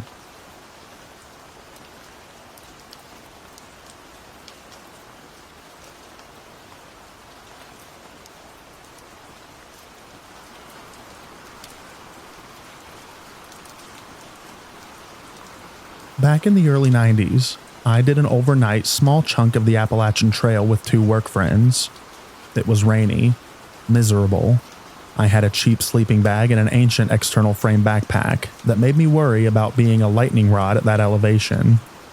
We got lost on the way out and started complaining to each other, and settled into grumpy silence. We hadn't seen anything the whole time, but then we could hear somebody coughing. Like a really wet, croupy, hacking cough. Turns out it was a single adult man and a kid. They were wearing rain gear, but didn't otherwise seem outfitted for even a short jaunt, like us, much less a longer hike. The kid looked miserable, just coughing and coughing, and we passed each other in silence. I was basically a kid myself, maybe 19. But the older I have gotten, the more that I think about this 5-minute snippet of my life. I have kids now. That child had glassy eyes and a flushed face, a sure sign of fever. His hair was stuck to his face from the rain. I still remember that sad little resigned look in his eyes as we passed. We were miles and miles from any kind of access point or way station. I never would just keep walking now. The dad, I really hope it was their dad at least, and I would have had a frank conversation. Did they need help? Dry socks? A snack? Was he aware that his kid needed to get off the trail ASAP? Etc. I still think about it a lot.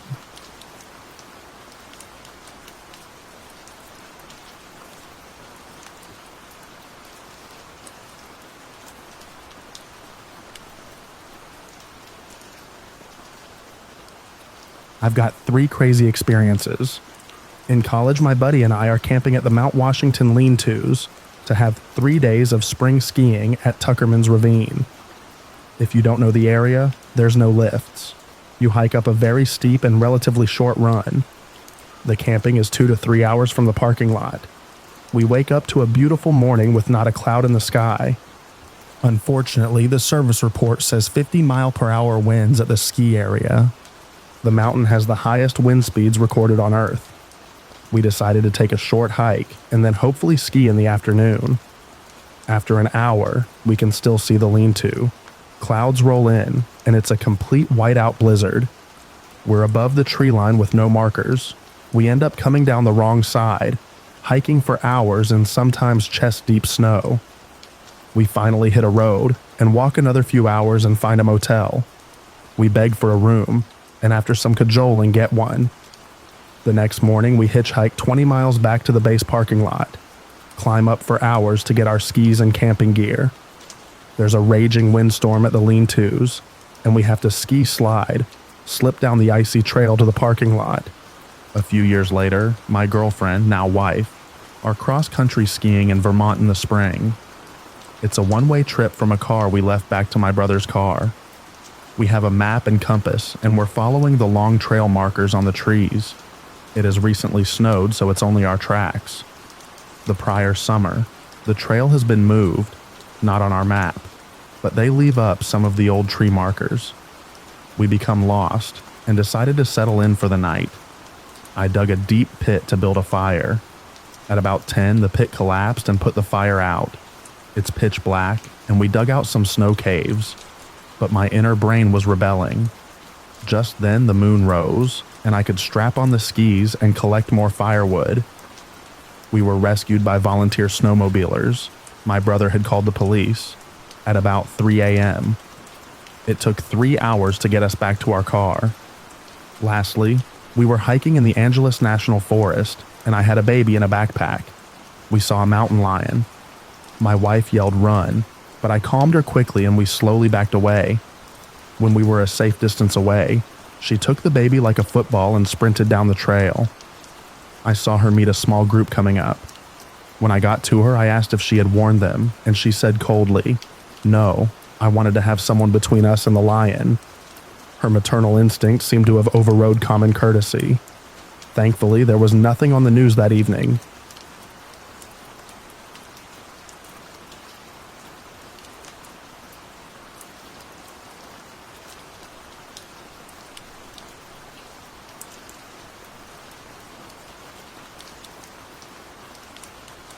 I grew up in Orange County, California, but there were some real wild areas around us, believe it or not. In high school, we went to this place called Black Star Canyon in the Cleveland National Forest. Big, densely wooded area of oak that stretches from OC to San Diego, almost to the border. Even contains Marine Corps Camp, Camp Pendleton. Anyway, we had been told that it was haunted growing up. Turns out, true story, there was a tribe up there that was slaughtered in the 1800s by hired fur trappers because they kept stealing the Mexican ranchers' horses for meat. Enough said for a bunch of dumb high schoolers.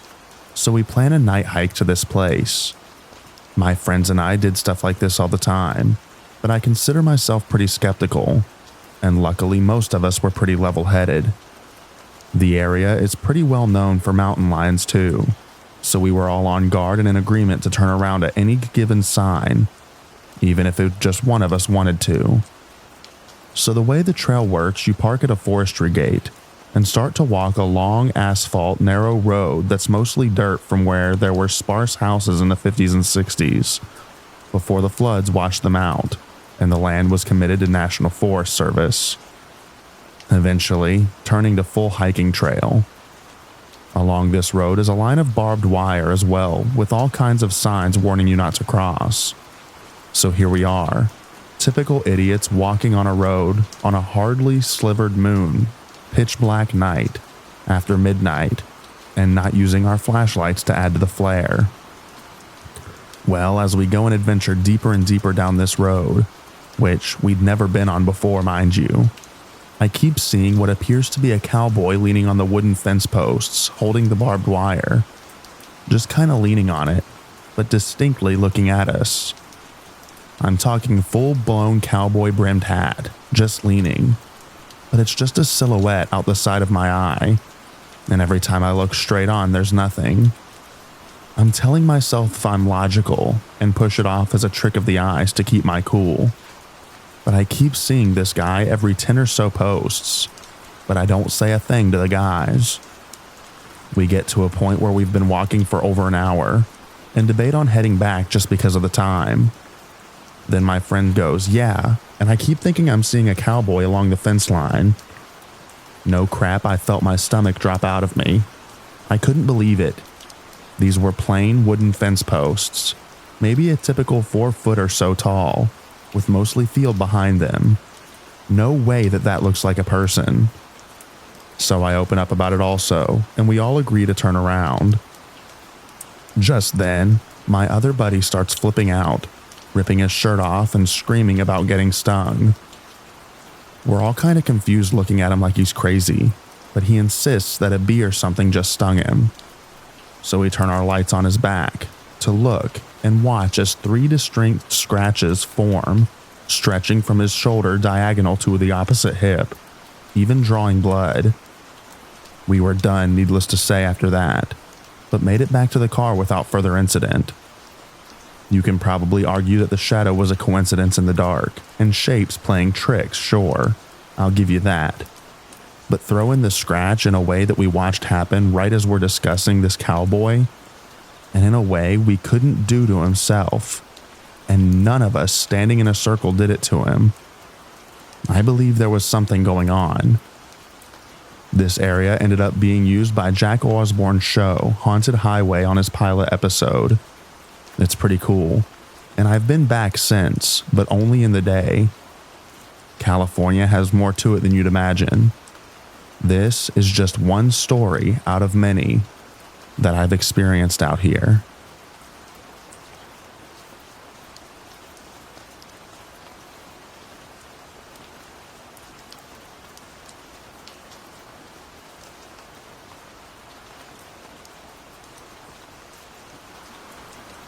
I was walking through a not so popular or well-known trail. It wasn't marked very well, so we got turned around a few times, and there really wasn't a lot of signs that people went on this trail often. Most paths were tough to see if they were even trails or were just wandering.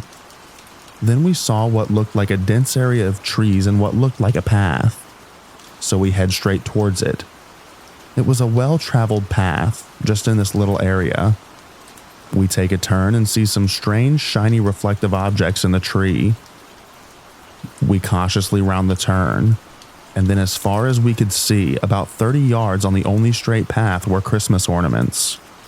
I mean, there had to be hundreds of them. Really creepy ones and some standard. Some looked personal, but it wasn't the oddity of some of them that was the sheer amount of them on an unmarked trail in the middle of the woods after we got turned around a bit. That was probably the weirdest stuff I've ever experienced. Looked it up on all the trails after we made it out, and there were no comments on that trail about Christmas ornaments.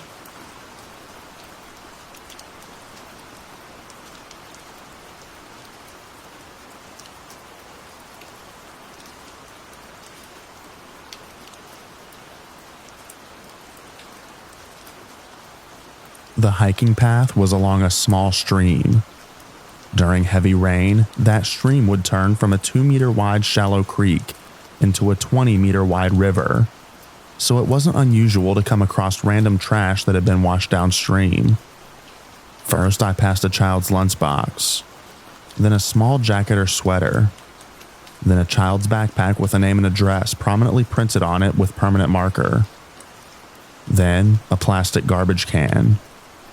You can clearly see that there was something in the can.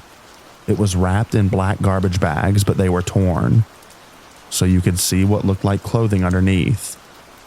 It was pretty far out, so I wanted to make sure before turning around and calling the police. Thankfully, it was just a bag of garbage.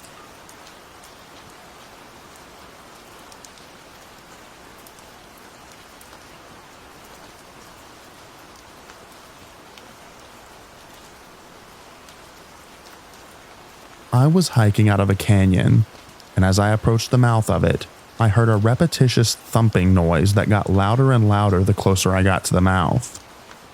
Standing at the mouth of the canyon, I started looking around for what the source of the noise might be. I had some binoculars, and as I scanned up above the canyon, I spotted someone dressed in a Grim Reaper costume beating a drum. I have no idea what was going on.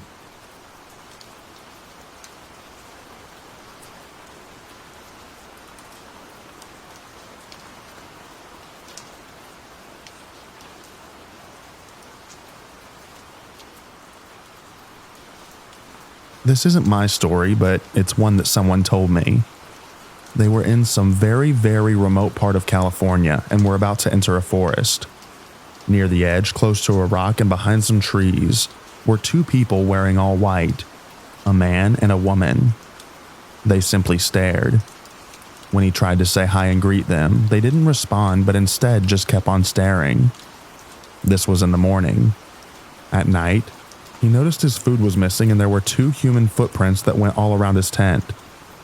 3 days later, he hears whispering around his tent in the middle of the night. Another day later, as he keeps looking back because of the previous incident, he sees two white dots following him about 3 miles behind him. They followed him for around 100 miles. That night, he purposefully hid his tent far off the trail. They still found him and lit a light directly at the tent. Dude took off running and they proceeded to chase him. Eventually he hid and could see them with their flashlight just looking for him. He left all of his gear and eventually got to a town where he contacted the police. The police said that similar incidents had occurred from different people, yet they never found anyone. People were also mysteriously disappearing in the forests. Dude made it out and went back home. I saw a full YouTube about it from Mr. Ballin. It definitely gave me the chills.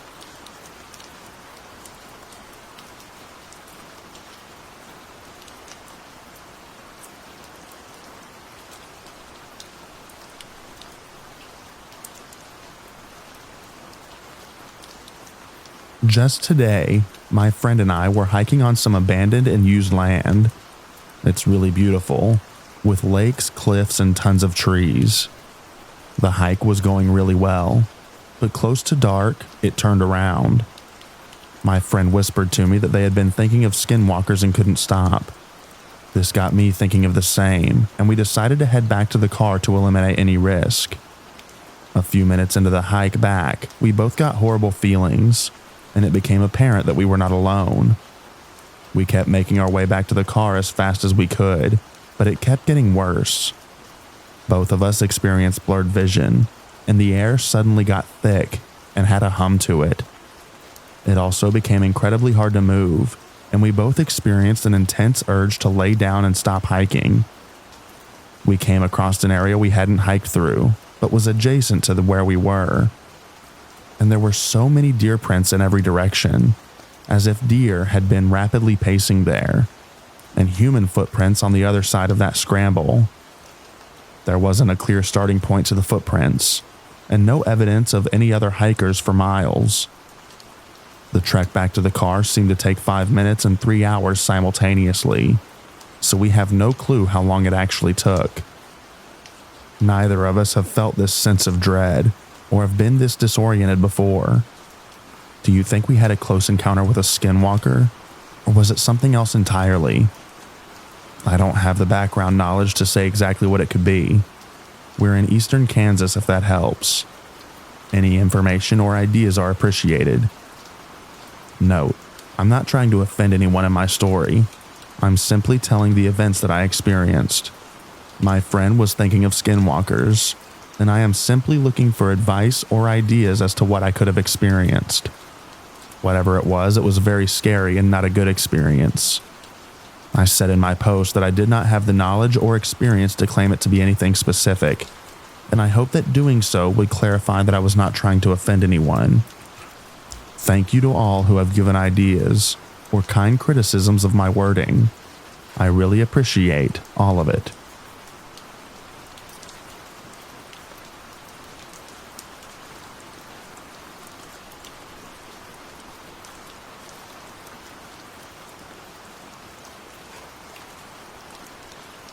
I was hiking in Willamette National Forest on a trail that I am very familiar with.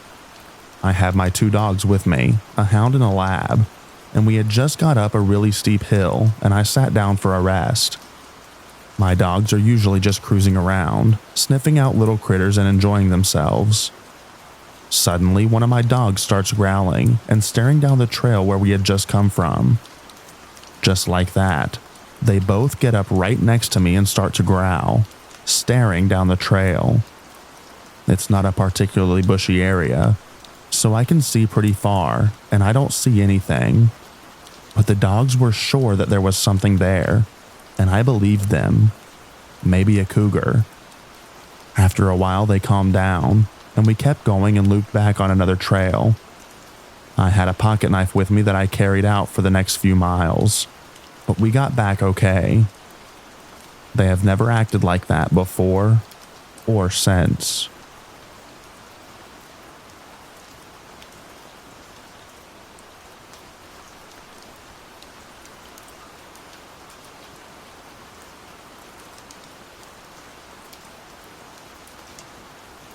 This happened yesterday.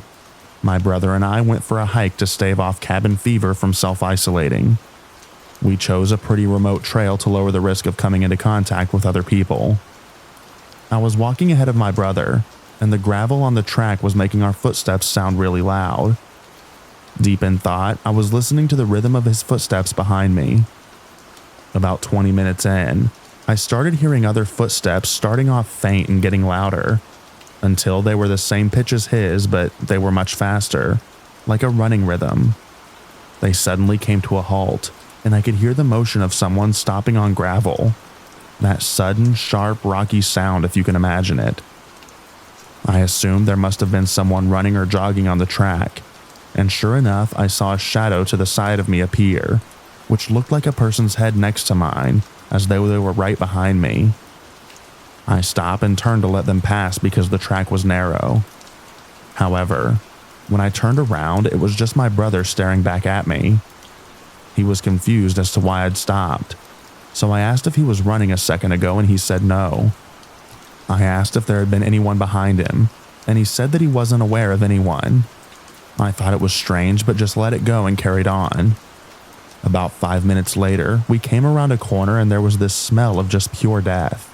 Like a really strong off-meat smell. We figured it was a dead animal and kept going. We reached the hike lookout about 20 minutes later, chilled out for a bit and then headed back. We passed the death smell, and then around the exact spot where it happened before, I started hearing running sounds again.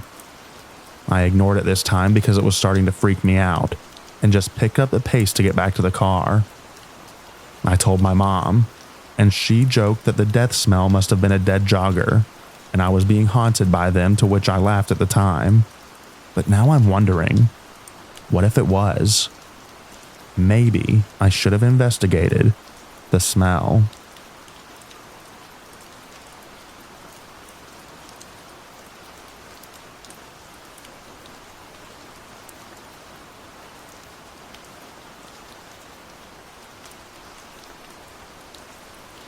And now, without further ado, lay back, relax, and enjoy these true scary stories.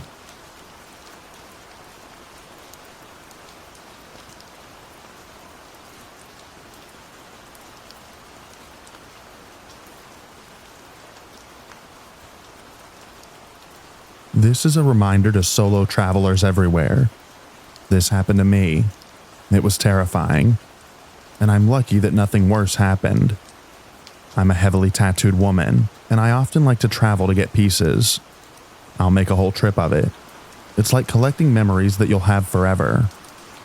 With that being said, I booked a trip from Vancouver, Canada to LA for a piece. I was going to be spending 4 days there with my girlfriend, but because my apartment was scheduled for all Friday, my girlfriend didn't want to miss a whole day of work while I'm in the studio all day. So we agreed that I would go Thursday night, get my tattoo Friday, and then meet up with her Friday night at our Airbnb. Unfortunately, I arrived at LAX around 11 p.m. It was dark. I was alone in a city that I had only been in once before, when I was 12. I followed the map that she wrote me to try and find the taxi area. Eventually, I walk up to a spot where I see 2 taxi drivers standing, and one of them asks me if I need a ride. I say yes, put my bag in the taxi, give him the address, and away we go. It takes about 2 seconds for this normal guy to get creepy. I can see him staring at me through the rearview mirror as he's asking me questions like, "What are you here for? Are you alone? Are you Russian? Are you sure you're not? I'd really like to take you out for some Russian food. You're really not Russian? I'd like to take you out." Nope, no thanks, and no I'm not. We get to the Airbnb and I say thanks, and I go to get out and he says, "I need to make sure that you get in safe." I said that's not necessary. He insists. It's past midnight by this point. No one's around. I'm in a quiet residential area and he's persistent. I walk up to the apartment door and there's a lockbox that I need to get the key from. This man was clearly hoping that it would not unlock the door, because as I'm typing the code into the unlock it, he's repeating the numbers back out loud. 9631. It opens, and I grab the keys inside and go, "All right, thanks, I'm good now." He says, "No, I need to make sure that you get all the way in." I'm panicking now. He follows me to the apartment door, which happens to be on the first floor, of course. Now he knows what unit I'm in. I open the door and slide in. I told him that my big buff boyfriend was waiting for me at this place. I'm gay. I am the big buff man. And he sees that no one else is in there. I say thanks and go to close the door. He puts his foot in the door so I can't close it and goes, "What? I don't get a hug?" I just wanted this man to leave, so I gave him a quick hug, pushed him away, and slammed the door. I slept with a knife by my bed and had to make sure that all the windows were locked. By the way, ladies, if a man is asking if you're Russian, what he's really asking is if you're a worker. I found that out later. I am so incredibly lucky that nothing else happened. I was really shaken up though, and I barely slept.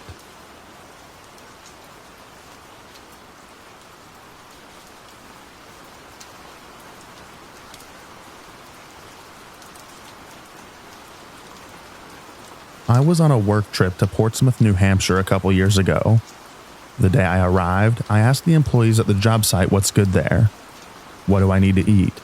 Where are the bars at? I like to go out to dive bars and whatnot when I'm someplace new, and just kind of pretend like I lived there for a while. So I'm asking about downtown and music venues and all of that, and they tell me not to go downtown alone, because there's a serial killer that's killing men.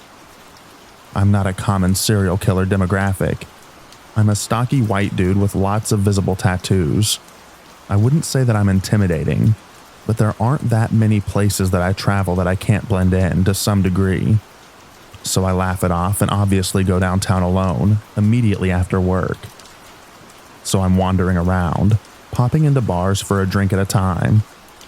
In this small but promising downtown that feels old and kind of expensive, but also artsy in a New England coast town away. Long story short, I'm kind of bummed. Nothing's really going on, and I can't find a good patio to simultaneously drink and smoke on, which is my number one criteria for a pub always. So I'm about to call it a night, but I lean up against a wall outside of a bar to have a cigarette and decide if I want to go in or call it a night. And some dude walks out and lights one of his own and starts talking to me. Now at this point I've had a couple. Not a lot, but nobody I've spoken to really has a notion of anything cool happening that night, and a substantial part of me wants to see what this town has to offer and give it a go. So we start talking about punk and live music and what's going on, and he's super enthusiastic to show a traveler some spots. Of course, the whole time in the back of my mind are the comments about the serial killer. But whatever, he's smaller than me. I have a knife and a decent tolerance for alcohol, so it's worth the risk. He takes me to like 4 bars, a couple of which we have a drink at and feel out if it's worth hanging or not. The town's cool. He makes good conversation, but I'm definitely holding my drink as far away from him as I can. It's weird. I feel like I can only imagine women feel like every day, but I don't have a solid reason to break off the hang yet, and he's honestly putting forth a lot of effort to show me the spots, which is super cool and even more rare, so I don't want to crap all over it. But the whole night he keeps trying to get me to go to this one bar. I don't even remember the name, but it was high school themed, and he thought that that was really cool, which seriously unsettled me. Also, he kept asking me where I was staying, and I kept making up hotel names because it felt weird, but he kept calling me on it, until I finally said something about the Roundabout, which was the name of a hotel and diner right next door to mine. When he made this connection, he lit up, sort of, like with satisfaction of solving a puzzle. So we go to the high school bar. He'd been to all the other ones. There wasn't anything going on anywhere, and it was right there.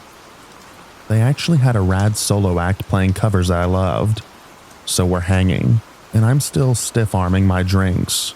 And then I realize it's been way over the 2 hours that I put on my meter. I gotta move my car or leave. But the night is just now getting good. People are showing up and there's music that I know and love. The high school bar has legitimately been the best bar so far. It was weird. And dude tells me that I can park on the street where there's plenty of spots, since it's after whatever time it needed to be. Cool. I'll be right back, I say. But he's like, no, I'll come with you. And that's weird, but alright, whatever dude, let's go. So I tab out, and my bill is way more than it should be. And I realize that he's putting beers on my tab without asking. So I tell the bartender to move that stuff to his. And we have a weird moment, but it passes. And we leave to move my car and hit the next spot. So he watches me move my car. Comments on the plates, since they didn't belong to the state that I told him I was from. And I told him it was a rental. We moved on to the karaoke bar. That's okay, where he tells me he's a high school janitor and that he'd invite me to sleep at his place, but it's just a small studio apartment. He asks for my phone number. I play it off and say that I appreciate the friendship for that night, but I don't give out my phone number like that. We smoke weed in an alley with a guy who looks like Sam Elliott from The Big Lebowski. It was weird, but all right. I go back to the hotel and go to sleep, feeling somewhat fulfilled in my experience in that town. The next morning I go to the job site and everything's fine for a while. And then my phone rings with a local area code and it's the hotel. Apparently the hotel caught fire and I need to come collect my belongings since my room was in an affected area. Holy cow. That's weird. Okay, I'll be back in a bit, I guess. I get to the hotel and it's surreal. Half the building had sprinklers going off. It feels like a war zone almost. The smell of burnt carpet and everything is pervasive. Everyone's weirded out. Apparently it was arson. Started from outside of the building, 3 feet in front of where my car was parked that night before. Nothing caught on camera, but substantial damage to the building. I can't prove to you that I met a serial killer and that he burnt down my hotel as a vindictive act born of rejection. But I can tell you that dude had major Dahmer vibes, and my hotel was 100% set aflame. Also, the suspected victims look a lot like me. I don't know, maybe it's bullcrap. But man, was that a work trip.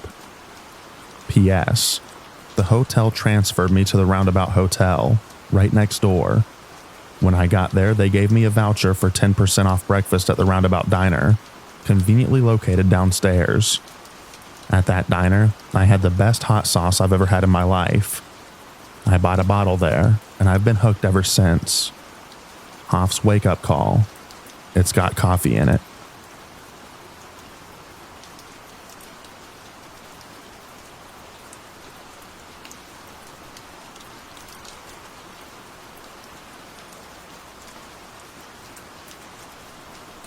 I got kidnapped in Bucharest, Romania within 5 minutes of arriving. I arrived around 5 a.m. in the morning, got off the train, was warned before I went not to use the ATMs in the train station, so I left to go find an ATM on the streets. As I stepped out, some guy came up and started talking to me in English, which was already kind of weird to begin with. As I kept walking, a taxi pulls up next to me, and I just felt the man's arms grab around my shoulders and throw me into the back of the taxi. He got in the front and the driver took off.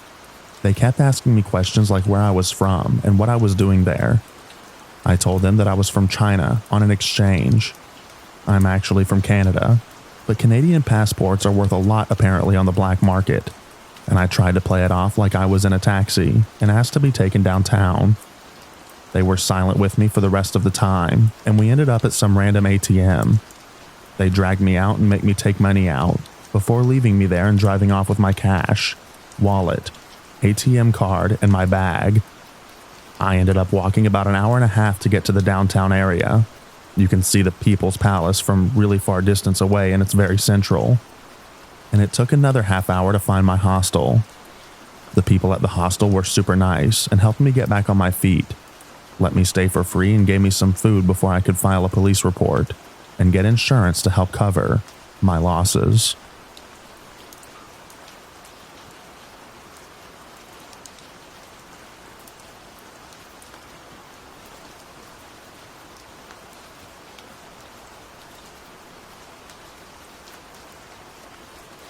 Charles de Gaulle Airport, Paris, France, 2009. While waiting for my flight, I went to the men's room. I had to bring my bags and stuff with me as I was traveling alone. I was in there for not even a few minutes, using a urinal, when a flash mob of maybe 8 kids suddenly come in. They quickly descended on my bags.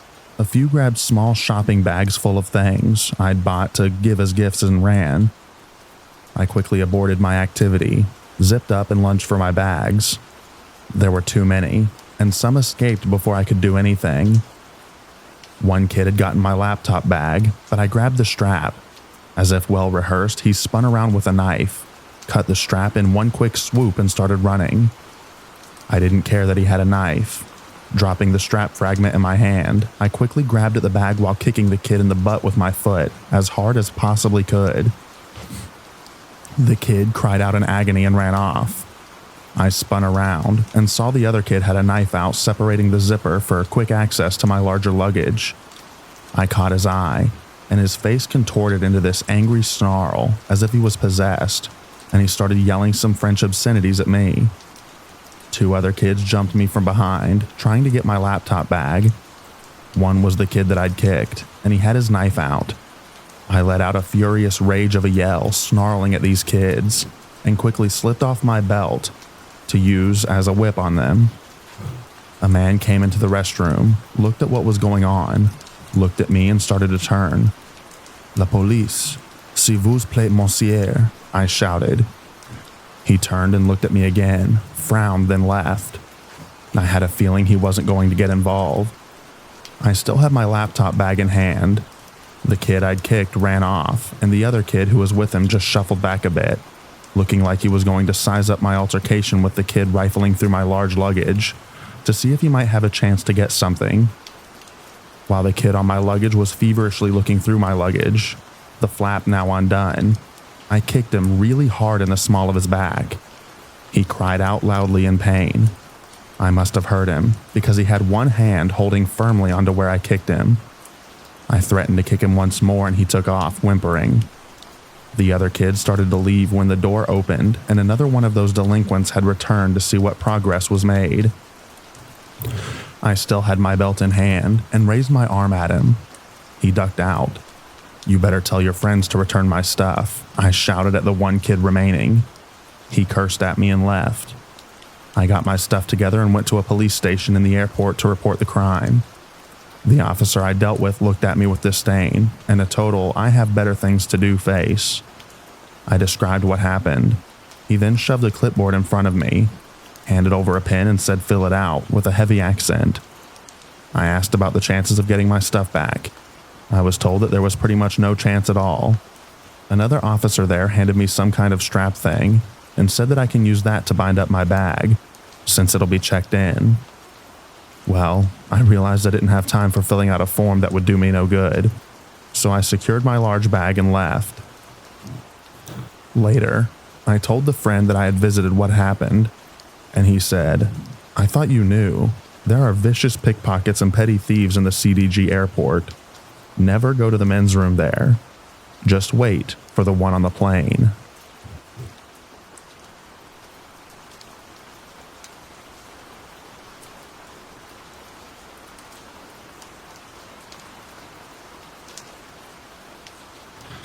I was flying from Krabi, Thailand to Denver. It involved 3 connections: Krabi to Bangkok, Bangkok to Tokyo, and Tokyo to Seattle. There were long layovers, including a 13-hour overnight one in Bangkok. I have chronic incurable insomnia. I've been on sleeping pills for almost 20 years, and I cannot sleep on airplanes, no matter how drugged up I am. All in all, it took 52 hours to get from Thailand to my house. I slept for maybe 45 minutes in that time, in 5 to 10 minute spurts. I started hallucinating from sleep deprivation on the way back from Seattle. Nothing scary, just kept seeing divider curtains on the plane that weren't there, thinking a flight attendant was behind me when nobody was nearby. By the time I landed, I was seeing light visual patterns like the kind people see when they take a small dose of acid. Just knowing my brain was slowly ceasing its normal function was really scary. I was terrified that when I got home, I still wouldn't be able to sleep and it would get worse. Being awake for over 2 days straight was a really terrible travel experience.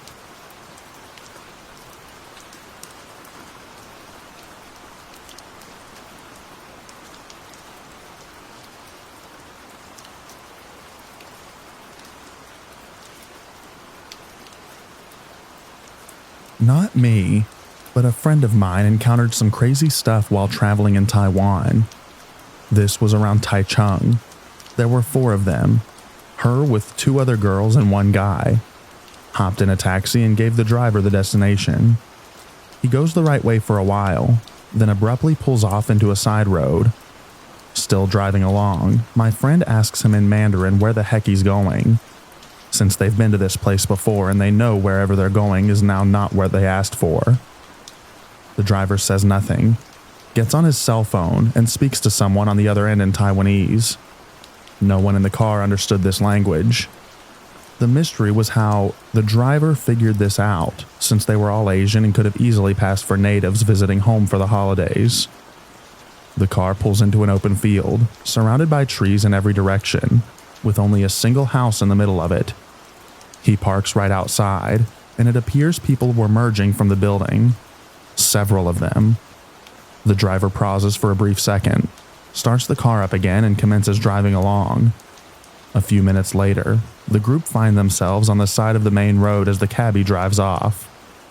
What the 3 girls in the back of the car did not know at the time was that upon stopping outside that house, their 4th member sitting up front pulled out his knife and held it right above his knee, making sure that it was in plain view of the driver. Once the cabbie saw this, he started the car up again, no doubt realizing the dangerous situation he had inadvertently found himself in. They never figured out what the driver planned on doing, but anything even close to kidnapping couldn't have been good. The cabbie was reported to the authorities, but they left for the States before finding out anything further.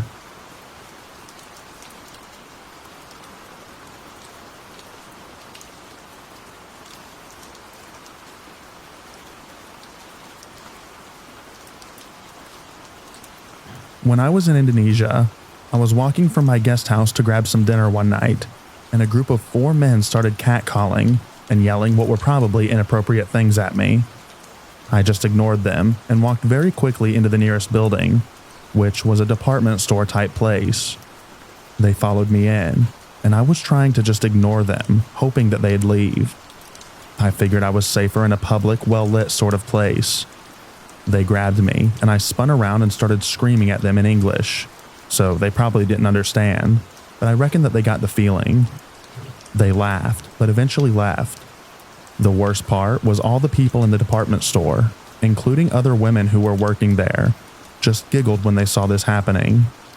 These men probably could have just dragged me out of the store, and no one would have done anything.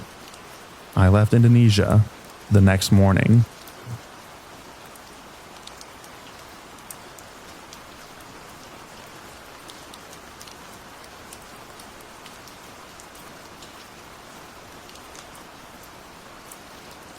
In the Yucatan, southern Mexico, my brothers and I told a local in a bar we were looking for moda.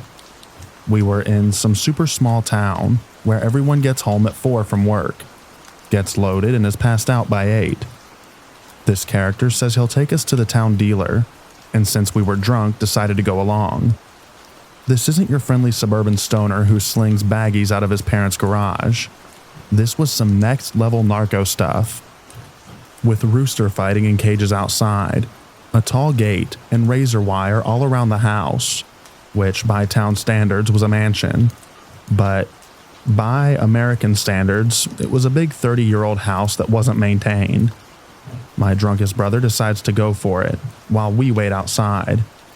In a few minutes, I hear laughing, and he's being the life of the party, acting like the jolly drunk, American speaking Spanglish. He was in there half an hour, but since we didn't hear any bad sounds like yelling and fighting, it was okay. He gets escorted out and says drunken goodbyes, and pulls us along back to the bar by our pension. He tells us that was the most scared he'd ever been. There were 2 dudes with machine guns that he could see, and he was sat down in front of some bigwig with gold teeth. It was like a movie set, and he wouldn't have been surprised if there was a tiger in the basement to eat people. This area is known for kidnapping tourists, as well as hanging the headless bodies of competitors and law enforcement from bridges. He didn't realize how bad it was until he got in and saw that he was interrupting some kind of party. Everyone was pretty messed up though, and he just tried to be goofy and amazed at all their stuff, so they'd like him. They wanted him to party, but he said his brothers were waiting, and he had to bring us a little weed or we'd worry.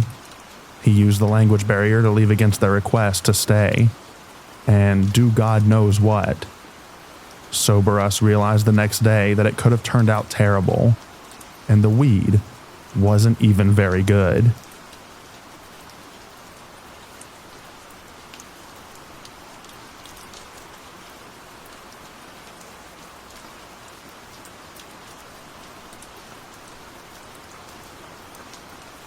I was living in Nepal during the highly suspect massacre of the royal family. I was stuck in my house for 3 days, listening to some serious rioting going on outside. Someone set a bridge near my house on fire. The boredom got me in the end, and I booked a bus ticket to the other end of the country. I had to ride my bike through a hail of bricks to get the bus stop pickup point, and I enjoyed a relatively quiet and uneventful 10-hour bus journey. I walked the Himalayas, ate lots of dal bhat, got giardia, saw some wonderful mountains. When I returned, Kathmandu was back to normal. Everyone was rather nonchalant about the whole thing. All the men had shaved heads and it was all back to normal. The change was really rather eerie. It was like nothing happened. Apart from my bike, it had 7 shades of crap kicked out of it by the rioters. Poor bike.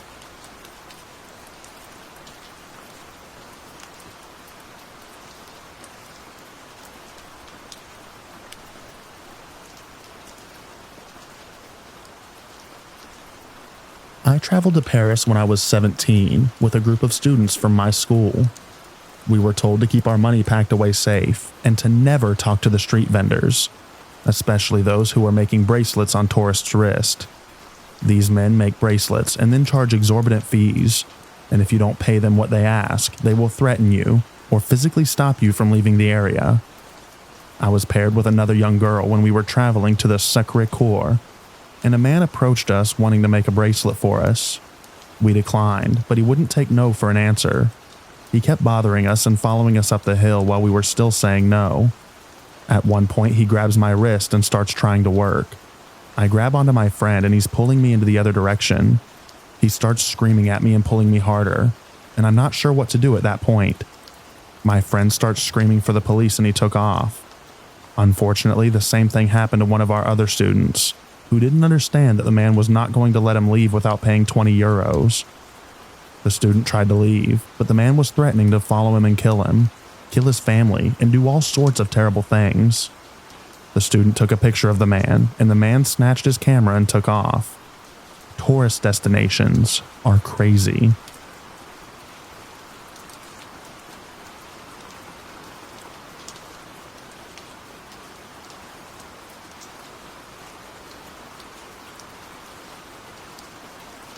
In 2005, a couple friends and I went to Tijuana, Mexico for a day of shopping and cheap tequila.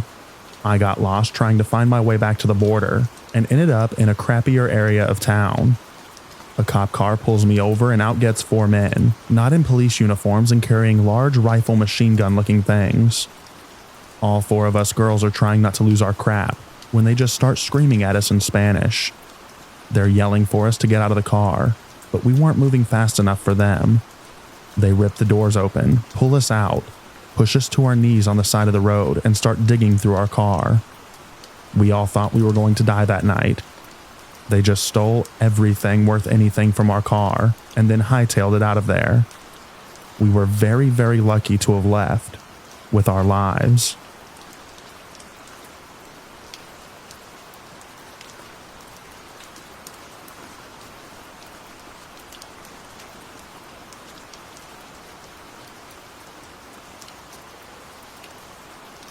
During university, I went on an education-sponsored trip to Singapore. Everything was amazing until the last night that we were there. We went to a club that was a bit of a trek from the hotel. I ended up being way too sober to continue partying, so I hightailed it back to the hotel with my boyfriend. Everyone else stayed behind, but eventually split up at last call to catch cabs and such. A guy and a girl from our group decided in their drunken stupor to walk back from the hotel. They somehow, in some weird way, ended up wandering into the Singapore port. Keep in mind, the port is the livelihood of Singapore. They didn't even realize it until a port authority car pulled up to them and told them that they'd give them a ride back to their hotel. They were friendly about it, so they hopped in. What happened next was insane. I get a call to my room at 4 a.m., and someone in very broken English is asking if I know these 2 people. I was sharing a room with the girl. First, I thought that it was a prank by a friend, but then I freaked out when I started asking if they're okay, and this really eerie laugh was heard on the other end. They wouldn't give me their name or location. That gut-dropping feeling when you realize it's not a joke and something is seriously up. Turns out the port authority arrested them, turned them over to their version of the state police, and were accusing them of being spies who had scaled the wall of the port to gain intel on trade. Both of them were separated, interrogated, guns were pulled on them in order to get them to fess up. They were taken to the walls of the port and forced to explain how they scaled them. One cop told one friend that the other guy had already confessed, so they might as well turn themselves in too. These people were totally crap-faced when I left them a few hours before. I could only imagine the sobering fear. It took the rest of the group and the hotel front desk staff hours of calling to finally locate where they were being held in the city. Luckily, we met a super successful businessman/lawyer living in Singapore, but from our hometown a few days before. We called him up and asked if he could help us. He went to work on it. 12 hours later, with the threat of our government getting involved in the mess, they finally turned our friends over to us. We got out of there pronto. We think someone messed up their job at the port that day, left a gate opened, and rather than admit fault, they would get these young students to take the fall. Thankfully, neither of them gave up, because God knows how insane their punishments are over there. Moral of the story? Take a cab.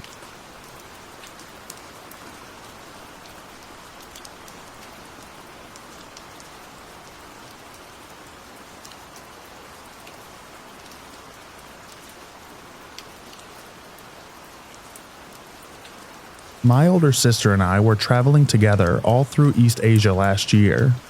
We were in Laos and wanted to find the fastest way to meet up with a couple of friends who were in Vietnam. We decided to hire a private driver to take us there. The driver explained that he could only drop us off at the Laos/Vietnam border, and that there would be tourist buses at the border that could take us into the city. When we arrived at the border, we got out of the car and the driver drove off. My sister and I walked up to the window of the only person working, got our visas, and walked across. Immediately, we noticed there were no buses, no hotels or shops, and no people around. It was 5:30, and the sun was about to go down. All of a sudden, we see a group of men approaching us on motorbikes. They surround us in a circle, and one of them says in broken English, "Where are you going? Need ride?" My sister and I looked at each other and realized that we have no other way of getting into the city. We tell the man where we want to go, and he tells us the city is only 15 minutes away and that it would only cost us $12 to take us there. This all sounds great, except when he mentions that my sister and I would have to get on separate bikes. We decline his offer, unsure of how else we'll get into the city. We start trying to walk away, but the bikers try grabbing our arms and following us. They try to haggle and convince us to get on their bikes. We see a garage door open a few yards away, and we head towards it. An older couple is watching television inside, and we ask them for help. The bikers had followed us there and started shouting at them in Vietnamese. The couple looks at us in confusion, and my sister and I realized they were probably trying to somehow persuade them to not help us. My sister then looks at the couple and says, $70 drive to city, and points at the car sitting in the garage. The older lady shakes her head in agreement, and then looks at the bikers and shouts something to them in Vietnamese. The bikers try to convince us one more time to get on their bikes and start laughing. They finally realize there was no convincing us, and they leave. We get in the car with the older couple, and they start driving to the city. The scariest part is that it took over an hour and a half to get there, when the bikers said only 15 minutes. Just thinking what could have happened to us if we got on those bikes gives me the chills.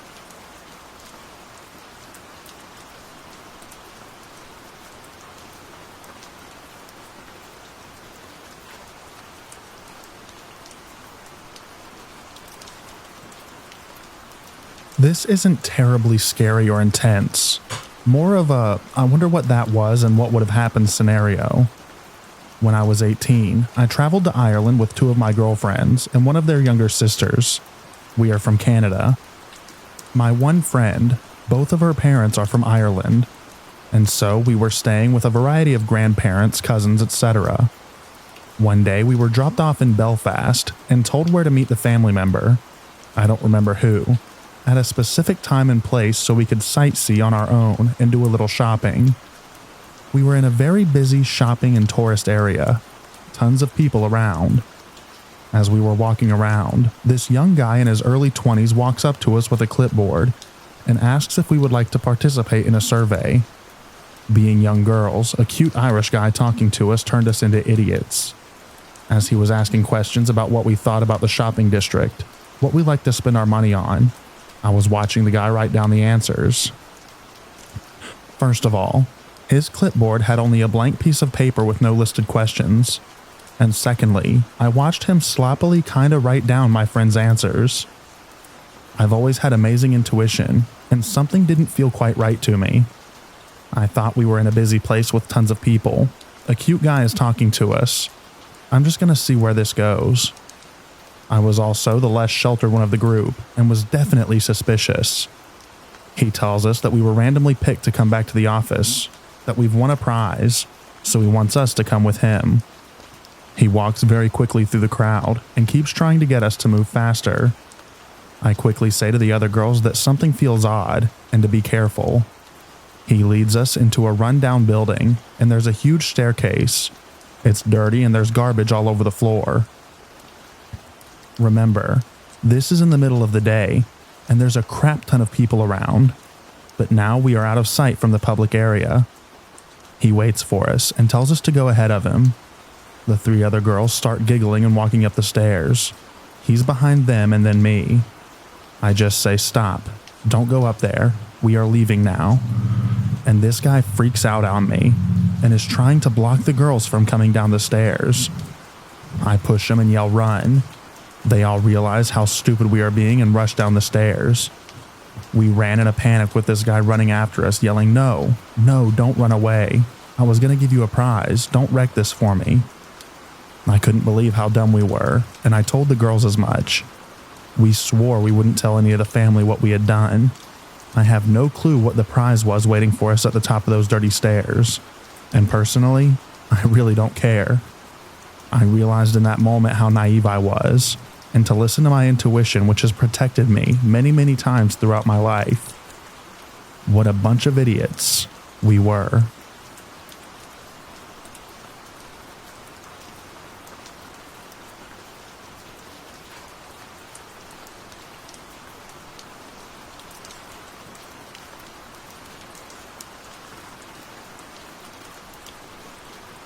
I had something happen to me in Nassau, Bahamas. My mom and I were waiting for a bus one night outside of our hotel on my 17th birthday. What we didn't realize is that we had missed all of the buses that day and were basically waiting for nothing. We didn't want to take a cab because the cab drivers kept trying to rip us off. But anyways, while waiting for the bus we thought was coming, a local guy pulled up, maybe 30 years old, and he asks if we need a ride. Right before we could say anything, another car with a local lady pulled up in front of that guy's car. She rolled down her window and told us to never take a ride with a stranger, as it was very dangerous. After that, she drove off. Now, we were going to reject the man's offer for a ride anyways, but this definitely made it official. We walked back to the guy's car to politely decline, and right as we did, he started screaming and cursing at us. Then I looked over in the passenger seat through the window, and there sat a police baton. I grabbed my mom's hand and we ran back towards the hotel, which was luckily right in front of the bus stop. The guy left tire marks on the road as he sped off. Just goes to show that you need to be careful of how you get around in foreign places.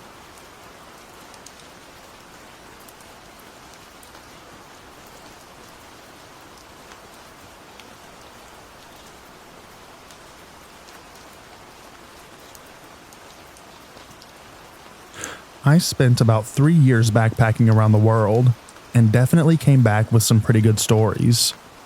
Here's a kind of interesting one. After a big night out in Brussels, I started walking back to my hostel or hotel. I was staying in the worst part of the city, so things were already a bit sketchy since it was probably around 3 a.m. As I came into the neighborhood I was staying in, I passed a small bar with muffled music coming out of the door. I couldn't see what the scene looked like, but thought, hey, why not? As soon as I walked in, I realized that I might have just made a big mistake. It turns out that this was the Congo bar. Now, I'm a 6'2" blonde guy who doesn't typically feel small in a room, but I felt tiny. There were about 40 guys, no women, all from the DRC, and these were some big boys. Immediately when I walk in, a guy grabs me, slams a glass in my hand, and fills it from his beer bottle. I think that these guys were just thinking that I was either crazy or had some big cojones. Anywho, we start slamming them back when I notice a huge guy on the other end of the bar staring at me like he wants to eat my children. We make eye contact, and he just starts screaming at me in Congolese. Immediately, everyone focuses on this one-sided exchange, and the bar quickly splits down the middle. The guys who were giving me beers, there were about 8 to 10 of them, start screaming back at this guy, who's now been joined by his buddies. So little 22-year-old me is sitting there with 20 to 30 giant Central African dudes who are just screaming at each other on this 20-foot by 30-foot bar. Not a word of which I can understand. The only thing I know for sure is that I'm the topic of the conversation. Finally, the guy who started screaming at me left and things mellowed out. But for a while there, I really didn't know how things were gonna turn out.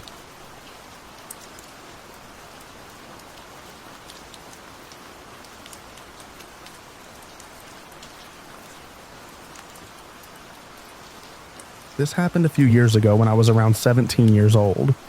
I just finished my first semester in college, and I was homesick and was very much excited to go home. I'm going to a university about 4 to 5 hours away from my hometown. My hometown is an island. To go home, I need to ride a bus from the city to a port for about 2 hours and ride a ferry boat for about another 2 hours. I got to the bus terminal early and was the first passenger on the bus. I sat near the back on a window seat. About 15 minutes later, a man around his 40s asked if he could sit beside me. Around this time, a lot of passengers has filled in the seats already, so I didn't really think much about him choosing to sit beside me, so I said yes.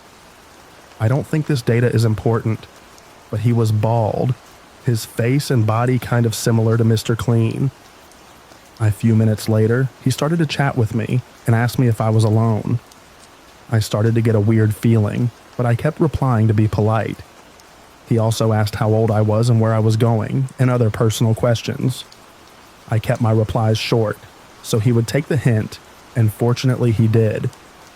After this, a fruit vendor went up, and he bought some grapes, relevant for later.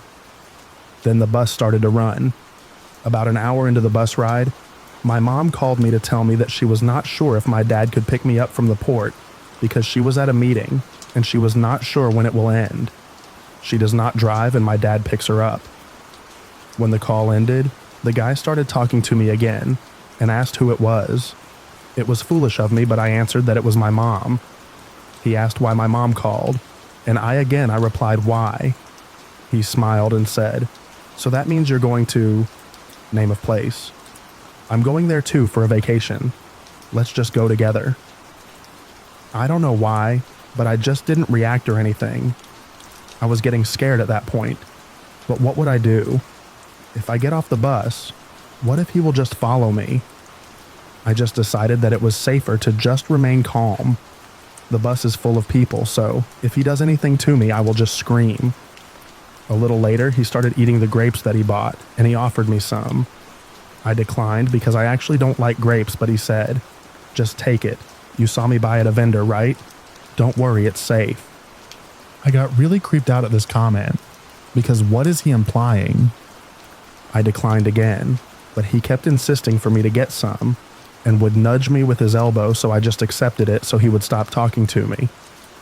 We arrived at the port and he still followed me.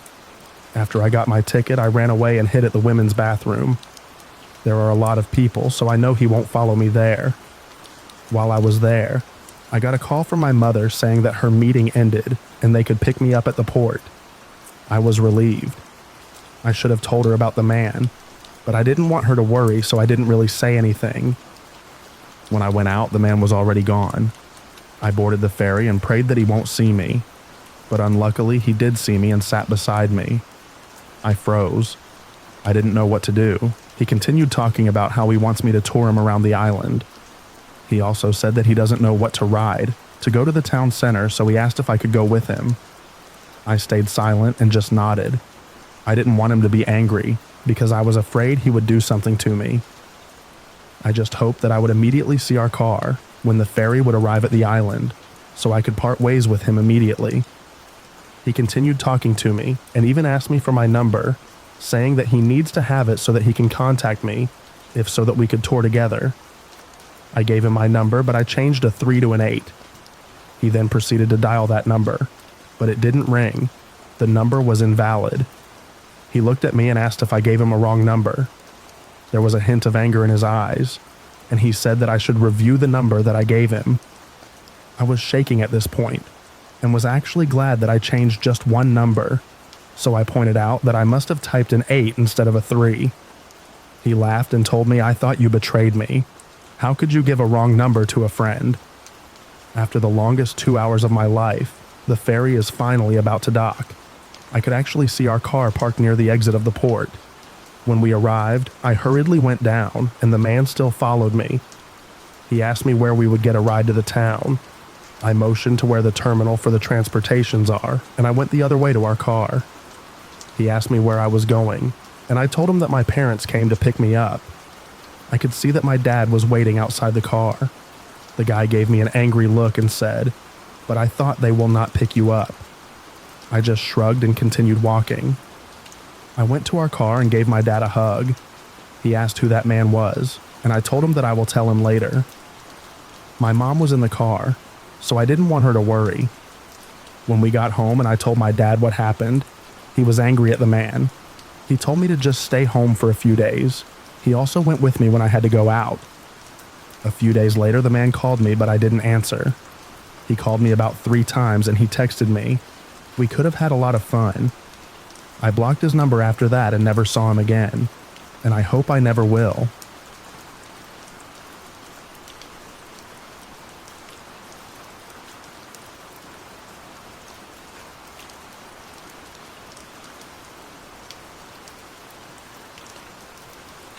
I was a 22-year-old female, and I had always wanted to travel on my own, so I saved up to do 3 months of backpacking around Europe. My first night away, I was in a hostel in Burgess. In the adjoining bar, I met a guy who seemed lovely. We chatted for a while. He bought me a drink and offered to show me around the city the next day. I accepted. I am now 28 and I've been on many solo trips, and I cringe at my naivety in this situation. It got late, and I said I was going to my hostel, which required going outside then back into a building next door to use a key fob. He walked outside with me, and as I said goodnight, he leant in to kiss me. So I stepped away and asked him what he was doing. He then leaned his hand against the door and said, "Can I come inside with you?" At this point, my heart was hammering. In hindsight, I should have yelled for someone, but instead I pushed his arm to one side and quickly tapped my key to go in. I turned to look as I walked up the stairs, and he was watching me the whole time. I'm lucky he didn't force his way in after me, but it definitely taught me to be wary of friendly locals from then on.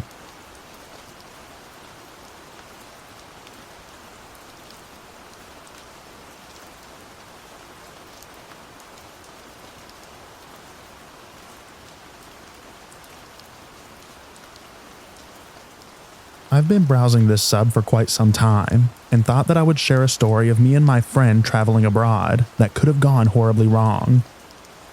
This event occurred in the summer of 2018.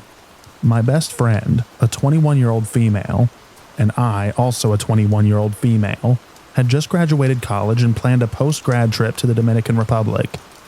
We stayed 1 week at a beautiful resort by the beach. Unfortunately, we would encounter many strange individuals during our stay. This story, however, takes place in the first afternoon after we arrived. Earlier that day, as we were getting ready for the beach, we were talking about how much we wished we had some weed. We were pretty heavy smokers at the time and thought that smoking would make the whole trip 10 times better. Fast forward a couple hours, we're on the beach having a good time, playing music, taking pictures, playing in the water, etc., when all of a sudden some guy comes up to us. He seems friendly and harmless at first. He tells us how great we look and offers to take a photo of the two of us together on our phones. We were very excited about this and agreed. After he took the picture, he kept commenting on our appearance, and stupidly just thought that he was being nice, gassing us up, and we didn't get any weird vibes. Then the guy asked us if we like weed. My friend immediately says yes, and he says he knows where we can get some good stuff, just a little ways down the beach. He said he could take us. My friend agrees and we start walking with him. This whole time I'm not paying attention, and I thought he asked us if we like movies, not weed. I asked her why we're going to go buy movies, and she looks at me like I'm an idiot and says, "Weed. We're buying weed." At that moment, we both realized we left our bags and wallets at the beach by our chairs and didn't have any money or our phones. We told the guy this. Yeah, I know, we're stupid. And he told us no problem. At this point, we've been walking a little while and had passed most of the resorts in the area. We started entering into a more local part of the beach. At this point, I get nervous because there's probably a dozen men all staring at us hard. Of course, all we had on us were swimsuits, which didn't help. Eventually, this guy leads us to some small beach shop and takes us to a back room. We go inside.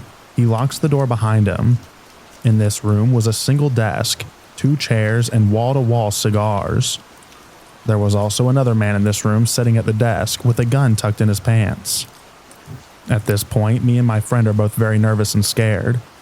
He tells us to sit down, and we do because we're terrified. The guy we met at the beach tells Gun Guy that we're going to buy some weed. The guy at his desk is friendly-ish and says no problem.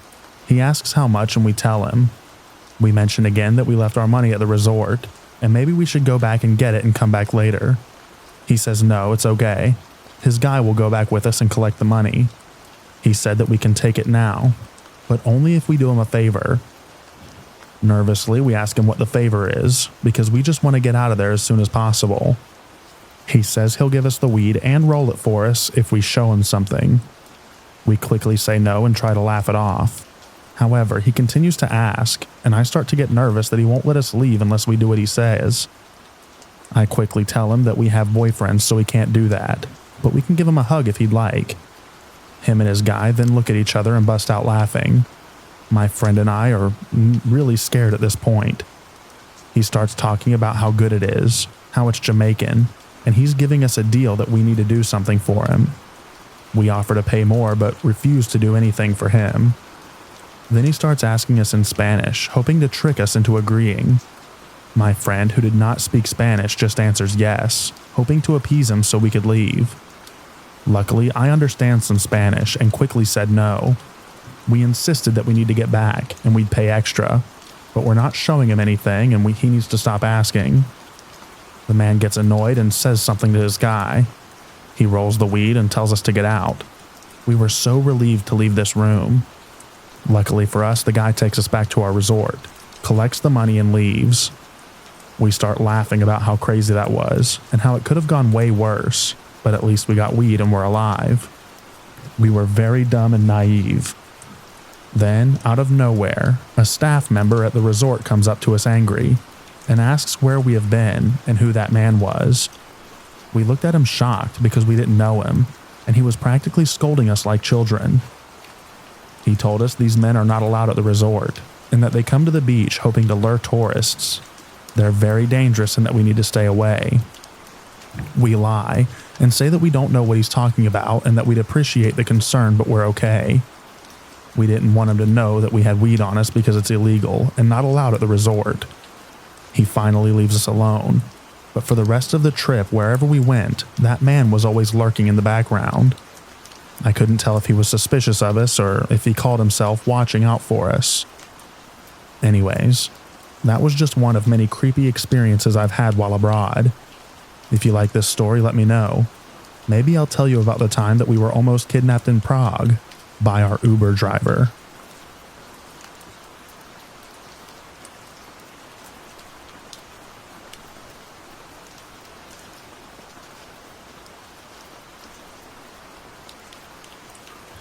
This happened before Christmas 2019, when I was 26. Also, for context, I'm a female, and it sticks with me to this day. I've thought about sharing this many times, but I was never sure if it was scary enough. I guess you decide. My then boyfriend, now husband, and I decided to meet for dinner at a Christmas market here in Switzerland. He would pick up our dog from doggy daycare, and I would get there after work. Some things that are good to know. At that point, we'd had our dog for about a year. He's called Bean. He's a medium-sized dog, and before he came to Switzerland, he was a street dog in Italy. He was about 2.5 years old at the time, and he still loved and still loves to get attention that he can. Also, Christmas markets are incredibly busy here, especially after work.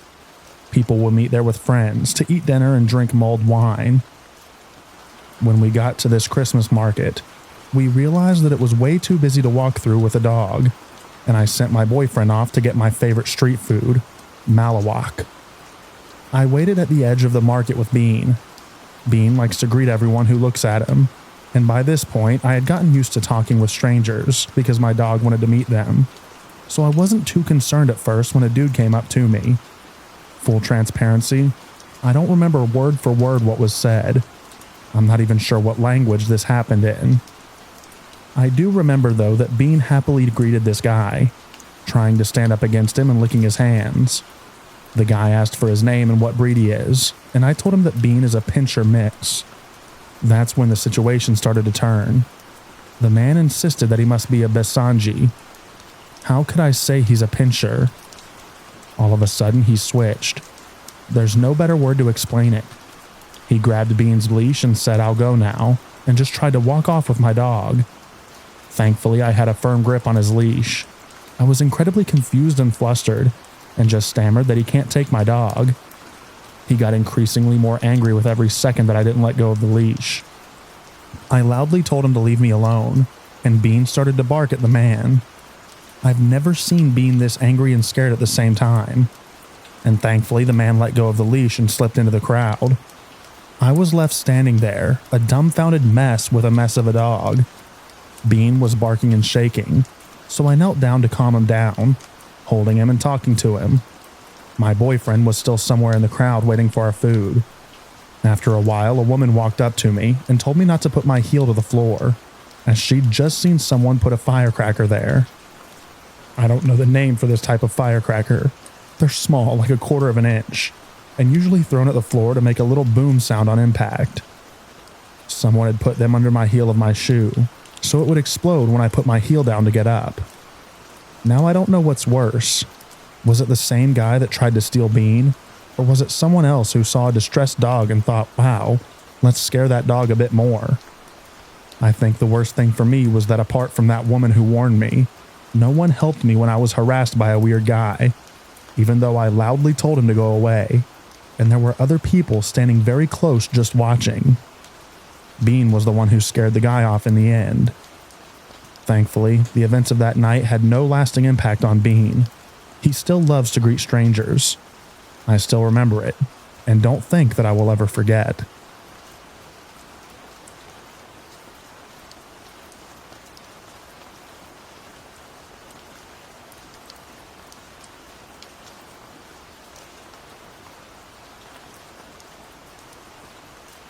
Ever since I started living at this house, weird things have happened.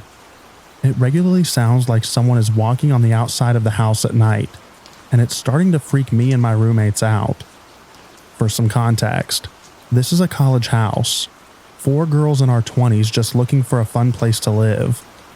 There have been a few different encounters that have led us to this conclusion, and it only continues to fall into place. Let's go back to this summer when the first break-in was. An evening in September in the middle of the week. The garage door, the garage has never been used by us other than for storage, opened, and one of us was at home with music blasting. She heard it and didn't think anything of it, but about 5 minutes later went upstairs to check and found our garage door open and back door unlocked. Again, we do not use our garage. She looked around and found nothing missing and figured it was an accident. About a month later, we were having a party. It was around Halloween and we decided to have a costume party. Around 12 to 1 a.m., someone was in our backyard and turned to see a man walking up the side of our house. When the man saw him, he ran away and up the hill. We also, around this time, had one of our car windows broken. Nothing was stolen, just the window was broken. Last night, while driving around, we noticed a car we had seen drive by a few times and followed it up the hill. The man in this car, a middle-aged white man with a very receding hairline and arms covered in tattoos, comes to a complete stop in the middle of the street and turns around to look at us and then pulls to the side of the road. He waited there for a few minutes and we waited one street over. We saw him turn left and followed him into the neighborhood in front of ours. We lost sight of him and drove around the neighborhood a bit more. When driving in front of our house, we were wondering if anyone behind could see into our rooms and went to look in the street behind. The house that had direct view into my room happened to have this same car that was driving around our house sitting right in front of it. This car is very distinct. It's an old white sedan with a black shoe mark on the rear bumper. We immediately went back to our house and looked out the window at the house and realized that we had seen someone there before. On multiple separate occasions, there was a middle-aged man standing in the window looking at our house, sitting on the back porch in a lawn chair facing our house. Last night, when we went to bed, my roommate had her window open and heard footsteps, our fence gate open, and car doors. The footsteps sounded like they were directly outside her window, and I also heard them. Normally, I wouldn't jump to conclusions, but I feel like these occurrences just connect too well to be coincidental. If anyone has any ideas or input, please let me know. We are genuinely getting scared. I will update if anything else happens. Update. Yesterday morning, my roommate and I woke up to find that it had snowed and there were shoe prints outside. These clearly showed the path the person is taking, and it is exactly what we've been thinking. The footprints appear to start in the neighbor's yard, at the far fence, and then come down to the gate right next to our rooms. He walked directly under my roommate's window and turned around. His back was to the house, which is why we think that he is either listening or watching in our windows. The window he was sitting under just also happens to look right up into my roommate's bed, if not closed right. After that, the footprints go towards my room, and he turns back to the neighbor's path on the side of their house. This just confirms what we've already been thinking, and it just happens to be on the side we don't have a camera on. With this, our gate and footsteps situation from last month makes perfect sense. The shoe prints are huge, which fits perfectly with a tall man like the one we've seen before, and you can tell that the shoe is Nike. If I can figure out how to attach a photo on here, I will. But until then, I can only explain just how terrified we are. No matter what his intentions are, this is a huge man, and he could take us all down. Update number 2.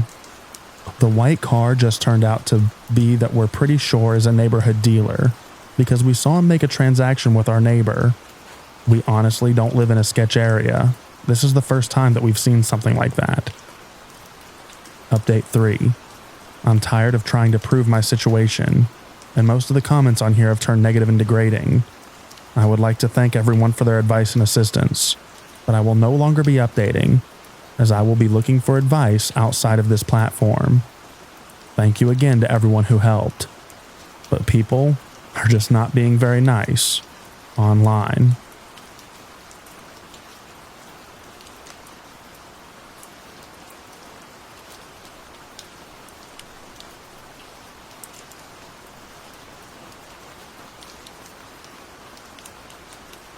This is something that was super traumatic for me, but it was never discussed again in my household. I was talking with my mom about it the other night, and she still didn't say much. I thought that I would share my thoughts with you all. When I was 13, I got a Dell desktop for school. The internet was fairly new for me back in 2003. AOL and MySpace, Yahoo Messenger, AOL chat rooms, 16 female Cali anyone? AOL chat rooms was where I went. I was a shy, overweight kid back then, still shy to this day. But online I could be anyone. I could say anything. It was amazing. I discovered so many things when I got the internet. If I could be anyone, so could someone else. Thus, how I met one 27-year-old man. One night I logged on. The AOL dial-up sound still makes me feel uneasy. I was sitting in my cold, dark kitchen. The computer was here so I could be monitored. It was just me and my mom though, and she was always working, so no one ever really monitored me. Plus, she had no idea how to use a computer, so I got away with a lot. I was bored, so I hopped into an AOL chat room, lurked for a bit. Then, 15 female here. I was really 13, but saying that I was 15 made me feel so much more mature. Private message incoming. Hey, my name is Rob. Where are you from? And that's how it started. I told him where I was from, that I was in high school, which wasn't a lie. My school was from 7th to 12th grade. You? 19 male, New York. Oh man. Was it cool to be talking to an older guy? And boy was he cute. Honestly, I don't remember much. Maybe I blanked it out. Maybe my memory is just shot. I do remember emails back and forth. The occasional phone call. I remember finding out that he was talking to another girl, and I wanted to break things off. But he begged and pleaded until I caved. Then the let's meet. I was nervous. He had never asked for a pic, and never really asked for much from me. Just the emails back and forth, a phone call a day. But somehow he made me feel safe, made me feel wanted. cared for. He drove from New York to West Virginia one day. My mom worked right beside my house, so he parked about a quarter mile away and took the back alley to enter my house. My friend was with me when he showed up, but was scared when she seen him and ran out the back door. I maybe should have taken a hint from that, but I just stood on the back porch with my head down, was given a hug as he led me inside. Not 5 minutes after being there, sitting on the couch, did he move things further, then further, even into my bedroom. I won't go into the details on what happened next. I assume that most can guess. After he left, with instructions to get in his car after I get off of school bus, and we'll go on a date. I had no idea where he was staying. I lived extremely far in the country, an hour's drive from the closest hotel. The next day I get ready for school, ride the bus for the 45-minute drive, and as soon as I hop off in the school parking lot, I get directly into his car. No one noticed. No one said anything. We drive around, never go on a date. He just finds different places to park so that he can use me. I notice a photo of another young girl, 15 or 16, in the visor of his car. I question it. I believe him when he tells me it's his cousin. Believe when I question why his hairline is receding so much. Believe him when he tells me that I can't see his driver's license because he left it in the hotel. I believed him when he said he loved me. I get dropped off back at school, super sad that he was going back home, with promises that he will call. Again, everything feels very fuzzy. I can't remember many emotions from this time. I do remember that a few days later my mom says that she found out that I skipped school with a man, that I was never to see him again, and that was that. I do remember sending an email. I do remember a late night phone call. I do remember saying I wish I could just live with you. I remember him suggesting to come get me. I remember saying okay. Days later, by the time he made the drive again, I was feeling iffy about leaving my mom. I loved her after all. I didn't think things through. I didn't put much thought into it really. I packed a few clothes in a suitcase. Forgot all underwear. That's one of my sharpest memories. I felt bad that he drove 8 hours to get me, so I left in the middle of the night. Got in the car to him and his cousin. He got in the back seat with me. Proceeded to use me while his cousin drove home. Then got back in the front seat. This happened a few times between home and his. The drive took forever. I had nothing to drink. I was offered nothing when they got something. They stopped to nap at a rest stop, and I attempted a collect call to my mom, which was disabled on our phone. I dug around for some change to get something to drink, but couldn't afford anything in the convenience store, so I drank out of the truck stop sink. Hours later, we park a block away from his house when he runs to get something.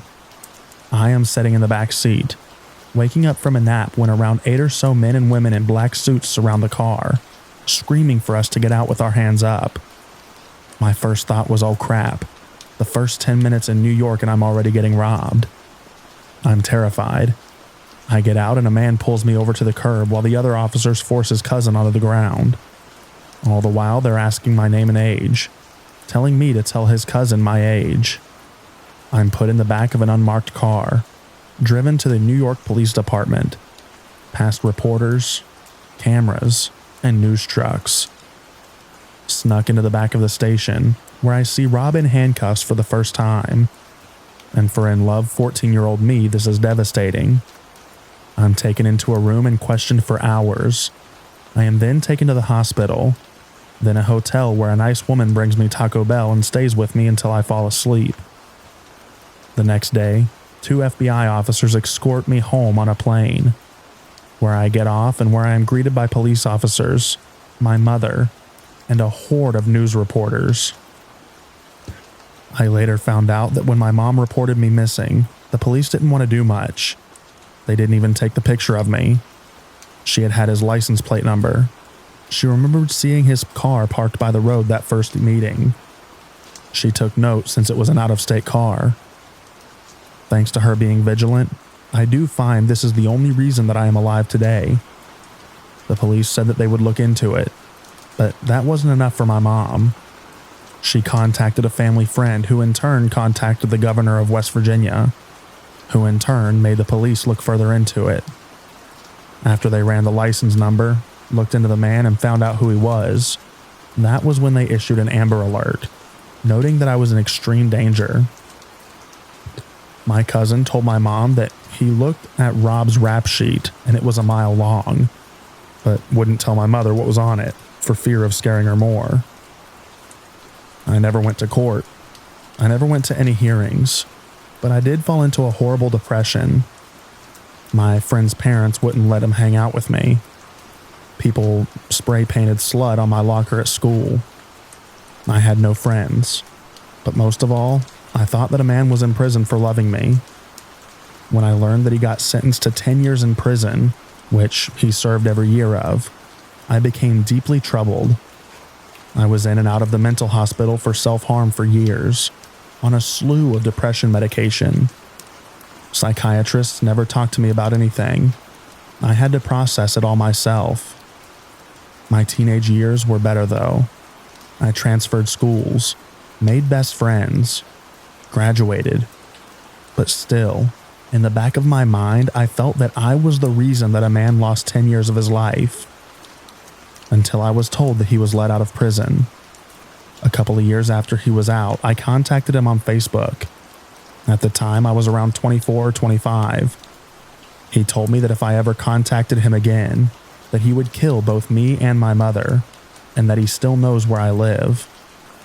I had no idea what he planned to do with me. My mom still says that selling me to a trafficker. I was told that he had other girls my age that he was talking to. Some good things happened because of my kidnapping. Schools all over my state started internet safety education classes. Kids were taught safety. Parents were taught how to keep kids safe. No other girls were taken by this man. So, to the man who ruined many years of my life, I'm 29 now. I'm happy, healthy, and I have zero remorse that you are now listed as a level 3 offender, and that you were in prison for so many years.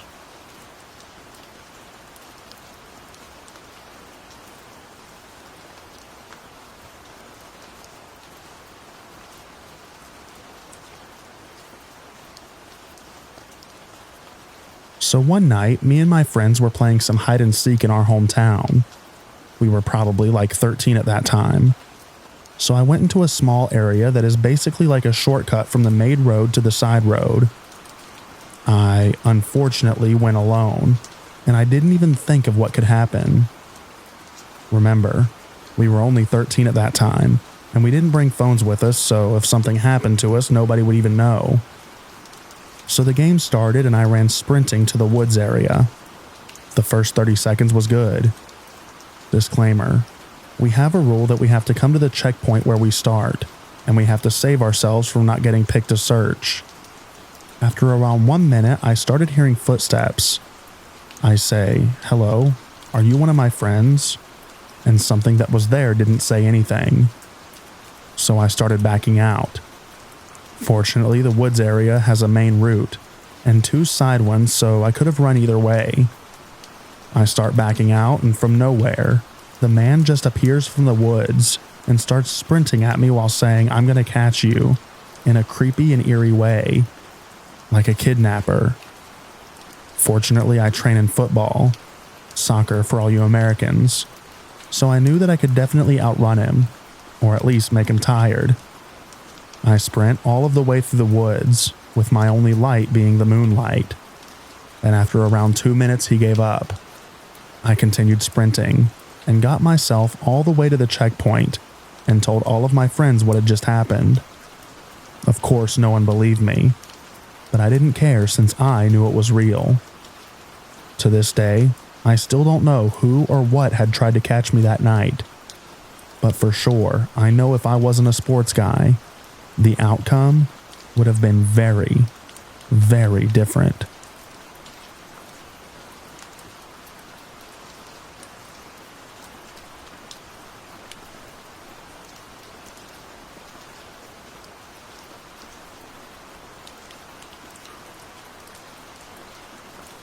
Recently, there was an Amber Alert, and my daughter was asking me what that beeping sound was all about. For those who don't know, an Amber Alert goes out when a child is reported missing. If you receive notifications, you know what I'm talking about. The alert will sometimes give information like the victim's appearance, as well as the perpetrator, the location of the abduction, make and model of vehicle. My phone started beeping one evening while helping my daughter clean her room. An Amber Alert. She asked about it. I gave her a small rundown and that was that. However, it triggered a childhood memory that I have where I believe with all my heart that I was almost kidnapped when I was a kid. To be clear, this isn't a memory that was laying dormant in my subconscious, and this random Amber Alert and talk with my kid caused it to resurface in my mind. This incident is something that I've pondered and thought about off and on for years now. I'm a 41-year-old male, by the way. It's just been a while since I've considered the factors and details of the experience, and this recent Amber Alert and talk with my daughter really caused me to pause and reflect on the incident itself once again, and here I am. As a parent, you worry about these things, and do all that you can to protect your child, especially when you've personally experienced something truly scary like this. The occurrence happened when I was just a young kid. My guess is around 7 or 8. I can't be sure, but I think that that's a safe estimate based on the fact that much of those early childhood memories aren't there anymore. I do remember my kindergarten experience, which I would have been 5 or 6, and also later grades. So this incident must have happened sometime after or around the ages of 7 to 8. My parents took me to a neighboring city to do some shopping.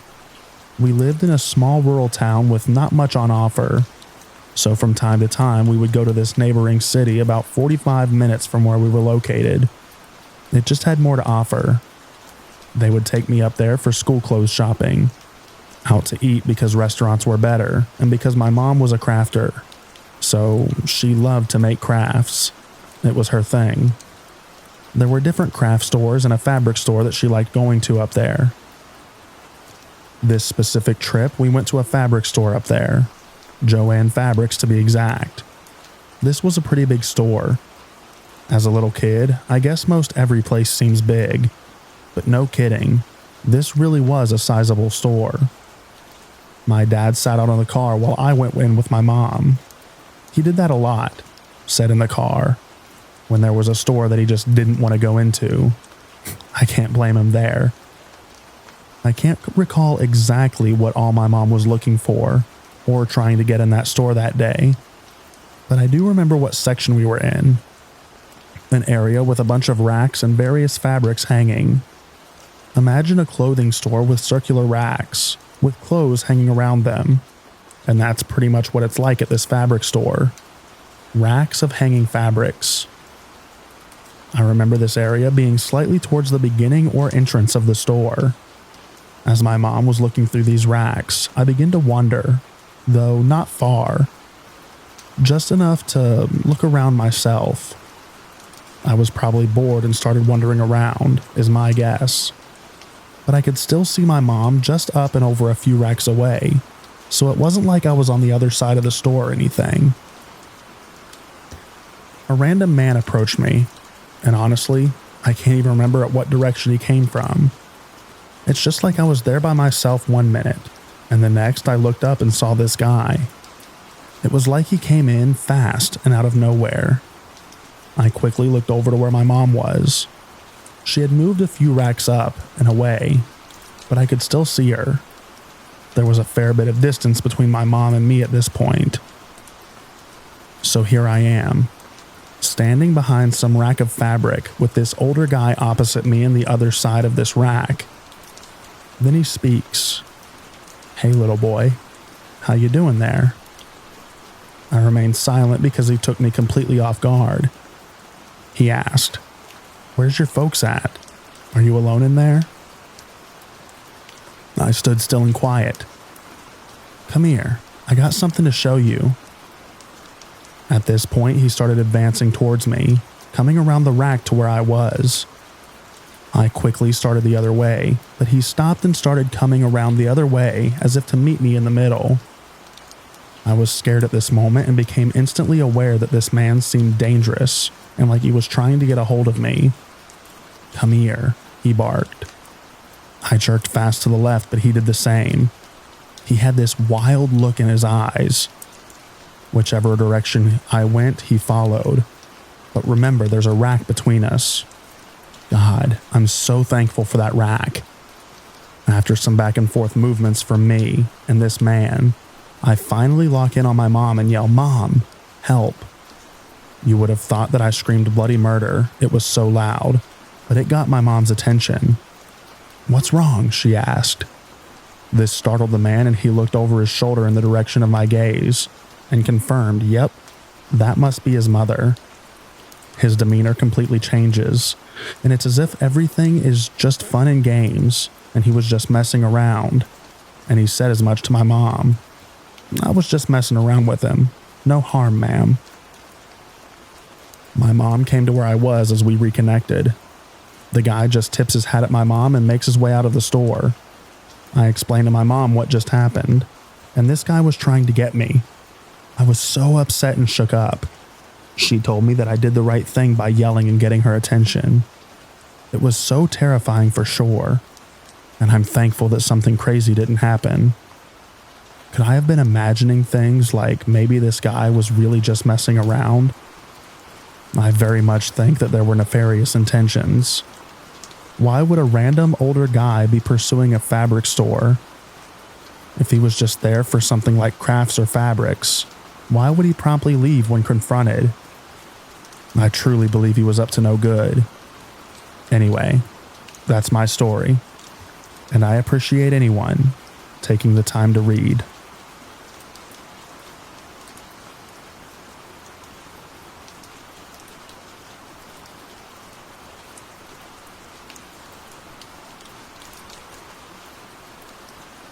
So we went for a hike with my boyfriend for his birthday party. We're not very superstitious people, but we were quite anxious the whole time. We didn't meet anyone on the road, and I was feeling weird. Like I was thinking, I know we're going to meet someone. But that someone I wasn't chill about. My boyfriend was a bit nervous, which is unusual of him as he's very used to hiking pretty much anywhere. So we were 4+ hours into the hike, and we reached almost the end. There was some sort of cabin in the forest, and a guy looking like Tom Hanks in Castaway, I swear to God, was there. He jumped out of his cabin, naked with a knife, and began to make grunts. I told my boyfriend that he has a knife, and the guy starts to run towards us. My boyfriend told me to run. Go. And I tried to do my best as I'm not the most sporty girl. I believe I fell a few times because I have a lot of scratches and a bump on the shin, but I didn't feel it in the moment. After what felt like forever trying to run and escape him, we succeeded to find a way out of the neighborhood and then on a road. We felt so much relief at that moment. My question is, we were in shock and pretty traumatized by it. Do you feel like it's a serious event, or is it not that big of a deal?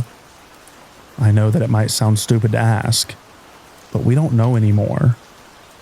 Maybe we're overreacting.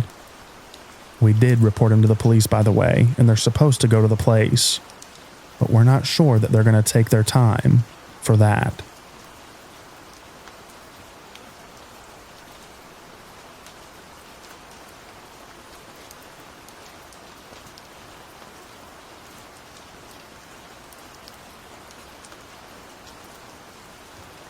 This happened to me just last Tuesday, and I can't stop thinking about it. I'll start this story by saying that I'm a 30-year-old female who lives with my fiance and our 2 dogs. I have 2 huskies. One is 2 and one is 4 months old. My huskies are not guard dogs to save their life. They don't bark nor howl. These dogs just love people so much. My brother-in-law and friends have walked in on multiple occasions, and the dogs don't make a peep. So anyways, it's 8 p.m. It's dark out. I'm home alone. My fiance had a hockey game. I'm in the bathroom with the door closed and the blow dryer going, so I can't really hear anything going on around me. That is, until I hear one of the dogs howl. I stop the blow dryer and listen, thinking that the dogs are fighting again. Then I hear a faint knock, and the dogs start going crazy. Barking, howling, jumping into the bay window so bad that I thought that they'd break it. I'm thinking, what the heck is making them go crazy like that? Maybe a dog or a skunk. I look out my bedroom window, as it was the closest view to the front door for me. Well, lo and behold, there's two men in hoodies, standing at the front door. They start knocking louder, and this time my 2-year-old husky jumps from the bay window to the front door and starts growling as ramming his body into the door. I'm watching this from my bedroom as the dog jumps into the door. One of the men jumps back startled, looks at the other guy, and they just walk away.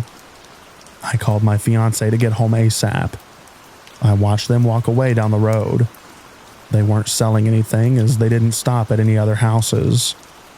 I was so creeped out and still am. Thank goodness for my crazy dogs. And scary men at my door, let's not meet again.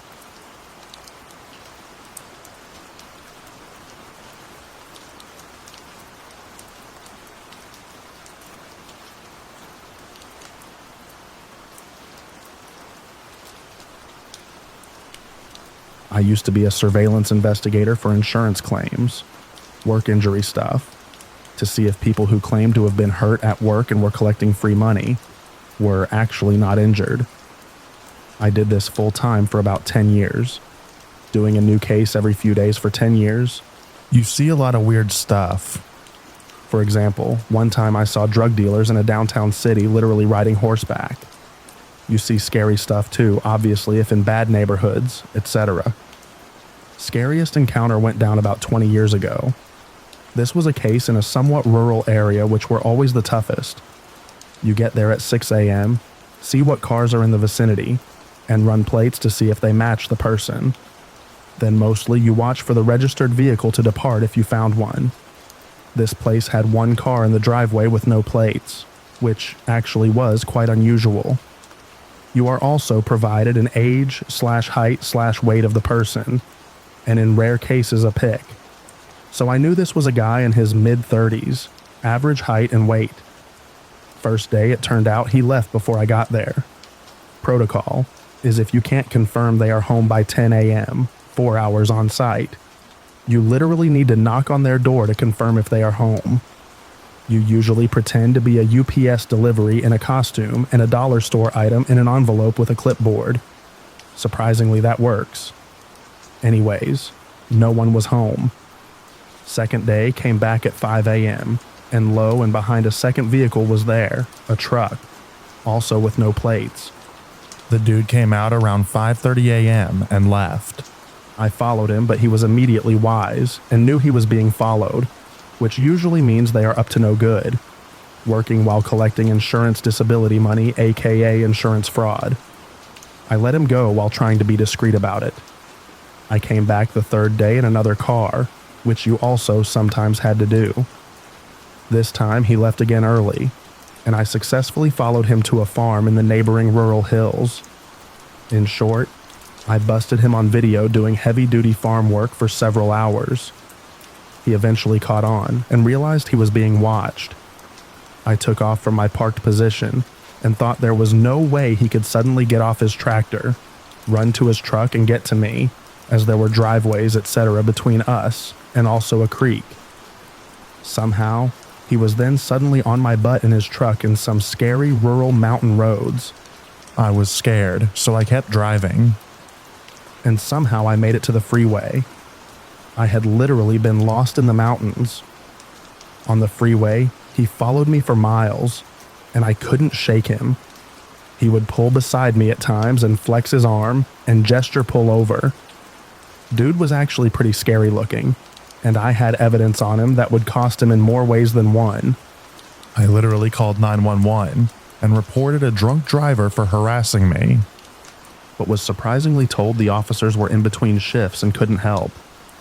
There was an easy pass bridge about 20 miles up if I got that far, and at first I thought I could lose him there if he didn't have the easy pass, but then realized again he had no plates, so wouldn't matter. Anyways, after many miles, I finally was able to shake him, but he remained pretty close behind. I exited the freeway and found a gas station. A cop was there, and I reported this guy and his truck. The cop made a call, and I didn't see this guy pull up. Shortly thereafter, I gassed up my car and left and drove home and submitted my report. I'm sure his free insurance money ended at the very least. Scariest part, actually, is that I was worried this guy had my license plate and could run it somehow, as I was able to do for work, and locate where I live. I began to research him online.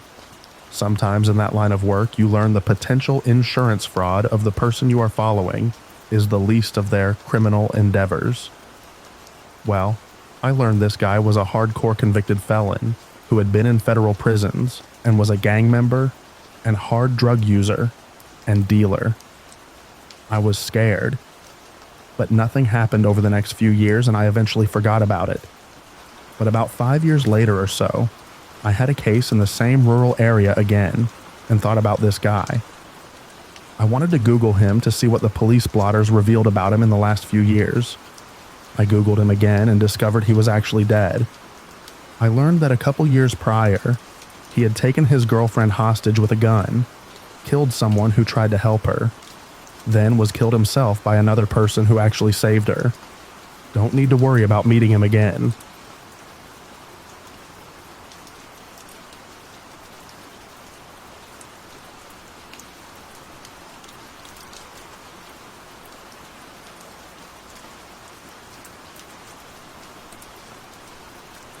This is a story that pops back up in my mind from time to time. I've only told it to a few people, but I definitely feel like it deserves its place in here. It's for sure one of the scariest moments I've ever had as a child. Back when I was around 10 years old, my mom finally decided that it was time for her to start taking her driver's license. When she began taking lessons, she was struggling a lot. For that reason, my dad decided that he wanted to do some practice with her, besides the official driving lessons with her instructor, just to make sure that she'd pass the upcoming test on her first try. My little brother and I were attending swimming lessons at this nearby university at the time. Behind a forested area near the university lays this huge student parking area surrounded by trees, which turned out to be basically empty every weekend. My dad saw the opportunity to take my mom here to drive around for a bit, and brought my little brother and I with them since we were too young to stay home alone. We brought a football with us. When we arrived on the parking lot, later on in the evening, my parents began their practice. My little brother and I quickly got bored though, and asked if we could go over to the little grass field on the side of the parking lot to play some football. My parents let us since they'd always be able to keep their eyes on us whilst driving around. After playing for some time, my parents ended up driving around on the other side of the parking lot. They were approximately 300 to 400 meters away from my brother and I. Suddenly, this white Toyota pulls into the parking lot. They were playing almost right at the exit/entrance. The car turns around and stops on my right side with the vehicle facing the exit. The driver rolls down his windows and presents himself as Thomas. He looked friendly. He was good looking and young. A guess would be around 30. This is where things started to get weird. On the passenger seat was a woman covering her face with a newspaper. All I could see was long blonde hair. And on the back seat was a baby sat in a baby chair. Thomas immediately states that he's from the police and that we have to get in the car immediately as he asks to talk to us. My brother actually took 2 steps towards the vehicle, but I stuck my arm in front of his chest as I was sensing that something was off. The woman still covering her face at this point and not saying a word. Thomas then raised his voice and told us once again to get in the car, or else he'd have to come out and get us. My brother and I froze out of fear. Suddenly, the woman put down the newspaper, showed her face, and told us in the most calm, motherly voice to just listen to the man. The woman looked young, pretty, and like a person who wouldn't hurt a fly. At this moment, I began screaming as loud as I could. What we hadn't seen at that point was that my dad was already running as fast as he could towards us. He was coming from behind the vehicle, so we didn't see it. My parents didn't have time to drive to us, since the road down the parking lot was twisted all the way. When my dad heard my scream, he started yelling as loud as he could.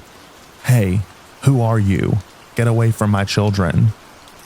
As soon as Thomas heard my dad and realized my brother and I weren't alone, he threw his car into gear and took off as fast as he could. He most definitely looked like a person who was scared when he saw my dad. My dad was furious and told my brother and I to hurry up back to the car. He didn't even think about calling the police at that point. He just wanted to beat the guy up himself. That resulted in us driving around for the next hour trying to find him before my dad cooled down and decided that he should probably just call the police.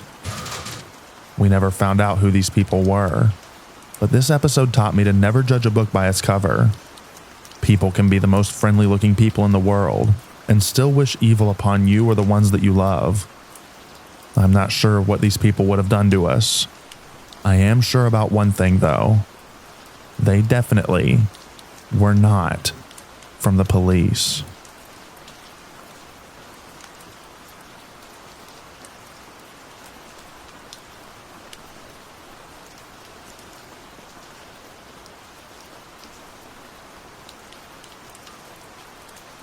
My parents divorced in 2006. I was 17 when they split right before their 18-year anniversary. It was a long time coming.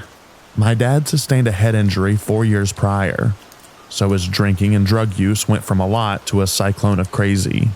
So my mom risked it and left. Dad left, and we remained in the same house. We had moved from our small town to a small city near our state's capital. It was weird. But the first month he was gone, we had a peace we never knew we could have. And I remember feeling actually free for the first time in my life till that point. My dad had to be supervised by state police when he collected his stuff, as he was violent and threatened to kill me on several occasions. He never cleared out the basement, but left garbage. And so my mom, myself, and some friends that hung out at the time helped the cleanup effort. And we ended up getting over $200 in returns from all the beer cans. My friends and I got different furniture, instruments, stereos, and a fridge to put soda and beers in as we took over the garage and basement. My friends and I discovered my dad had been growing weed in the basement as he left all of his plants and equipment behind. At the time, it was illegal in my state. My mom has a job where she could get fired and lose her license as well. My friends and I didn't want to get involved with selling any of it, and we honestly were just interested in having fun on our terms. We liked to drink, but beyond that, it never got into anything more. So we threw it all out. My dad had told us that he got everything, and that was it, and I would never have to interact with him, really. He gave me up during the family court stuff. So we thought. Our house is on a hill and borders the actual city that has alleyway access, which led to the small backyard. The basement access was outside only and was kept with a padlock, and the door itself was pretty sturdy. The house was next to a diner and a storage garage, so everything closed after 5 p.m., and there were other houses on the street as well, and it's a main drag that connects you to a small highway.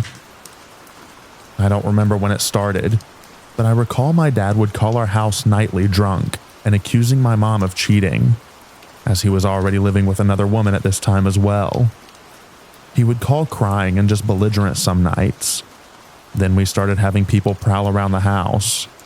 It started very subtly until my special needs sister started seeing a ski-masked man at her window. I often would chase someone away with a baseball bat some nights, alone by myself, or watch my sister as my mom had to work multiple jobs. I started working as well. I would often wait up most nights and would just patrol, making sure that everyone was safe. And most nights it was nothing.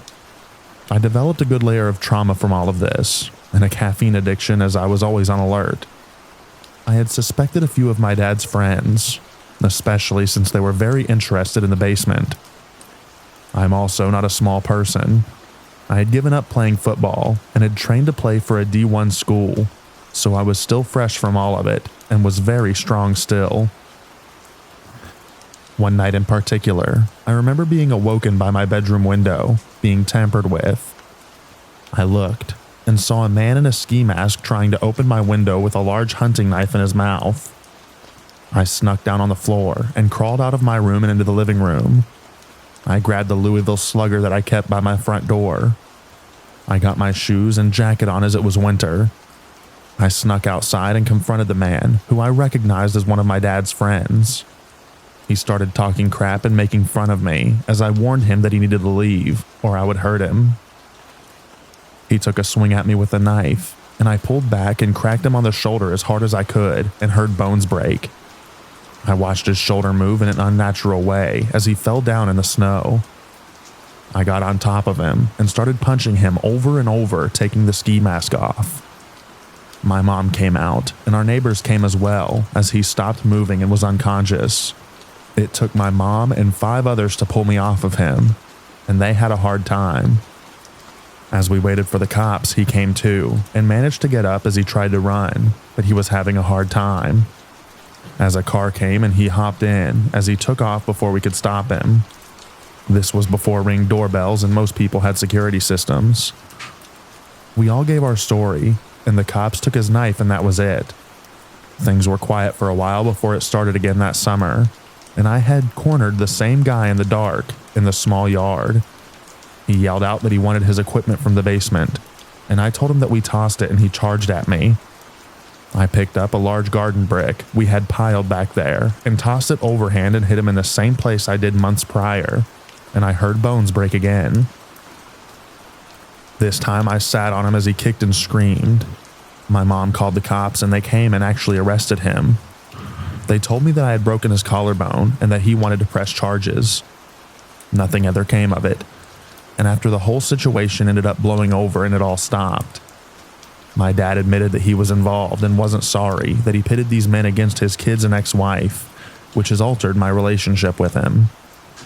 I saw that man during the pandemic, as our city had a lot of public gatherings and stuff. And while I am not the same person, I was very happy to see him have a level of healthy fear.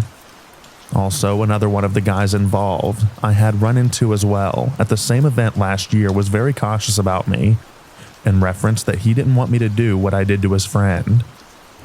These guys are 1 point used to fight and run with rowdy people with my dad, and it felt good to know that as someone who doesn't get violent, that people who do have a healthy fear to never mess with my family or to try to break into my home, because there are consequences.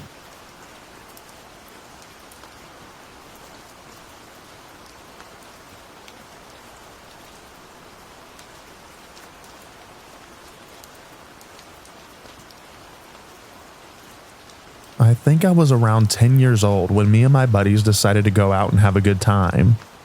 Back in those days, kids all around used to make these poor man's airsoft weapons out of plastic tubes and rubber gloves, and use dried peas as ammo. So anyways, we went out and had a blast shooting at each other, and at some point me and my teammate realized that a few of our buddies had been gone for quite some time, but we had a general idea of where we went, so we started heading towards them. As soon as we arrived to the general area where we thought that they would be, our buddies run fast, yelling, "Run, you guys. There's this crazy old man coming in a van." So I was a little confused at this time and watched as my buddies ran off, nowhere to be seen. And at this point, I see that van coming, and I panic and start running. This guy catches me pretty quick, almost running me over with his van, and yelling that if I move an inch, he would end me. He gets a hold of me and starts dragging me back to his van as I scream for help. When I'm almost inside of this guy's van, this guy, maybe in his 20s, a long guy with a heavy metal outfit, yells to this guy, "Leave the kid alone or I will kill you where you stand." This guy turns around, and at the same time, this 20 or so year old guy drops him with a single punch and keeps on beating him while telling me to run to my parents. My dad tried to find the guy who literally saved my life to thank him and reward him, but only found a puddle of blood where this happened.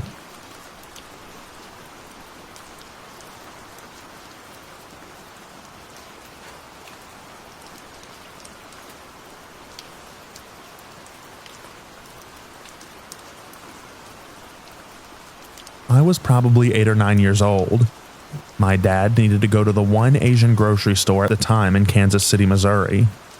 It was a small store, but I remember just aisle upon aisle of random goods from all over Asia. It was dimly lit and wasn't a particularly bright store. Anyways, we went there at least 2 times a month, so I knew where all the good candy and snacks were. My dad was in another section, and I was in the snack section. I was minding my own business when all of a sudden, someone literally picked me up from behind with his hands and arms. It was a pretty tight grip, and I remember feeling quite scared. My training kicked in, and I yelled for my dad and started to kick him with my heels. After what felt like forever, he dropped me. I only saw the back of his head as he walked away and out the door. Not sure if I yelled loud enough, as my dad never came around and I had to go and find him.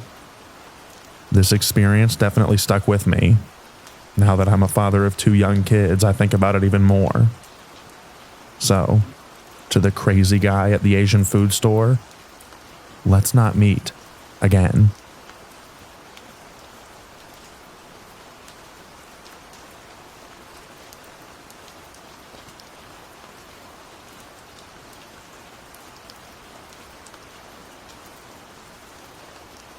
I'm a young girl living in Iran, and I've made this anonymous account to post the things that could threaten my safety if they were posted on my main account.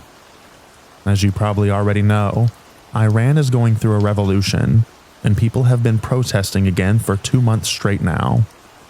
People often chant "down with the dictator" from their windows at night here. Tonight, they had just stopped when I decided to go for a smoke. I went on the main street, which is less than 50 meters away from my home. I wasn't wearing a hijab, and to be honest, I was paranoid about it all the time. But everything went perfectly normal, and I turn around to go back home thinking I'm being too scared these days. Halfway through the alley, I noticed a group of 5 huge men. One of them was holding a speaker that was playing one of our protest songs.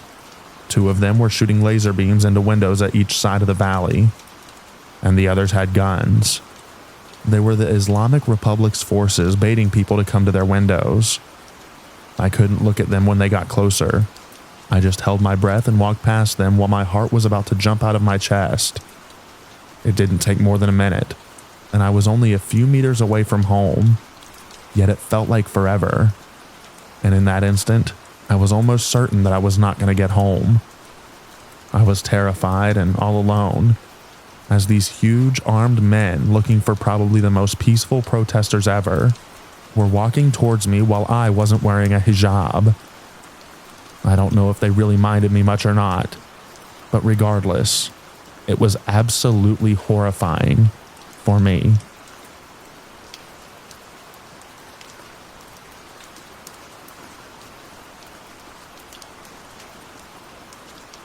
Thank you so much for listening to all of the stories in this video. I hope you enjoyed them. I also hope that you enjoy the extra rain at the end. Get a good night's sleep, everyone, and I'll read to you in the next video. Bye-bye now.